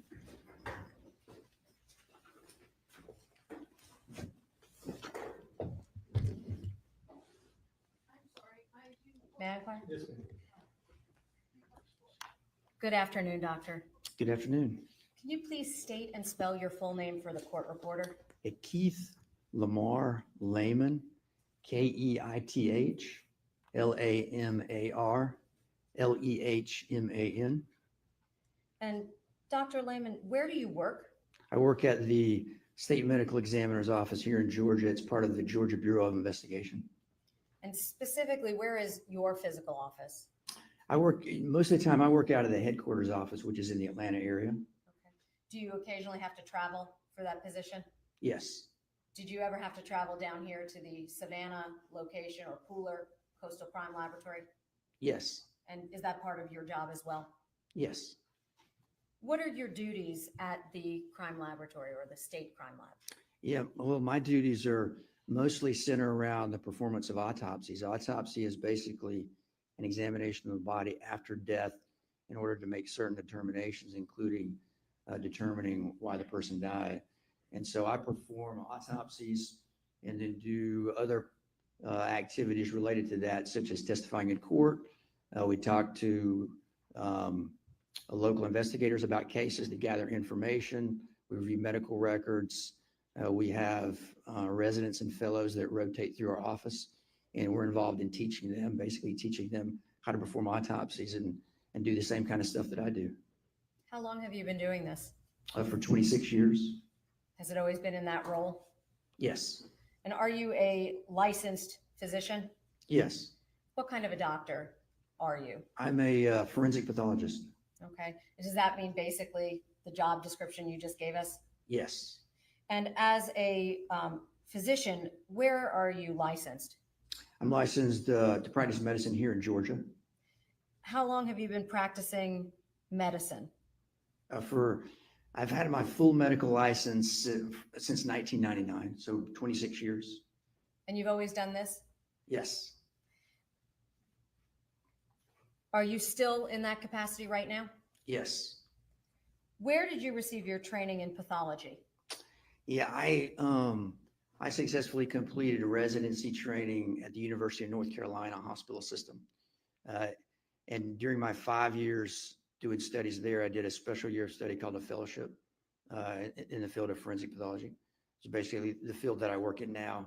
And then after my training in North Carolina, I did another year of training, this time at the Fulton County Medical Examiner's Office in Atlanta, which was another year of fellowship training in forensic pathology. And can you explain to the jury the difference between a forensic pathologist and a coroner? In Georgia, the coroners are elected officials. The coroners are usually not physicians.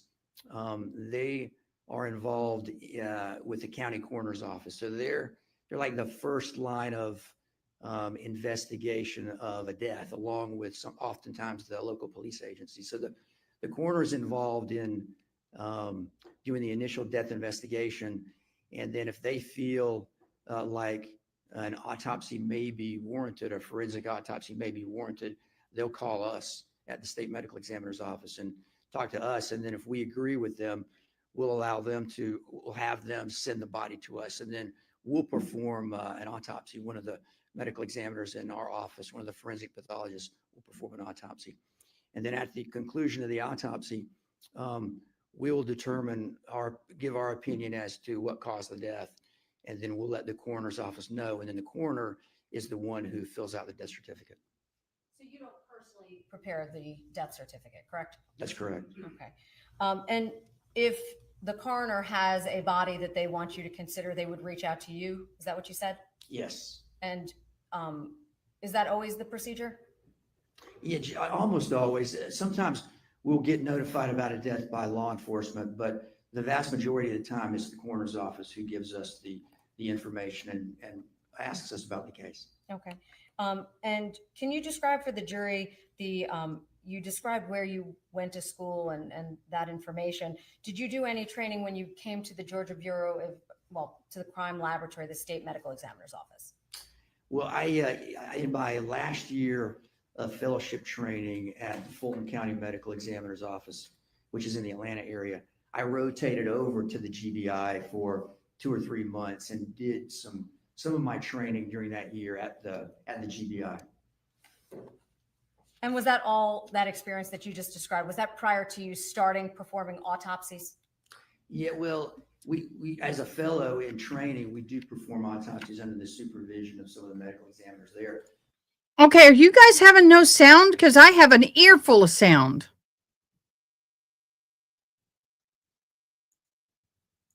Are you guys having no sound? Because I literally have an ear full of sound. Can I have a sound check, please? It may be this feed. Let me switch feeds. Because I know they're a little bit behind the other ones. So I switched feeds. Nope. They're too short. They're cutting in and out. We're not going to watch that feed. But that was before I started doing unsupervised autopsies. Okay. And at some point, they basically cleared you to do it on your own. Is that right? Yes. Okay. And how long have you been doing that now on your own? For 26 years. Okay. Specifically, have you ever testified before as a medical expert in the field of forensic pathology? Yes. Approximately how many times? Approximately 300 times. What counties? Gosh, a lot of counties in Georgia. I haven't testified in all of them, but many of the counties. I've testified here before. Okay. Have you ever been denied expert status as a forensic pathologist? No. At this time, Your Honor, I would seek to introduce this witness as a forensic pathologist expert. No questions and no objections. He is qualified as an expert in the field of forensic pathology. Now, I'm going to direct your attention to December 6th of 2022 and December 9th of 2022. Were you called upon to perform an autopsy on a person at the request of Special Agent Tracy Sands of the Georgia Bureau of Investigation and the coroner in this county? Yes. And as a result of that request, did you in fact perform that autopsy? Yes, I did. Did this case get assigned a unique case number associated with that medical examination? Yes. And I don't know if I asked you this. Can you explain to the jury just what an autopsy actually is? Yes. So an autopsy is basically an examination of a body after death in order to make certain determinations, including determining what caused the death. And specifically, you indicated that this case had a case number. Can you tell us what that number was? Yes, it is 2022-600-7185. Excuse me. Your Honor, may we approach? Sidebar.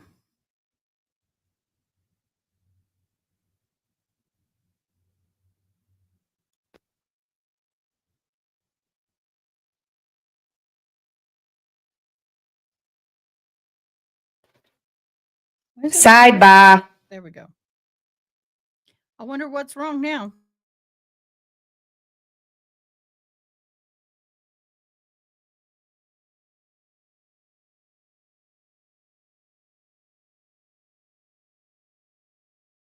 Is that case number unique for each autopsy you perform?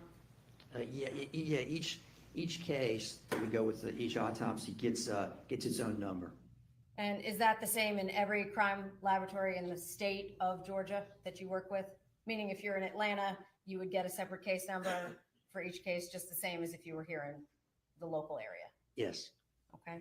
And what is the purpose of that case number?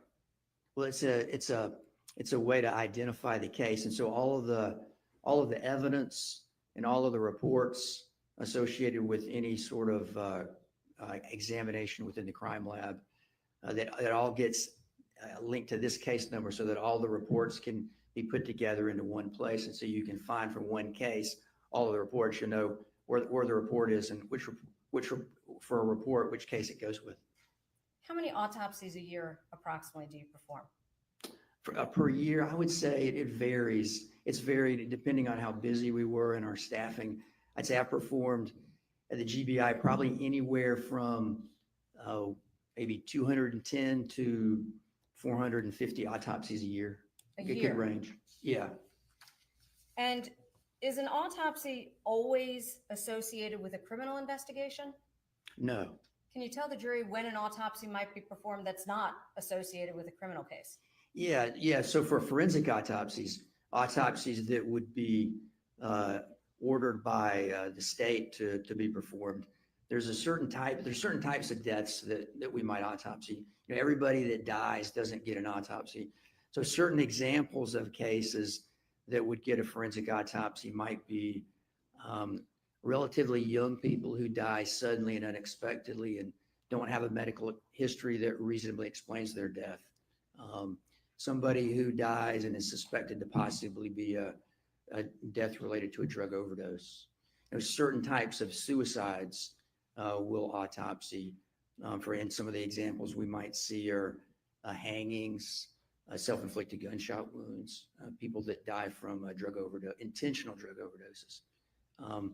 And many of the deaths in custody, in police custody, will autopsy. And then deaths that are suspicious, in other words, deaths where the case appears to be or appears to possibly be a homicide. Those are autopsied as well. So those are some examples of the types of cases that we might bring in for autopsy. And in this case, you indicated that case number and that came in through law enforcement. Is that right? I'm sorry? This case came in through law enforcement, though. It was not one of those other types. It was actually a criminal investigation. Yes. Okay. Did you ultimately perform an autopsy at the time of that receipt of the body? I performed autopsy on December the 6th and December the 9th of that year, 2022. At this time, Your Honor, I'd like to mark this as State's Exhibit 1.62. It is an 8-page document. I'm showing it to counsel.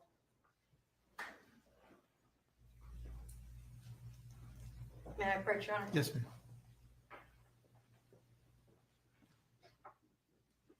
Take a look at that, please, Doctor.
Do you recognize that document, Doctor? Yes, I do. What is that document? This appears to be a copy of the autopsy report I prepared for this case. And did you prepare that actual report in its entirety? Yes, And is that a duplicate of the original report that was prepared? it does appear to be. Your Honor, at this time, I'd like to seek to tender State's Exhibit, I believe it's 1.62. No objection, Your Honor. Thank you. May I?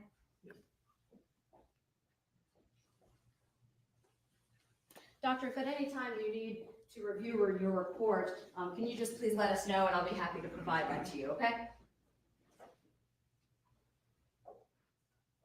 Now, you indicated that you performed an autopsy on December 6th of 2022, is that right? Yes. Do you recall, if you recall, who was with you at that time? I don't specifically recall. It would have been, certainly we would have had some of the assistants there in the office. There was GBI Crime Scene Specialist Brett Dickerson and Liberty County Sheriff's Office Detective Jack Frost did attend the autopsy. Would you have documented that in your report? Yes. And why do you document items in a report? Well, so when I get asked about it later, I can answer the question. Be fair to say with 400 autopsies a year approximately, you don't necessarily remember every single detail of each autopsy that you perform? Yeah, that's absolutely correct. And do you document things as you're doing them during the course of an autopsy? Yes. Do you create medical notes? Yes. And are those preserved? The notes are, some of the notes are preserved, yes, into the file. Okay. Some of them aren't. Okay. And would those be done for the same reasons to assist you in reviewing your materials if you needed to? Yes. Okay. And with respect to that autopsy, can you tell the members of the jury what you do when you first receive a body at the medical examiner's office for an autopsy? Yeah, so the initial step is we photograph, we take initial photographs of the body. We'll photograph the body bag tag that comes in. The body bags will be sealed. And before we open the body bag, we'll photograph the body bag tag to show how the bag was labeled.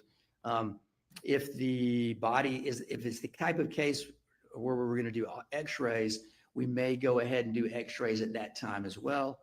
And then the next step would be to open the body bag. And then really before we do any significant manipulation of the body, we'll go ahead and take photographs again, just to document the condition of the body, as it was when we started the autopsy. And then after that, we'll begin examination of the body, which may include, depending on the case, recovery of evidence. If there's clothing on the body, we'll remove the clothing. Sometimes there's medical devices on the body from a person receiving emergency medical treatment. We'll remove those and document those things as well. And then we'll do the external examination, basically looking at the outside of the body. We're looking for any evidence of natural disease or trauma or any other findings that might help us understand what happened to the person. And if we find potentially important things during our examination, we'll stop and take photographs of those. And can you explain to the jury what a medical placard is? A placard it's basically a structure where we can put some sort of inscription. We use a placard basically as a label in our photographs, and some of our photographs that shows the case number, the unique case number for this case that we were talking about before. So, Your Honor, I'm going to ask to approach the witness, and I'm going to ask to show him the state's exhibits 1.27 through 1.61. Doctor, did you have a chance to, and counsel has been provided a photocopy of each of these exhibits in addition, Your Honor, for the record. Did you have a chance to review all of those before your testimony here today? Yes, I believe so. Okay. And those photographs, are those some of the photographs that you took during the course of the autopsy? Yes. Are all of those a fair and accurate representation of the photographs that were taken during the course of the autopsy, both on, just so we're clear, December 6th of 2022 and December 9th of 2022? Yeah, I reviewed the sets of photographs shortly before coming in here. And during my review at that time, they did appear to be accurate representations. Okay. At this time, Your Honor, I would seek to tender all of those exhibits. No objection, Your Honor. They're admitted without objection. Thank you. It's 1.27 all the way through 1.61. Correct, Your Honor. Would it be fair to say, Doctor, that there are far more photographs than what I've handed you? Yes, there are significantly more. How many photographs do you take? Does it depend on the case? Oh, it absolutely does. Yes, it can vary quite a bit. So in this case, what photographs did you take of your autopsy? Do you recall what portions of the autopsy? Would it be the entire autopsy, just part of it? How does that work for the jury? Yes, so we took many photographs on the outside of the body. And then in addition, we took some photographs, significantly fewer, on the inside of the body. So once we open the body during the autopsy, we start out just looking at the outside. Then we'll open the body. We'll open the chest and the abdomen, look inside, remove the internal organs there. Same for the neck structures and same for inside the head. And so we did take some internal body photographs, in the region of the head, yes, but mostly external photographs in this case. Okay. And the photographs of the interior of the head, can you explain to the jury why you would take photographs of the interior of a head?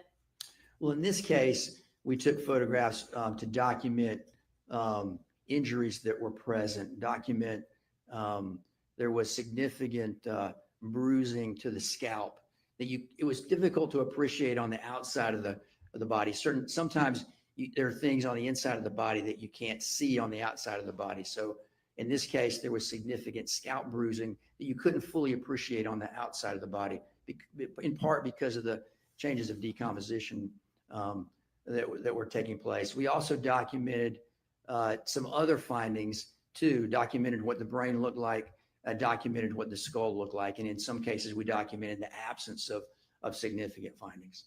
When you first started performing the autopsy, did you have all of the portions of her body? No, when we began the autopsy on the first day, December the 6th, we did not have the full body. Okay. Did there ultimately come a time when you received the remaining portions of her remains? Yes. And I say her, was this a male or a female? Female. And was she identified at the time that you first received her? No, she was not. As a medical examiner receiving a person in the condition that you received her, would some of your investigation of the body be in an attempt to assist law enforcement in identifying her? Yes.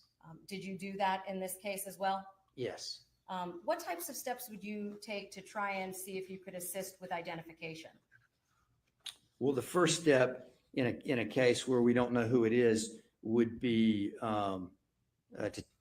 for us. One of the first steps would be to take fingerprints, if you can, because there's a large databases that can be searched for fingerprints. It's different than something like dental records. For dental records, you really have to know who it might be so you can get their dental records. But for fingerprints, there's large databases that are available that you could potentially test.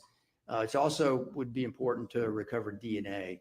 There's some DNA databases also available. So those are some of the first steps that we took in this case. And with respect to DNA, as a medical examiner, what do you do to attempt to assist in that process? We recover DNA from the body. Okay. So we'll recover certain blood or tissue that we think would have the best chance for the DNA scientists to be able to use to recover DNA. Okay. And can you explain what a blood stain card is? Yeah, blood stain card is basically it's a special card, and you take blood and you spot it onto the card, and then you let the card dry. So it's basically a card with dried blood on it, and it's our typical sample that we use as a DNA collection specimen. Pretty much in every case where we have blood that we autopsy, we will recover a blood card. And where would the blood card go after you collect it? The evidence, once we collect our evidence, it's say during an autopsy, the evidence will eventually go to an evidence holding area at the GBI facility. And then from there, the evidence will be distributed to whatever branch of the crime lab would do the testing. So if it's a bullet, it will go to the firearms lab. If it's blood for DNA testing, it will go to the DNA or the forensic biology lab. And in this case, did you take blood stain cards? Yes. I'm going to show the witness exhibits, Your Honor, 1.63, 1.64, 1.65, 1.66, and 1.67.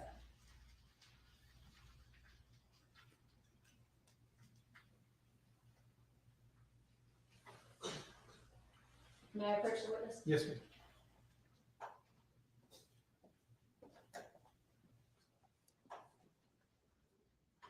gloves if you prefer.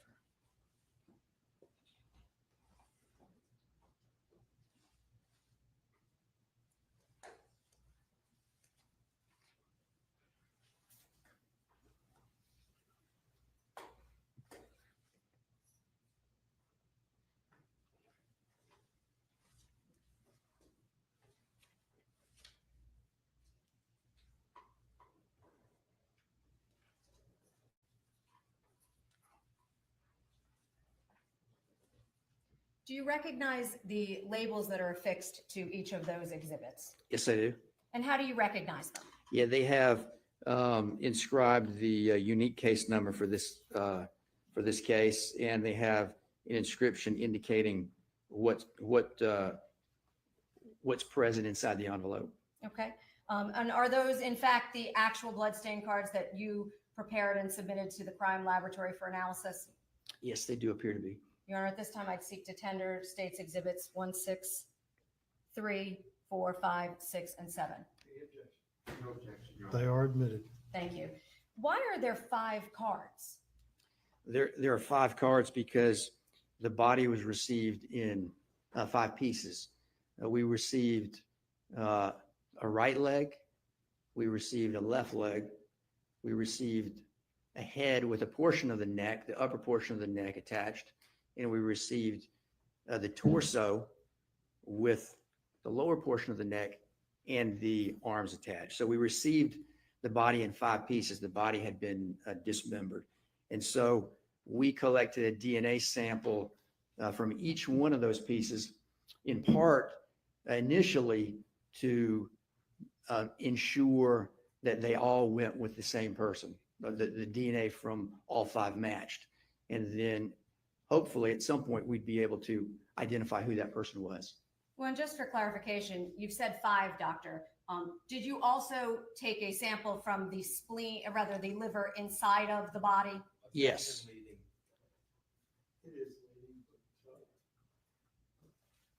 I can rephrase. Did you document on each of those bloodstain cards where each item was recovered from? Yes, I did. Can you please, looking at the first exhibit that's in your hand, tell us where that one was from?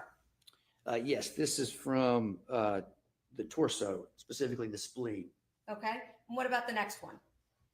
The torso. So the torso itself was one and the torso spleen was the second? That's right, yes. And what was the third bloodstain card? The right leg. And the next? Left leg. And the next? The head. So there were 5 in total, but those were from the 4 pieces plus the spleen? That's correct. Yeah, there was. Or rather, I said the spleen. I meant the liver. My apologies. No, it was a spleen. You were correct. Yeah, it was. The body was in 4 pieces. That's correct. And there were 5 cards because we collected 2 from the torso. Yes. Did you also at some point collect from the liver? And if you need something to refresh your recollection, please just let us know, Doctor. Yes. Ooh, I didn't think about the life insurance to pay his wife's debt, but they've not mentioned anything about a life insurance. So we'll see. You can No one's mentioned that. Yes. A good thought. Great thought, dude. Luca, you got a bingo. Congrats. I need to check with our bingo personnel. What are we missing on bingo, Miss June?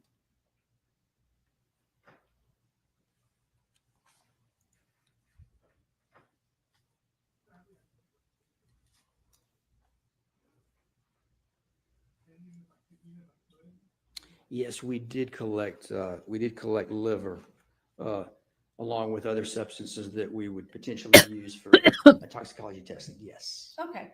And all of them would have been prepared in the same fashion? You're fine. Meaning a bloodstain card and then preserved in the way that you've just shown us? No, the specimens for DNA that we talked about here would have been prepared on a card. The liver, we would have actually saved a relatively small portion of liver, the actual tissue, and saved it and kept it refrigerated for toxicology testing, a different kind of testing than DNA testing. So without being graphic, Doctor, does that mean you literally cut a piece of the liver off and preserved it so it could be transported to another section of the laboratory for analysis? Yes. That's clearly not in this courtroom today, correct? As far as you know. As far as I know, yes. Okay. But that is something that you did in this case? Yes. Now, when you first testified, you talked about a placard. Your Honor, these are now in evidence and I'd like to publish. That's off, correct? Can you please turn that on now?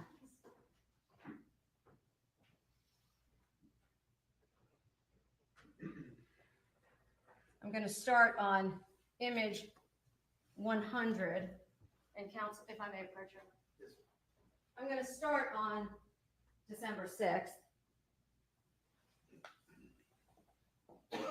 with the first image in front of you. Just for the record, so I'm clear, Your Honor, I'm referring to slide 100.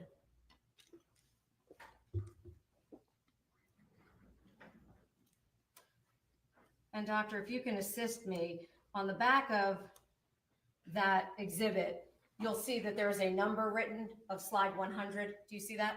Yes.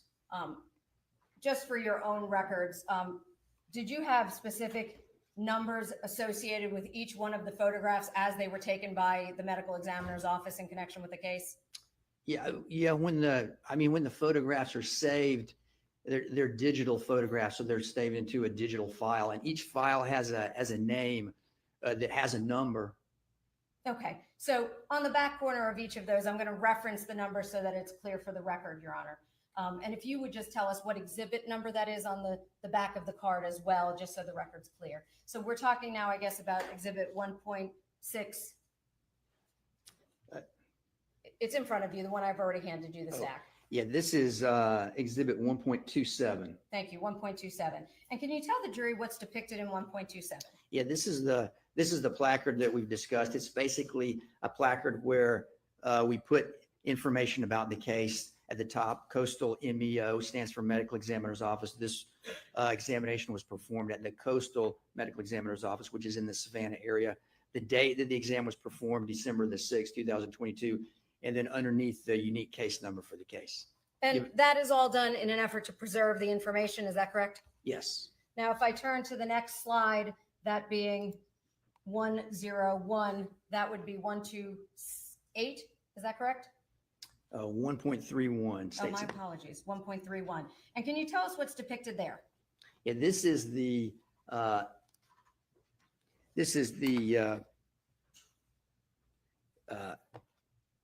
label that was on some of the remains were received in a plastic box, and this is the label adjacent to the seal. It shows what the label how the label was inscribed by the individuals at the recovery scene.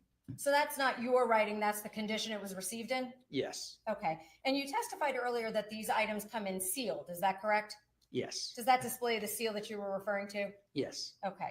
And with respect to this, you indicated there were 4 portions of the physical body. Would this have been one portion? Yes.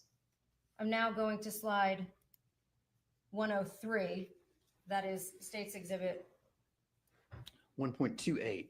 And what is depicted there? This is the photograph of basically the seal and the label put on the body bag, the closed body bag. It's when a body bag has 2 zippers, and when you open the body bag, you spread the zippers out, and when you close it, you bring the zippers together. So the zippers are together here, and the seal and the label are through those 2 zippers, and it shows how the label was. The handwritten label there was labeled by the individuals at the body recovery scene. Okay. And I'm now turning your attention to slide number 106. And what exhibit number is that for you? This is 1.29. And what is depicted there? This is the torso of the decedent. It basically it has the chest and abdomen, the very upper portions of the thighs, and it's got the arms. And it's discolored because it's covered in mud. And then the handbags have been placed around the hands, which is a routine procedure done in potential foul play cases to preserve evidence that might be present there. Okay. And what kind of bag? My God, Frankie Leroy. No, go to your doctor. They put a little slit in your butt cheek and they deposit pellets. Then they sew the slit up and your butt's sore for a week, but that'll boost your testosterone, my dear. Did you say those were? Those are brown paper bags, but we call them evidence bags. Is there a reason that they're paper? Yes, plastic. If you have plastic bags, can result in degrading of some of the underlying evidence. So paper is used. Okay. And this body does not appear to have clothing. Is that correct? That's correct. Is that the condition it was received in? Yes. So it Thank was you, Ada. fully naked. Yes. Okay. From looking at this photograph, Go to testosterone levels. Well, then again, I can't say that because we women come up with topics that are women like estrogen levels. So I get it. Okay. I give it to you, Frankie. But yeah, well, if the injections don't work, the pellets are next, dude. Just were saying. you at least And I don't want to know if it's working. I don't want to know how it's working. I don't love able you, to but tell no. the gender of the individual that was recovered? Yes. And that's Okay, I have to say this. I'm not laughing at you, Frankie. By any means, I'm not laughing at you. I fully understand. It is a problem that many, many men deal with, and it's just like women dealing with low estrogen. It's a life problem. We get it. But yes, we women are TMI sometimes, so I'm not laughing at that. It just came out of left field. That's all.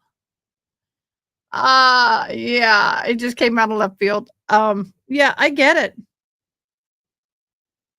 I get it. Yep. Sorry. So it is a problem, and I'm sorry that you have that problem. You indicated female. Yes. I'm now turning to slide 107, which on your No, I understand people needing the injections. I'm not laughing at that. It just all of a sudden it just hit me from left field. And Frankie Leroy can be a little sarcastic and silly sometimes, and sometimes I wasn't sure if that was serious or not. And then he came back with the following comment. I went, "Oops, my bad. You're serious. Okay. Love you, dear. Mean it."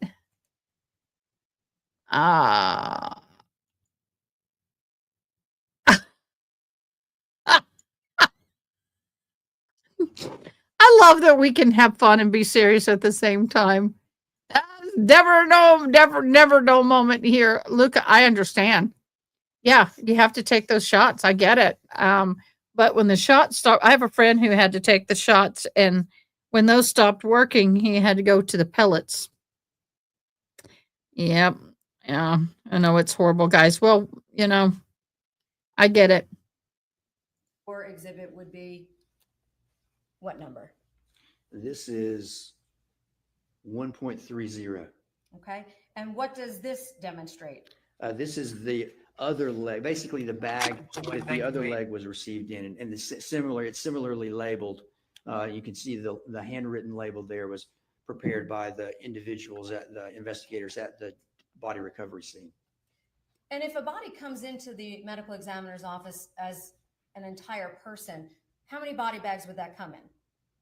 One. And would there be just one seal? Frankie, quit calling yourself stupid, because if you call yourself stupid again, either in my chat or Discord, I'm going to reach through this camera and I'm going to itch slap you. So quit it. You're not stupid. You don't know what you don't know. It's okay. You're learning. We appreciate the effort. Yes. So when there's more than one piece and more than one bag, do you document each? Hello, of the Deborah. individual seals? Yes. Why do you do that? Because each piece came in separately, so we will document each piece of evidence, each evidence that we received, just to show how it was received for each part.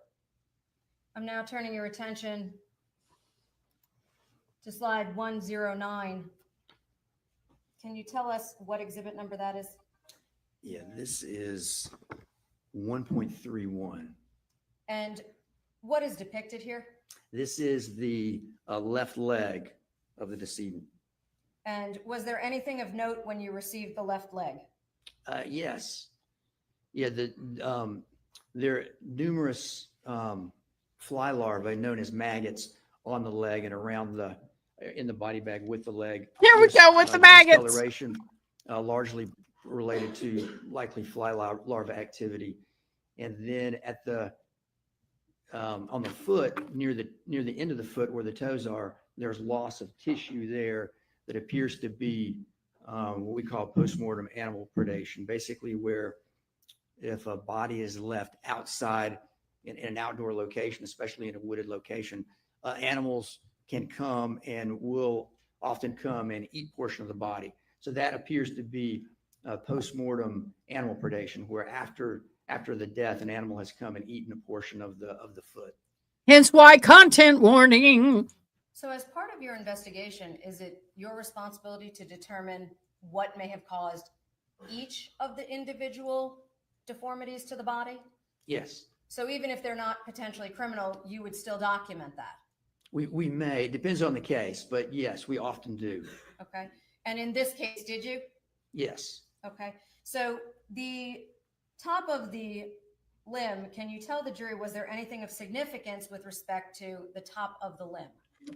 Yes, at the top, the leg appears to have been, the leg has been cut from the body.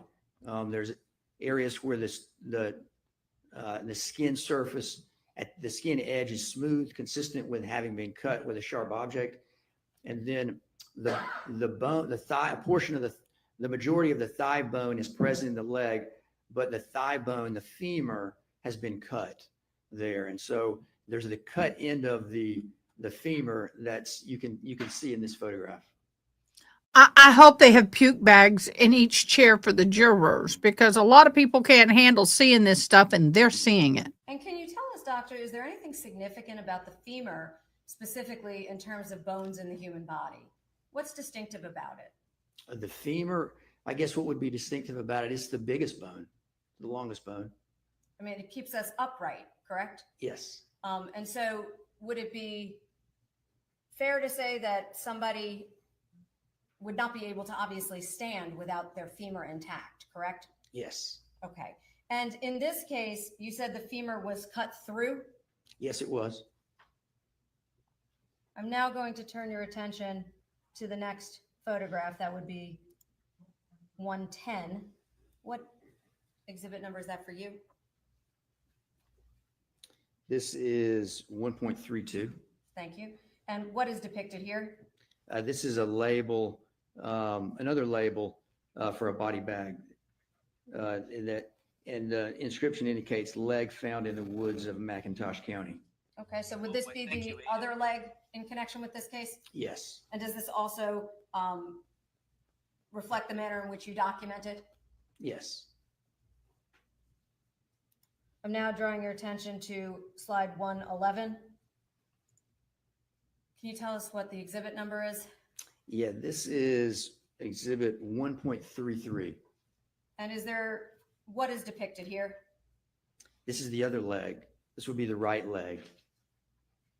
Was there anything that you were able to make as observations with respect to the portion at the top of the thigh? Similar to the previous leg. The majority of the femur, the thigh bone, is present, but the upper part of the thigh bone has been cut across.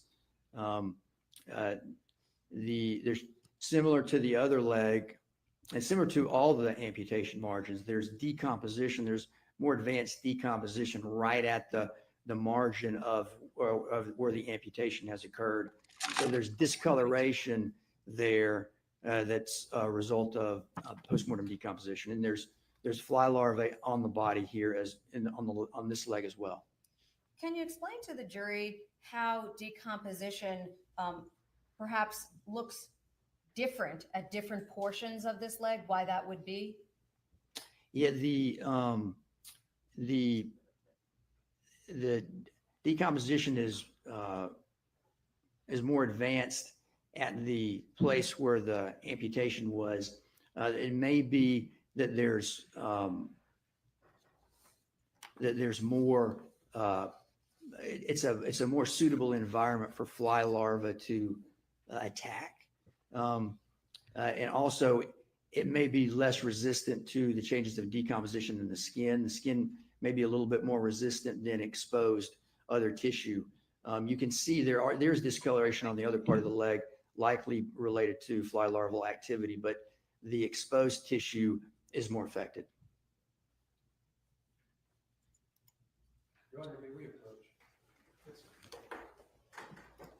Sidebar. Ruh-roh.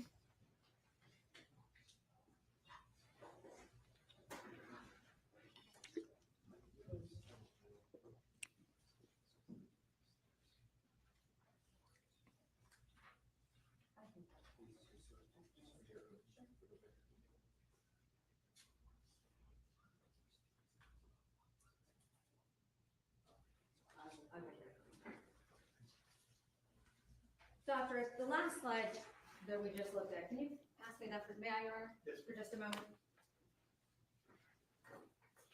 Yes. And can you tell us what that exhibit number is? 1.33. And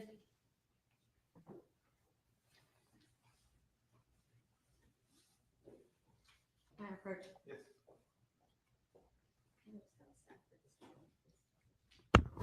You want to know it? You want to look at it?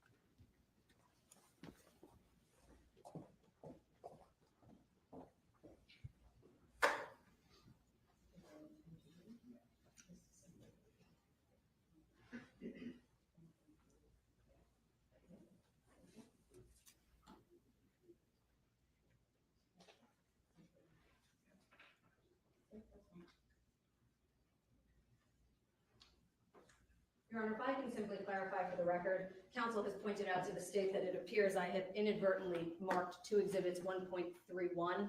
So the first one will be exhibit 1.31A refers to slide 101 and 1.31B refers to slide 109. Thank you, counsel. Very well.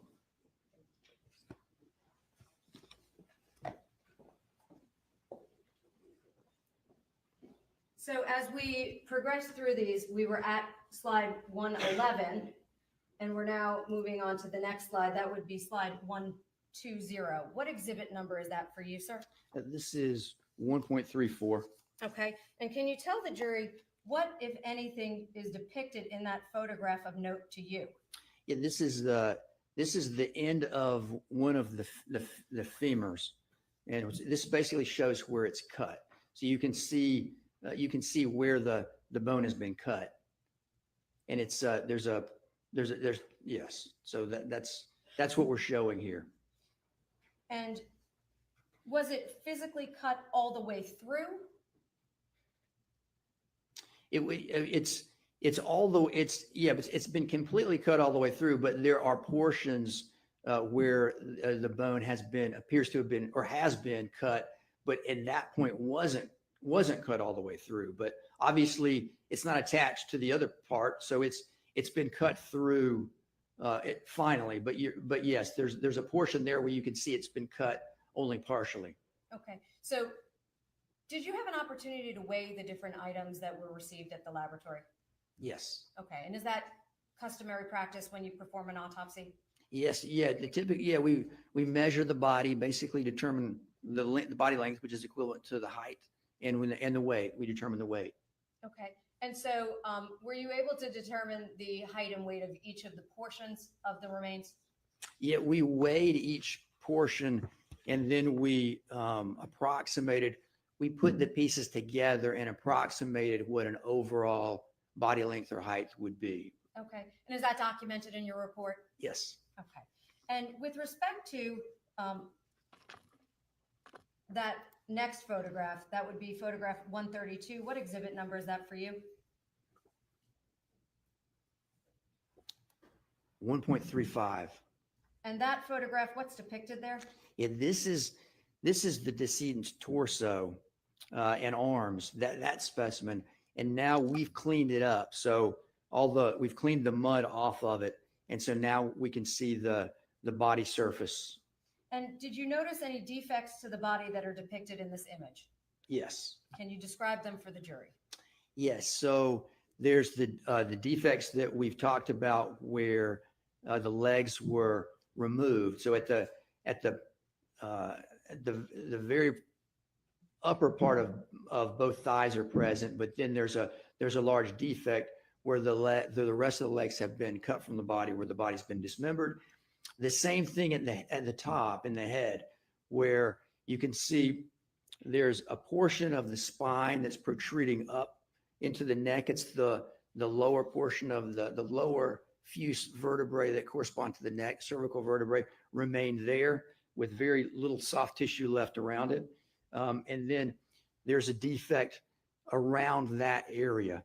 That defect extends into the chest cavities, basically the cavities on the right and left sides of the chest, where the right lung and the left lung are located, and the pericardial sac, where the heart is located. So the defect extends down into there. Normally, these cavities are not exposed.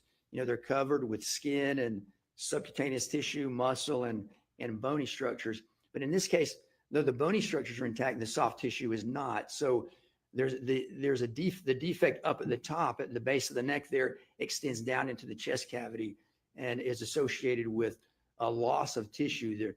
The upper portion of the heart and significant portions of the lung are absent, and appears to be the result of animal predation, where animals have gotten into the body and have taken and, presumably eaten portions. Frankie, you think? Come on, Leroy. This death was very suspicious for sure.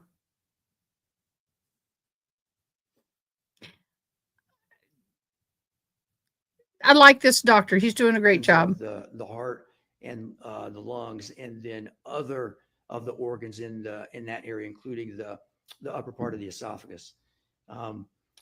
With respect to the esophagus and the portion of the neck that is no longer present that you described, did that make this complicated for you in any way in terms of some of your conclusions? Yes. Can you tell the jury why and how? Well, in part to evaluate the ideal is to evaluate the entire body to assess whatever findings might be there, injuries or otherwise. If parts of the bodies are missing, then obviously we can't evaluate those. And if there's the body has been damaged, presumably, say with the cuts to remove the legs and the head, there's damage that's made in those areas. So if there was findings in those areas, injuries or otherwise, it may obscure those and make it difficult or impossible for me to identify those. Can you tell the jury what asphyxia is? Yeah, asphyxia is a condition whereby it's a condition whereby oxygen is prevented from getting to the tissues. Our body tissues need certain things, certain nutrients, and one of the things our body tissue needs is oxygen. So when we breathe in oxygen into our lungs, our lungs take the oxygen out of the air, put it in the blood, and then the blood's pumped around to the body and provides that oxygen to the tissue. So if there's some process that interferes with oxygen being delivered to the tissues, that's asphyxia. And so what is a manner in which an individual can manually be prohibited from receiving oxygen? Well, one way would be smothering. For example, if a person covers up the airway, the nose and mouth of somebody with something that prevents them able to breathe, that would prevent oxygen from getting into the lungs. That would be one form of asphyxia. Another form would be a neck compression or strangulation. When a neck is compressed in a significant way, and something that we call strangulation, the typical mechanism of injury there is the blood vessels. Luca, you won't bore us with anything. You are who we are, and we like you, and you can share with us anything you want. Like I say, as long as you're respectful. So you share what you want to, boo. We appreciate you. That supply blood to the brain.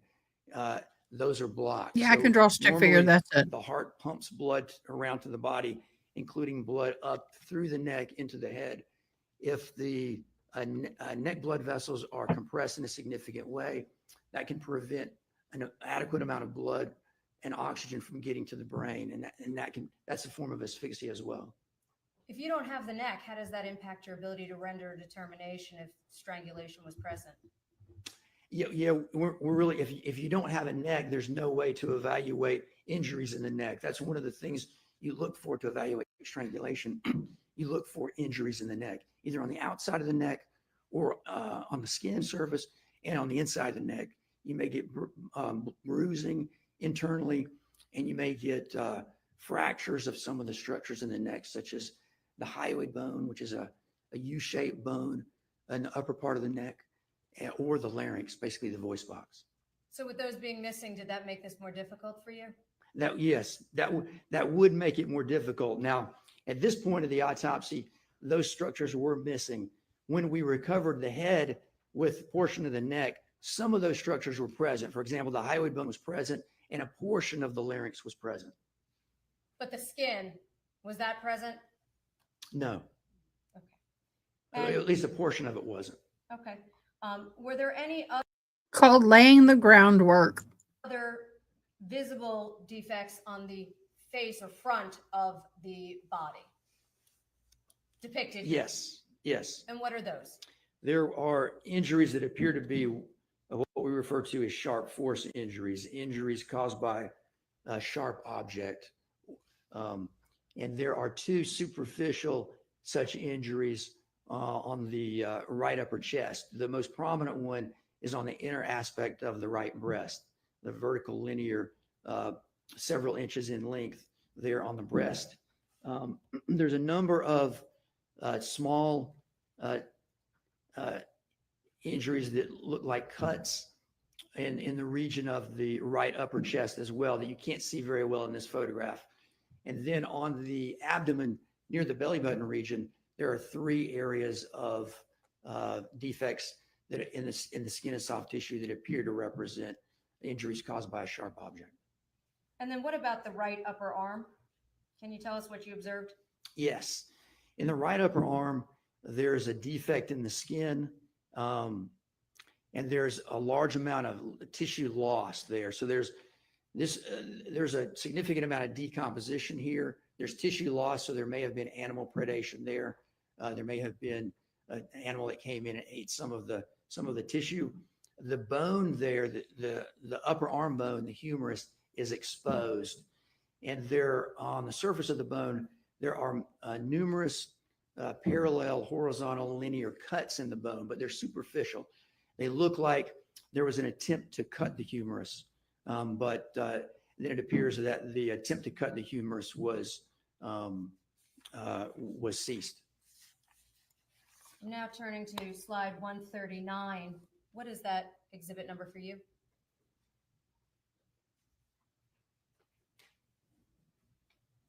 Yeah, this is exhibit 1.36. Thank you. Can you tell the jury what you see here? Yeah, so this is the back of the right hand and the right forearm. And on the hand, close to the wrist, there's an area of discoloration that represents bruising. And then on the forearm, you can see two areas of discoloration that also represent bruising. So this is a bruise or a contusion, which is basically an area of bleeding in the tissue caused by impact with a blunt object or surface. Can you explain to the jury what the phrase defensive wounds means? Yes. So a defensive wound is a wound that you would receive that you might receive when you're being attacked by someone. If someone is attacking you and striking you with an object, it's what your natural tendency to do is to put your arms up to try to block. And so what may happen if you do block the blows, you'll get injuries on the arm. And so injuries, they're often on the back of the hand and on the back of the forearm. And those are called defensive injuries. And is it possible that they are potentially also decomposition, meaning that you sometimes see bruising that isn't a defensive wound? Yeah, so sometimes we'll, as a result of the decomposition process, there may be discoloration of the body that mimics bruising. So sometimes it can be difficult to tell if an area of discoloration represents decomposition or if it represents true bruising. So what do you do to determine which one it is? So one of the common things we do is we'll cut into it, because a lot of times if it's decomposition, it will be superficial and it will be involving the skin. If it's bruising, you'll see more typically you'll see more the bruising in the tissue, not just on the skin surface, but underneath the skin. So cutting into the area of discoloration can be very helpful to determine if it's a bruise or if it's decomposition. Is that routinely part of your autopsy to make those determinations? Yes, we often do that. Okay. And in this case, did you find areas that were both bruising as well as potentially decomposition? Yes. I'm now going to turn you to slide number 144. Slide number 144. What exhibit number is that for you?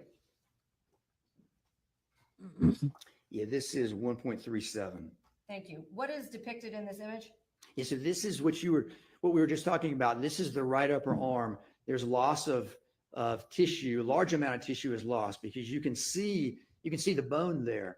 That white structure there with the dark lines is the bone, and those dark lines, those parallel lines, those represent cuts, superficial cuts into the bone, where it appears there was an attempt to cut that bone, but not a successful attempt. And there's discoloration of the tissue in this area too. This discoloration is similar to the discoloration seen at all the amputation margins. It's related to postmortem decomposition. Now at slide 145. What exhibit number is that for you? This is 1.38. Would it be fair to say that that's simply a close-up of those cut marks? Yes. And you indicated what was the nature of those marks? Were they, I believe you said lateral? Is that what you said? They're horizontal. Horizontal, my apologies. Okay. And can you tell us anything about the humerus, similarly to as you described the femur? Is there anything distinctive about the humerus?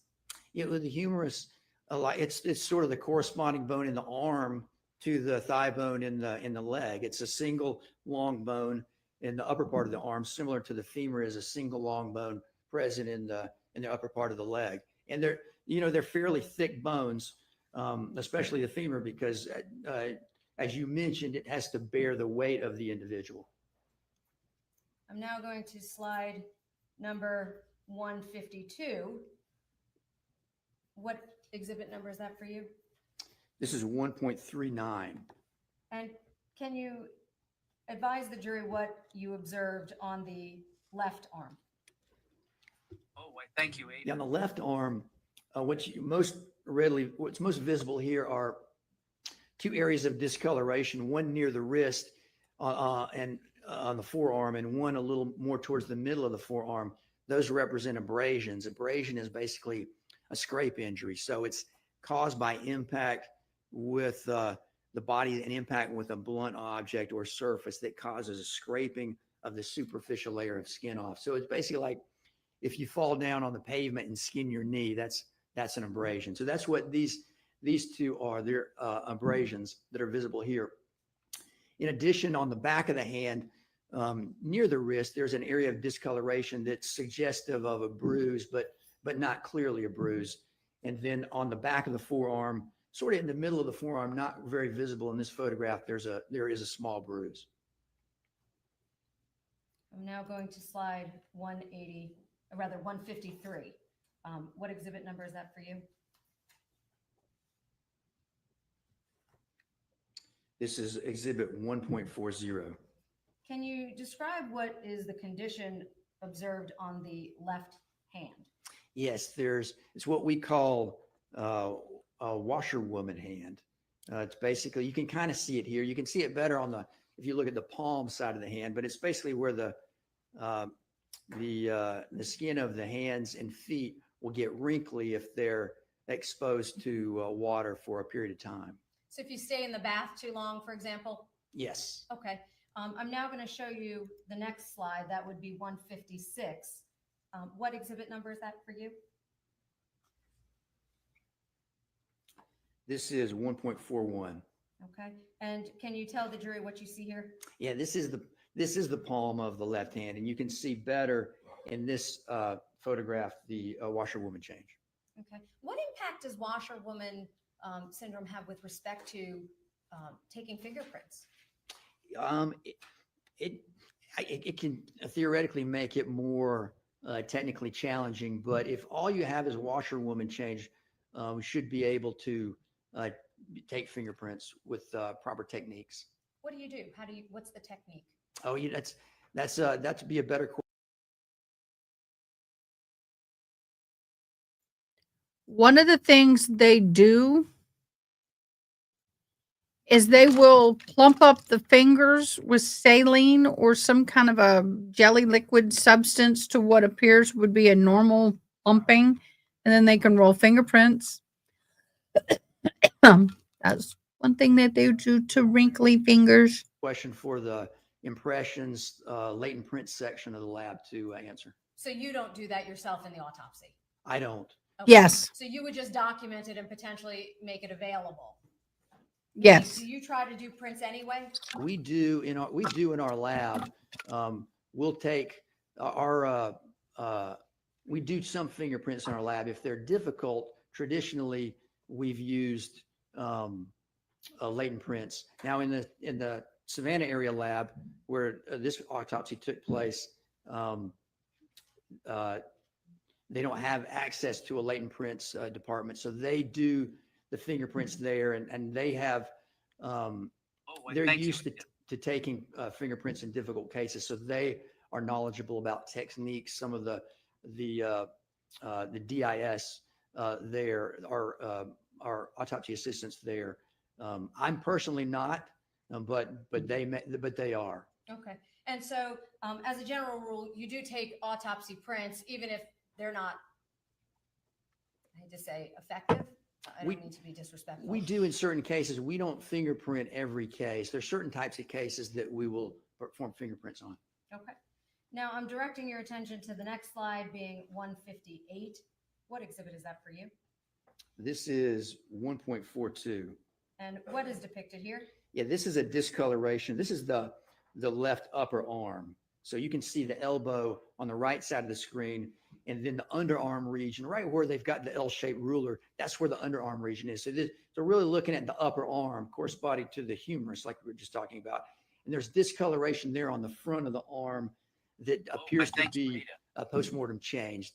It's not nothing that I could identify as an injury. So in this particular body's evaluation, you did see items that you were able to clearly say that's not an injury, but rather decomposition or some change due to death?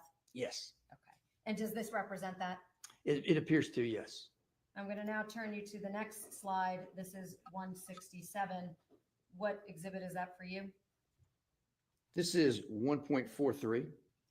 And what is depicted here? So there are three defects here that look like they were probably caused by something sharp or fairly sharp. Three defects this is the front of the abdomen, basically near the belly button. You can see right in the middle of the screen, there's the belly button very close to the middle of these defects.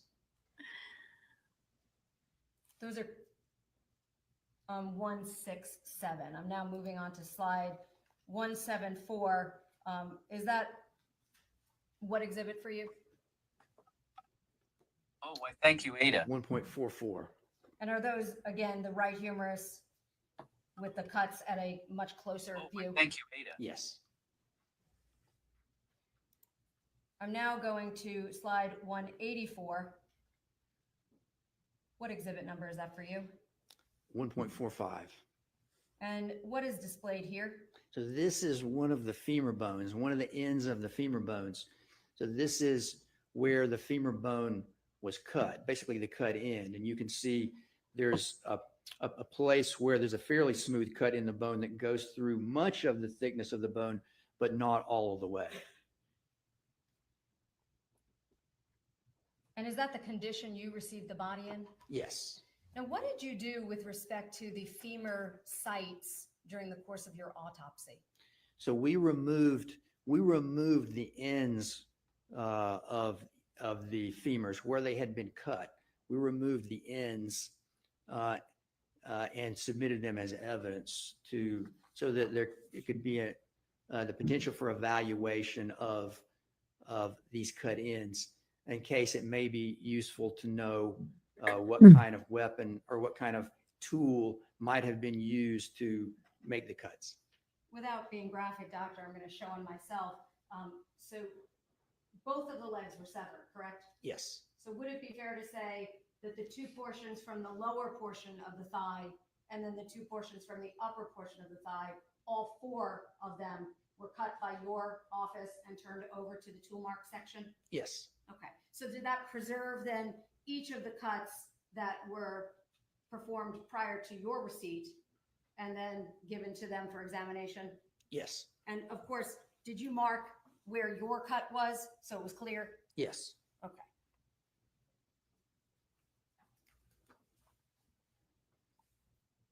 And I presume you don't do tool mark examination, correct? That's correct. I'm now showing you slide 186. What exhibit number is that for you?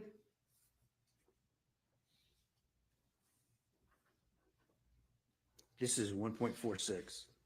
And can you tell the jury what defects you see on the upper left portion of her back? Yeah, there's a superficial cut on the left upper back in the shoulder region. So that was an actual cut. Yes.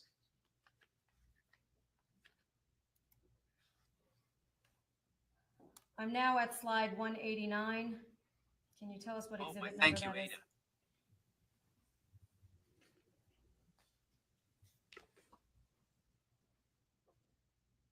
Ada. 1.47. What is displayed here? So what we've done is we've placed the legs together with the torso just to reapproximate how the body would have been had the legs not been amputated.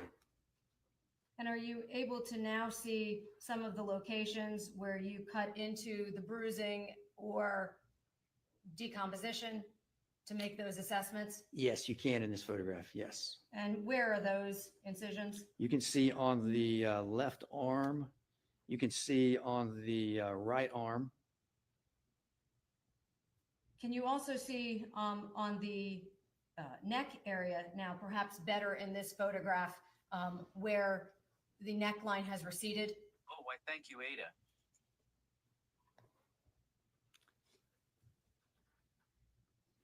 Yeah, I'm not sure if you can. I'm not sure if it's better vantage point in this photograph or not. Okay. What is that that's sticking out from the neck area? That's the spine. Those are the lower cervical spinal, the vertebrae, the bones of the spine that correspond to the lower part of the neck. So if her body had been intact, would that not then have had all of the skin up to her chin, essentially? Yes.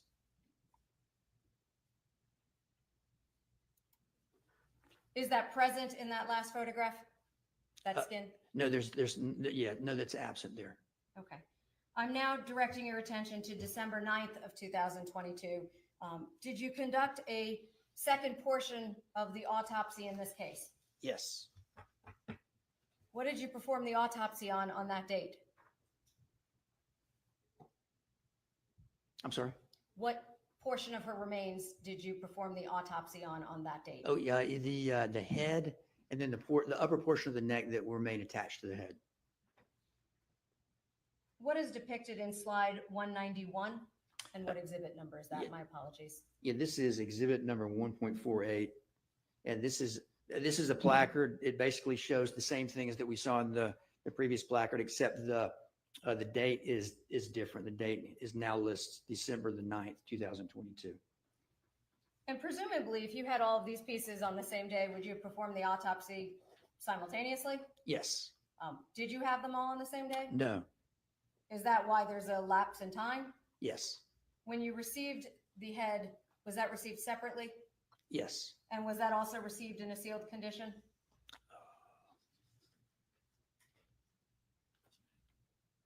If you need to refresh your recollection, just let us know. Do Okay. you Yeah. need to, sir? I'm looking at my notes.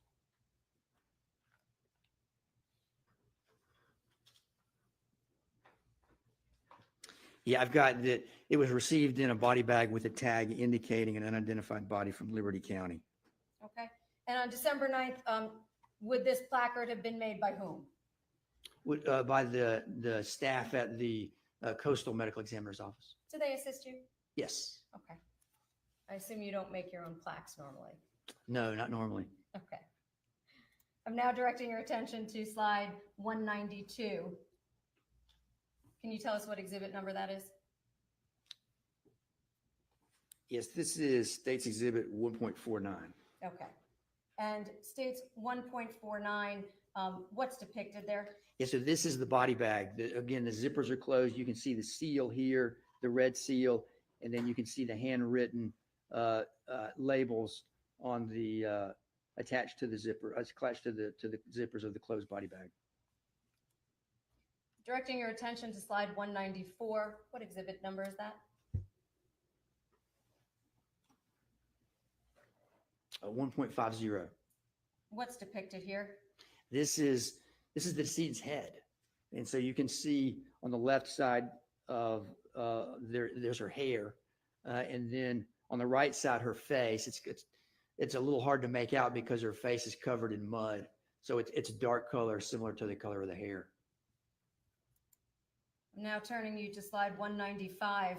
What exhibit number is that? 1.51. What vantage point does this provide? This is the face. So we're looking at her face, and you can see it's still discolored with dark. It's got mud on it. Can you tell anything about her eyes? Well, her left eye, you can see the surface of her left eye, and the cornea appears clouded, which is a change that occurs as a part of postmortem decomposition. Can you explain to the jury what happens, if anything, with respect to eye color during decomposition? Well, eye color after death can change, and so it's not necessarily a reliable indicator of the color of the eyes during life. And with decomposition, you can get clouding of the corneas, so so you may not be able to identify at all the color of the eyes. Did there come a time when you cleaned off her face and head? Yes. I'm going to direct your attention to the next slide, slide number 196. What exhibit number is that for you?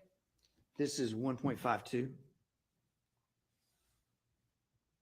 What, if anything, did you observe about her face?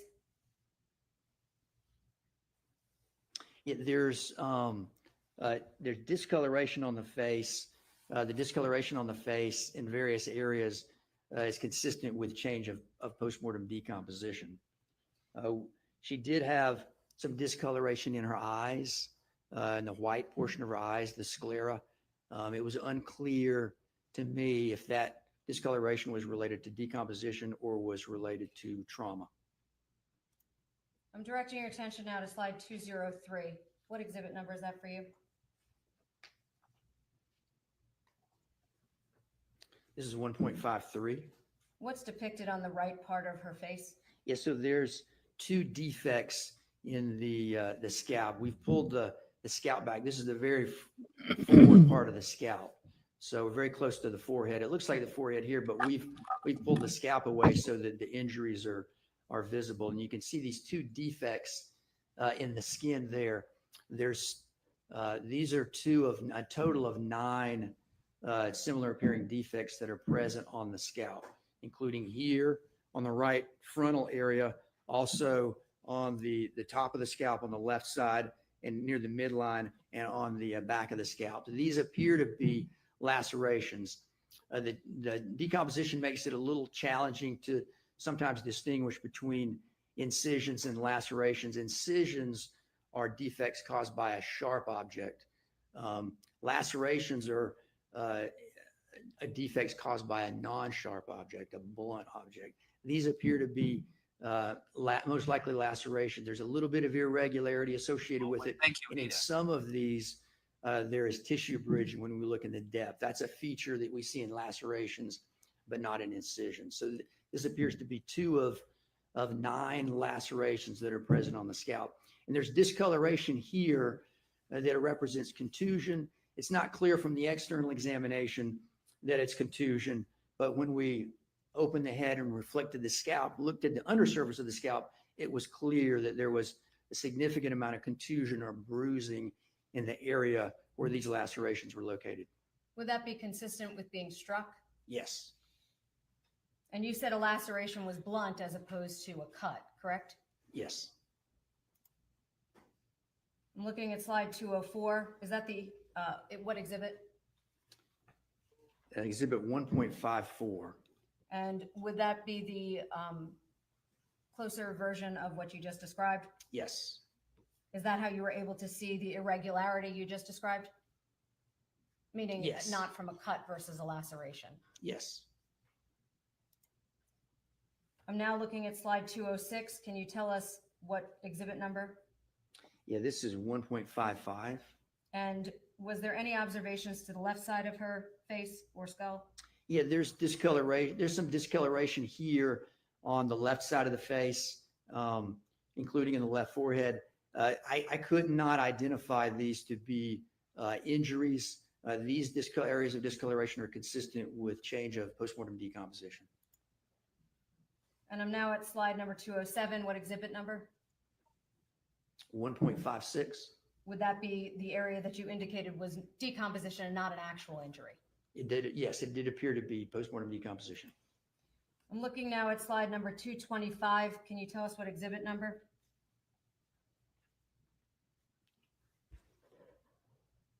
Uh, 1.57. What is depicted here? So this is the scalp, and what we've done is we've removed all the scalp hair so that we can better evaluate the scalp surface and see what injuries may be present. And you can see we're looking at sort of the back of the head, really. The top of the head is towards the right side of the screen. The sort of the top of the neck is on the left side of the screen. And the right ear is at the bottom of the screen. The left ear is at the top of the screen. So you can see over the left side of the scalp and midline scalp, there's multiple lacerations. These are similar in appearance to the 2 that we saw on the right forehead. So a total of 9, and these here you can see 1, 2, 3, 4, 5, 6 in this photograph. Some of these lacerations were full thickness, meaning they went all the way through the scalp to the underlying skull, and some of them were partial thickness. Was there any damage to the skull itself that you were able to observe at any point during the autopsy? One of the laceration on the back of the one that's the farthest on the left, shown here in the photograph, that one, there was a 1/4 inch defect in the surface of the skull that was consistent with a skull fracture. I'm now looking at the slide that is labeled X-ray 2. What exhibit number is that for you? This is exhibit 1.58. Would it be fair to say that this is an X-ray? Yes. Does this demonstrate anything with respect to the femurs? Yes. What does it show? Yeah, you can see with the proximal part of the femurs, the upper part of the femurs are present and go into the hip socket like the femurs normally And we haven't even gotten to cross yet. do, but you can see where they've been cut only a short distance from the hip joint. And how is the hip joint kept in place? Meaning, is there tissue that keeps it in place? Yes. Is it a bone that keeps it in place? How does your leg stay attached? Yeah, it's a whole joint apparatus with cartilage and soft tissue and bone all together that holds it in place. And so would it be fair to say that you could cut through the tissue without cutting through the bone to remove the leg? And what I mean by that is the bone itself doesn't have to be cut, does it?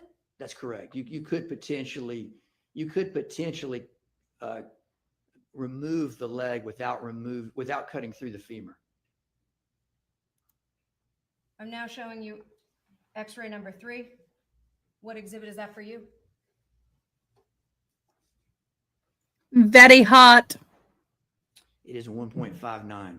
And which leg does this display? Is it clear or is that not clear? It's not. It appears to be the right leg. Okay. Yes, based on the R in the top left-hand corner of the X-ray. Okay. And X-ray number 4, the next slide, what exhibit is that?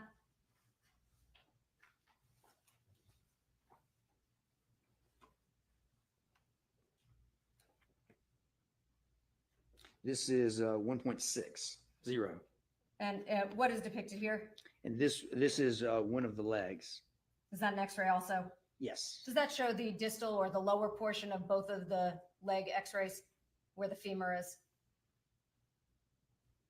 I'm sorry, can you repeat? Does that, what part of the femur does that show? Yeah, so the part of the femur here is most of the femur, but the very upper part of the femur is absent because it's been severed. And with respect to X-ray 5, what's depicted in, what exhibit rather is that for you first? 1.61. Okay, and what is depicted here? And this is an X-ray of the head and the upper portion of the neck. You can, Madam Clerk, can you turn This that on? stuff has to be so morbid. A part of me wants to see it just out of curiosity, but I know I wouldn't get it out of my head, and I've already seen enough dead for a while. Doctor, so But y'all, this must be images, horrible. would it be fair to say that those were images, all that you took in connection with performing your autopsy? Yeah. All of these photographs that we've looked at today were some of the photographs that were taken during the autopsy. Absolutely. We'll take a short break. Go ahead.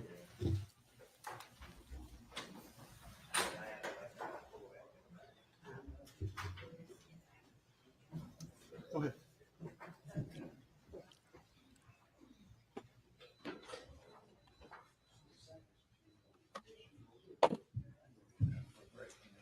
Now this is disturbing. Look at him.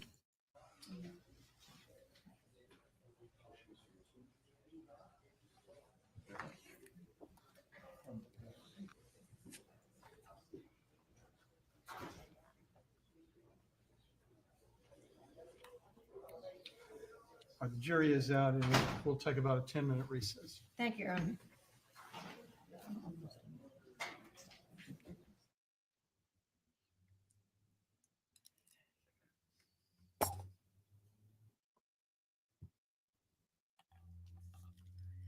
In all honesty, the judge also needs a break.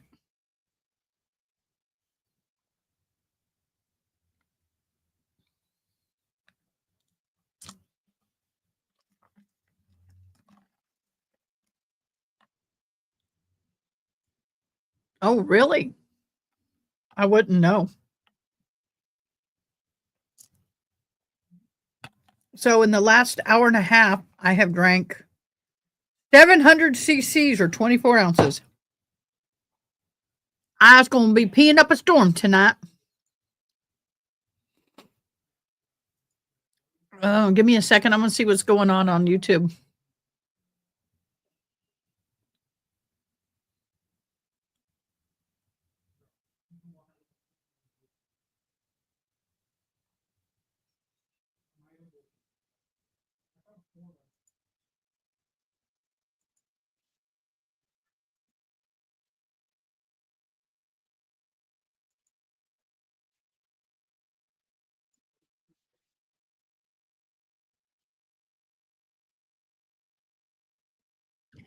There's been some updates, so we're going to watch this for a minute.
No sound.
What? They're beginning. They're talking. No sh.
So y'all are not hearing anything.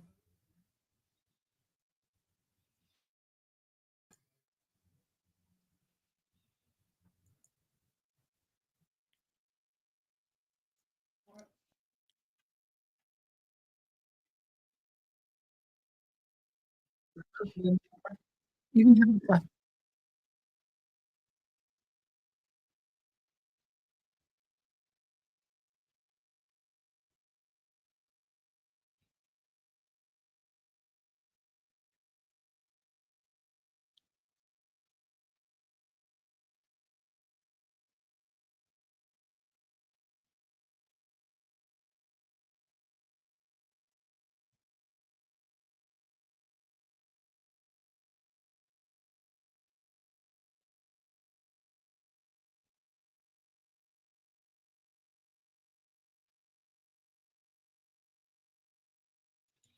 Can you hear this feed?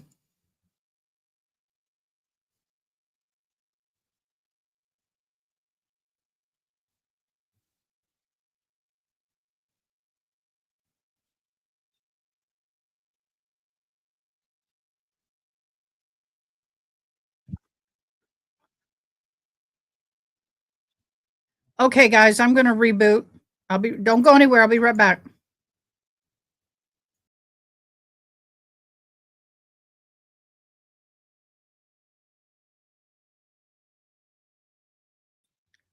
I don't know why you guys are not hearing this when it's screaming in my ear, and I've changed nothing. Now let's try. All of that information is locked in and accurate right there. But as we look through the months and the weeks to come, what might we anticipate, and when might they release perhaps a motive? I have to imagine they're going to be questioning the suspect for quite some time. Yeah, I think that we're going to see a resurgence of looking at policies and procedures around all bases in the United States. Again, anytime we have a situation like this, we need to learn from it. We need to build on it. What was the security apparatus at that base?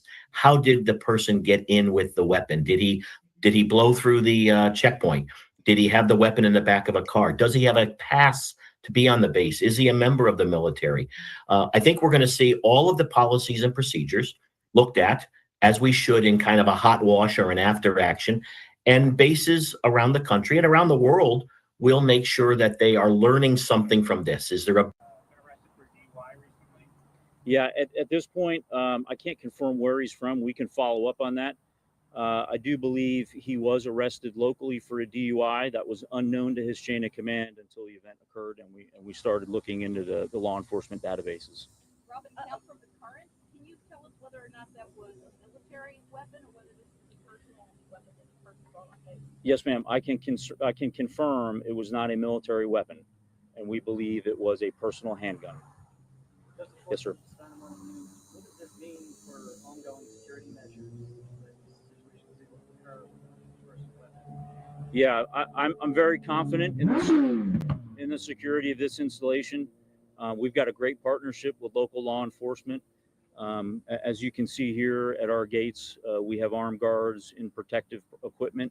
This one's a bit difficult, and we're going to have to determine how he was able to get a handgun to his place of duty.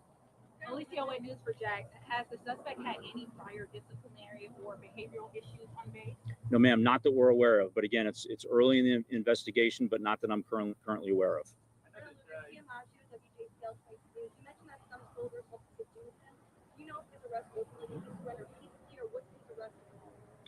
I don't have the details on that, but I know that his soldiers in the area that witnessed the shooting immediately and without hesitation tackled the soldiers, subdued him, that allowed law enforcement to then take him into custody. And we've got time for one more question. I know that you can't speak to the motivation, but if this turns out to be some situation where somebody had to police or maybe classified as a terrorist attack, I mean, how does that change the base's response and the base's investigation moving forward? Yeah, currently we have no reason to believe any of that is the case. However, we continuously assess the threat environment, both in the immediate area and across our Army and DoD installations, and we will address the threat level accordingly. No, Brooklyn, this is not. It's an individual who was a part of that battalion who decided to unalive his fellow soldiers. Yes, sir. He was a sergeant. Okay. Ladies and gentlemen, thank you for your questions. And again, thanks to the local responders and the local community for their help. Thanks and have a great afternoon. Thank you, sir. Hey, I'm going to give you the proper spelling. So let's start with the good news, Ken, and that is all 5 soldiers shot are expected to recover. They're in stable condition. So that is an answer to a lot of people's thoughts and prayers right then and there at the top of that news conference. We were just hearing now from Commander General of the 3rd Infantry Division, John Lubas. He gave us an update on what happened with the active shooter situation today at Fort Stewart. let me go back over some of these notes and I'll stop and start and you can give us some comment as you heard that. We had told you earlier that CNN was reporting that he was a sergeant. Indeed, that was confirmed right then. He said he was an automated logistics sergeant, never deployed to a combat area. But they did mention that he'd been in some trouble with the law there locally in that area, had a DUI, and his chain of command did not know about that. Right. So we learned the name, the confirmed name. We learned his rank. We learned that he shot his coworkers. Still short of a motive, don't know the motive yet. And we learned that he was involved with law enforcement by being arrested with the DUI that the command did not know about at that particular time. I don't know when it happened. Did it happen 2 days ago, 3 days ago? He hadn't told them, or he was trying to keep it away from them.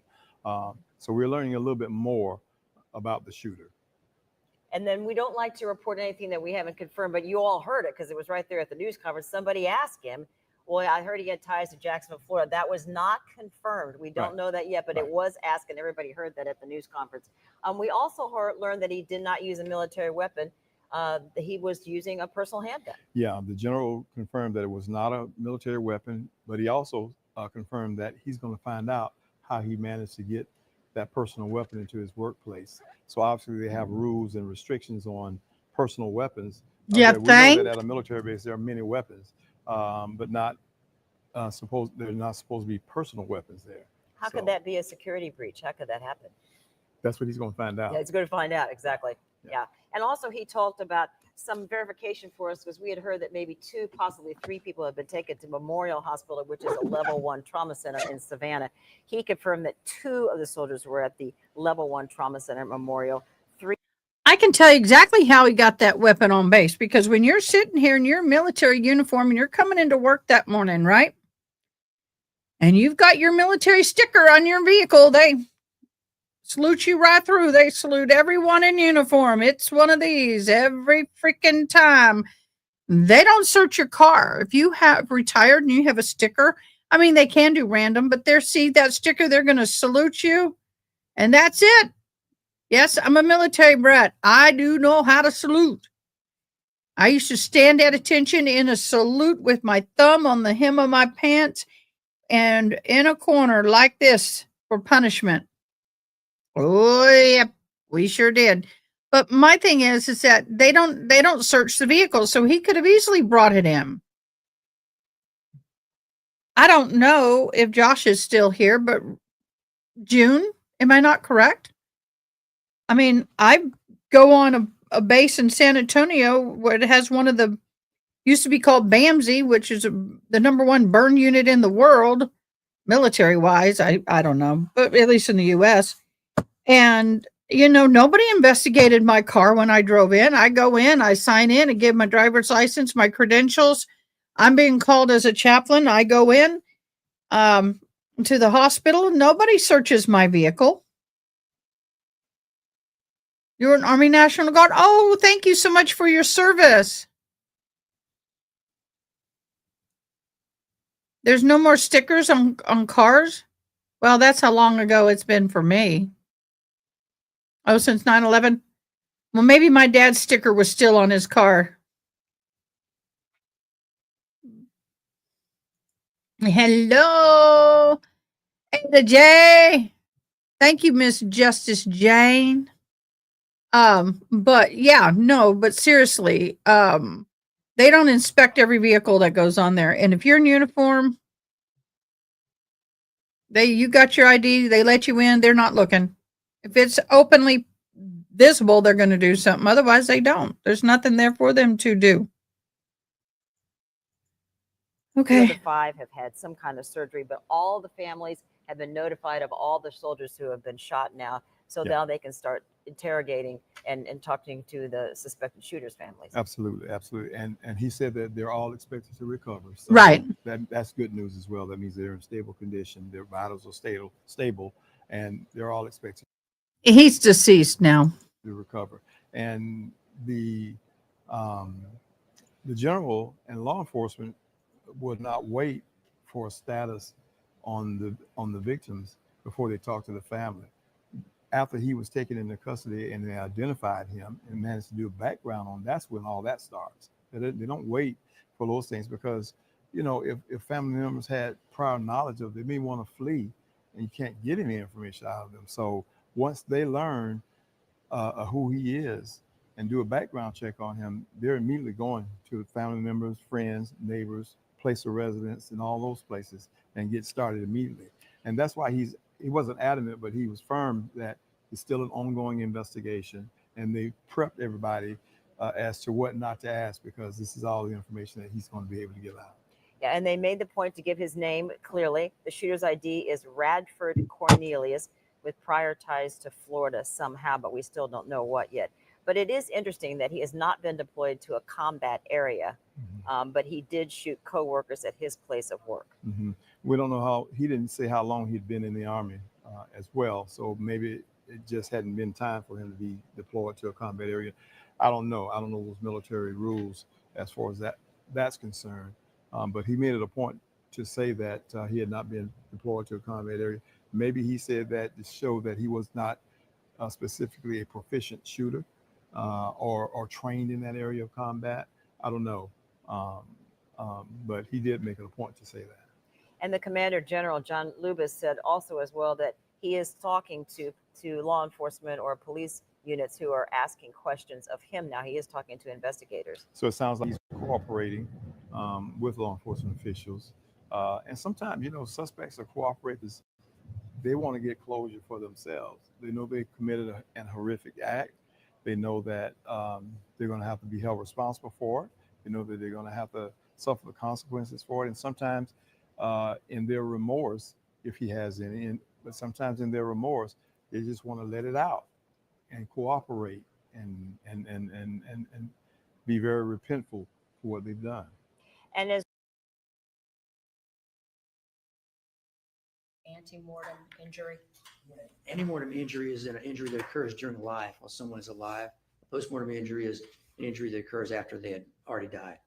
Are you able to distinguish between postmortem and antemortem injuries? Often, but not always. Okay. Were you able to determine in this case whether or not the dismemberment was antemortem or postmortem?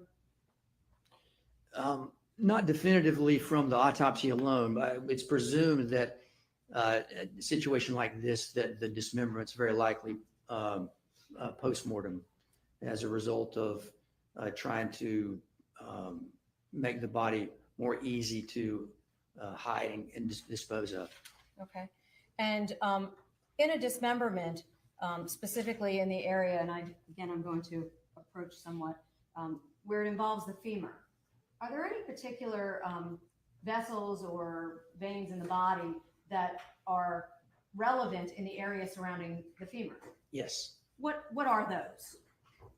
Yes, so there's large blood vessels that carry blood basically from the heart. You have blood vessels that go out to all parts of the body to carry blood to all the tissue in the body. And there's large blood vessels in both the arms and the legs, larger in the legs than in the arm. The leg is larger than the arms, but they're large blood vessels that travel down the leg to provide blood. And they also have blood vessels that bring blood back the other way. Arteries carry blood away from the heart to the tissues. Veins are blood vessels that carry blood from the tissues back to the heart. So there are large blood vessels in the upper parts of the thighs, the femoral artery and the femoral vein, and in the arms as well, and in the shoulder region, the brachial artery and brachial vein. And those arteries that you're describing, both in the legs, are there any in the neck? Yes. Any particular arteries that would be relevant in terms of large amounts of blood coursing through that area? Yes, yeah. The largest blood vessels that go to and from the neck are the carotid arteries and the jugular veins. And if any of those were to be severed, meaning the femoral or the carotid or any of those that you've just described as, quote, the larger vessels, what would the effect of that be to the blood within them? Yeah, well, if a person's alive, when you cut those vessels, there'll be a very large amount of bleeding from those vessels. And if a person is dead, how does that impact it? You would have less bleeding for sure because you don't have an active blood pressure. You know, when you're alive, you have a heart pumping blood all around the body, and there's active blood pressure. When the person has died, then there's no blood being pumped around. So now any movement of the blood in the vessels draining out or whatnot will be via gravity. So gravity does still apply though, correct? Yes. So for example, if I were to lift physically a limb that had been severed, would blood potentially come out of the artery even if they were not still alive? I would expect so, yes. Okay. What about a torso with 2 legs removed? Would Yes. that bleed? I would expect so, yes. Even if the bleeding was in the form of potentially gravity, correct? Yes. Okay. How much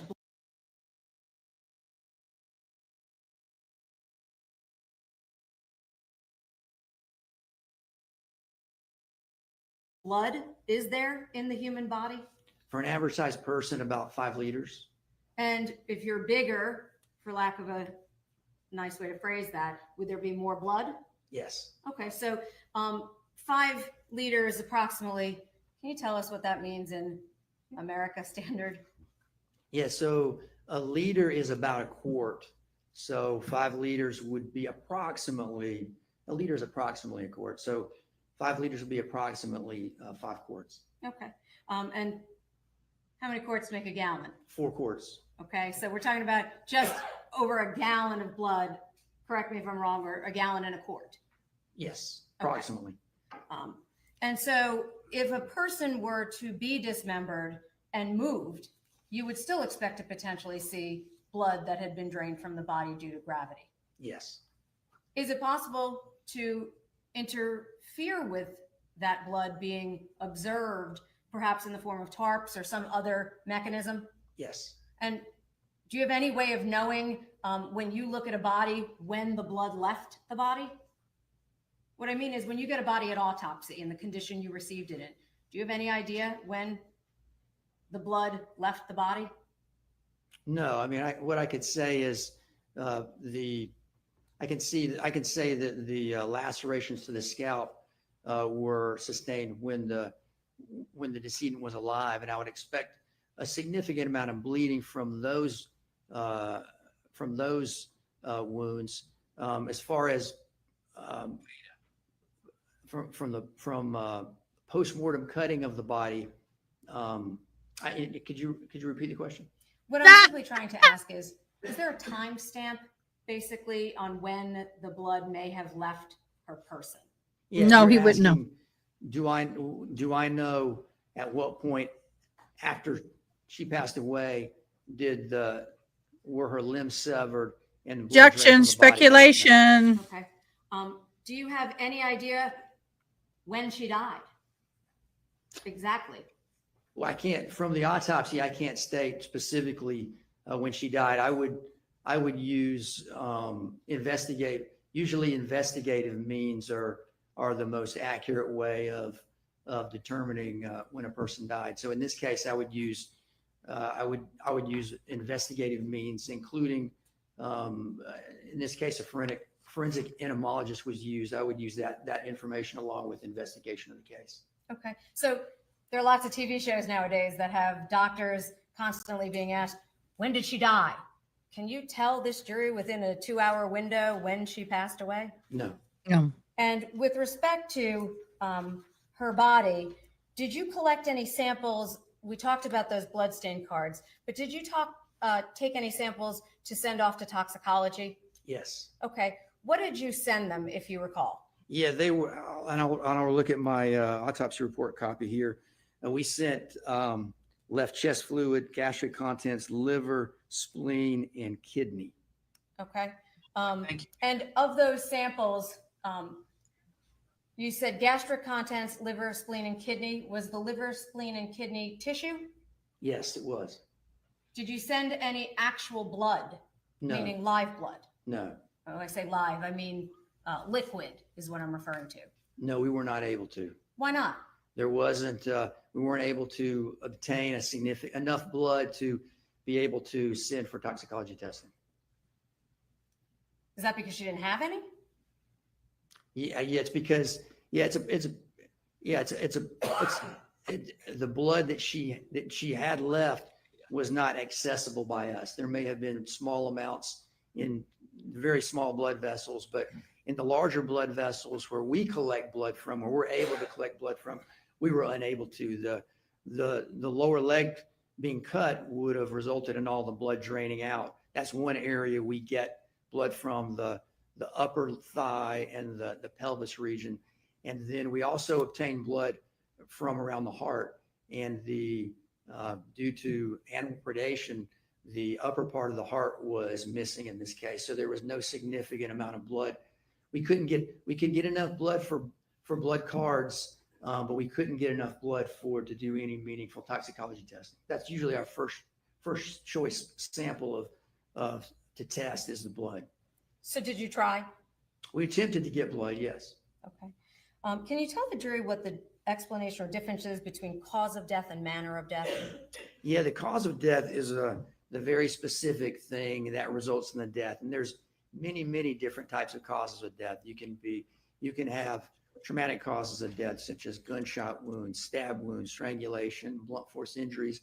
You can have natural disease causes of death like stroke, heart attack, hypertensive heart disease, cancer. So there's very many different types of causes of death. For manner of death is a classification system that we have. And here in Georgia, we have 5 options for manner of death. So the options are all deaths have to fall into one of these 5 categories. And these categories are: 1, a natural. Basically, if somebody dies as a result of a natural disease process, such as a heart attack or cancer, that's a natural death. Another choice we have is accident. So if a person dies under accidental circumstances, and common examples we see of accidental circumstances are people that die in car accidents and people that die from accidental drug overdoses, where they have a drug overdose, but they weren't attempting to take their own life. Another choice we have is suicide. So if a person basically takes their own life by their own actions, then that's a suicide. The 4th choice we have is homicide. And homicide is basically a death caused by the actions of another individual, usually where there's intent to injure. And then if we can't decide whether the death is natural, accident, suicide, or homicide, we have the option for calling it undetermined. And in this case, were you able to determine a cause of death? Yes. And what was your determination? Traumatic injuries. And were you able to determine the manner of death? Yes. And what was that? Homicide. So by determining homicide, did you rule out the other 4 options you just described? Yes.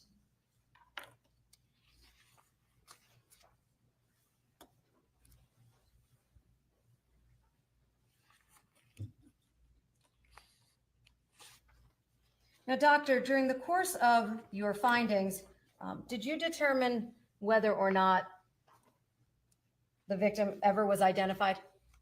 Yes. And did you ultimately determine if she had been? Yes, she was identified. Did you ultimately issue some secondary report concerning that? Yes. What does that mean? How do you do that? Yes. So in this case, it was determined primarily through DNA testing, the identity of the decedent. And then what we'll do is we'll put a report in our lab information system, basically stating that the body has been identified and indicate who it is identified as. Did you issue such a report in this case? Yes, I believe so. Okay. Now, at this time, Your Honor, I'm going to seek to introduce State's Exhibit 1.68. This would be a certified copy of the Georgia death certificate for Mindi Mebane Kassotis. Any objection? No objection. All right, it's admitted.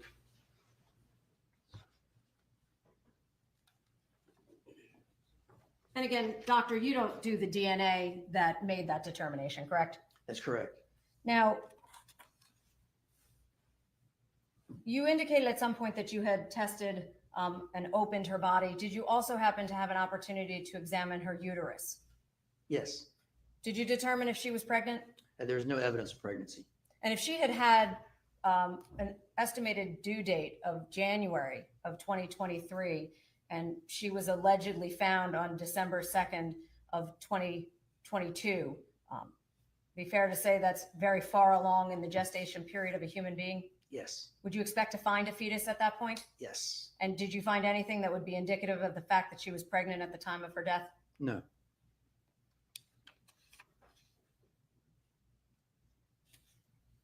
I have just one moment. I have nothing further, Your Honor. Thank you. Cross-examination, Mr. Weinstein.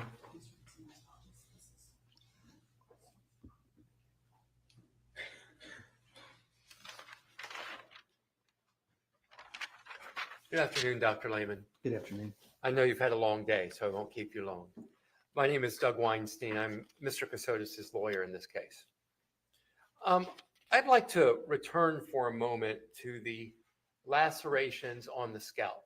You found 9 lacerations, correct? Yes. And those lacerations, you believe, were caused by a blunt object. Yes. Do you have any idea how heavy that object would have been? Anything at all about the object other than that it's a blunt object? Yes, it would have to be something with a significant amount of weight. It would have to be a heavy enough object to where if it impacted the head, it had the potential to putting a defect in the scalp that goes to the full thickness of the scalp. And the scalp is heavily vascularized, correct? Yes. And can you explain to the jury what vascularized means? Yeah. So yeah, it means that there's a lot of blood vessels, a lot of blood flow that goes to the scalp. So so if you have a scalp injury, you're likely to potentially have a significant amount of bleeding, what appears to be a large amount of blood.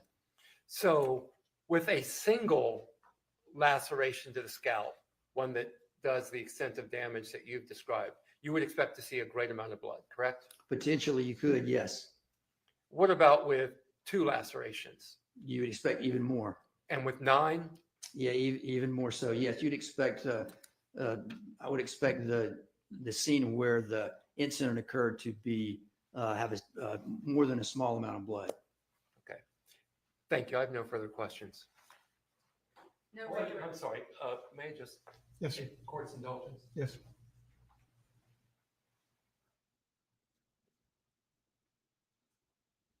Y'all, I'm upset.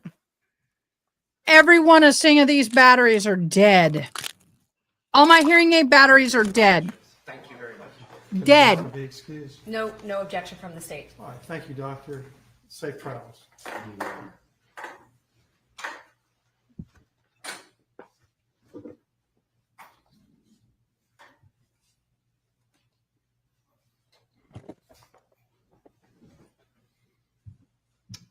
That's it for today. Okay.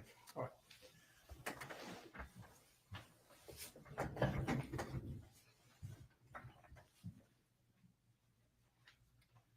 All right, ladies and gentlemen of the jury, that will complete the testimony for today. Again, I caution you not to listen, watch, or access any media reports regarding this trial. Again, we appreciate your cooperation in that regard. So have a good evening. And again, we'll see you at 8:45 in the morning. I'm going to go a little early because of the school traffic. So I hope you're able to do the same. Thank you. Have a good evening. So I guess school, now I can't hear myself. Okay, so I guess school has now started. And as always, when school starts, the traffic is a freaking nightmare for a couple of days. Where is his attorney? Right there next to him. I guess he was doing something else. This doctor was very good, very thorough. If you're not into this, I can see how you could be bored out of your gourd. I'm into this. But I will tell you, oh, there's more people, but on the other side, it was pretty empty. I will tell you, this is pretty gruesome.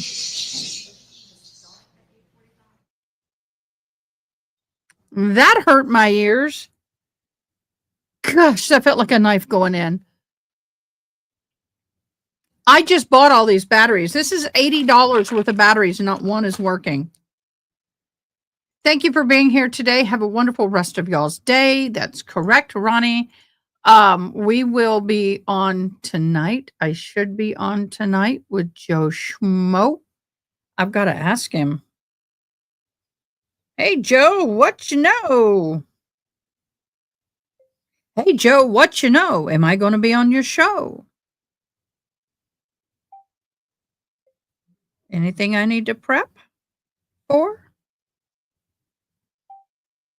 So Joe Schmo has got a show coming on. Let me pull it up. Let me see if I can pull it up. Show, yep.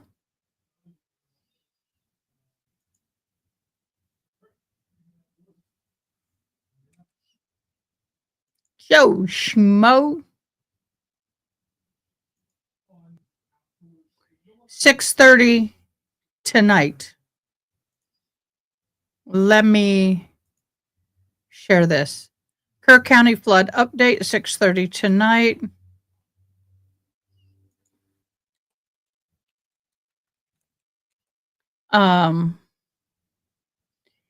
So his cover to this is, let me get it up here. This is what it looks like. At least 635 people have died following the catastrophic 4th of July flood devastating the hill country in central Texas, including 71 adults, 37 children, swept away in the Guadalupe River. The Kerr County remains in the search and rescue mode, the rear and recovery mode. 2 people are still missing. Over the weekend, Joe traveled to Kerr County to witness the recovery firsthand from the damage left behind and the ongoing efforts to rebuild and find the missing. So that is, y'all, we are one subscriber away from hitting 3,400 subscribers. Okay, guys, I'm going to say goodbye for now. I hope y'all have a fabulous day. We will see you at 8 in the morning, 8 o'clock, and we'll see you on Joe Schmo's. Okay? Y'all have a good one. Bye. Thanks, Mom. Thanks for watching. Please comment, like, share, and most importantly, subscribe. I hope you have an awesome day. Till next time, take care.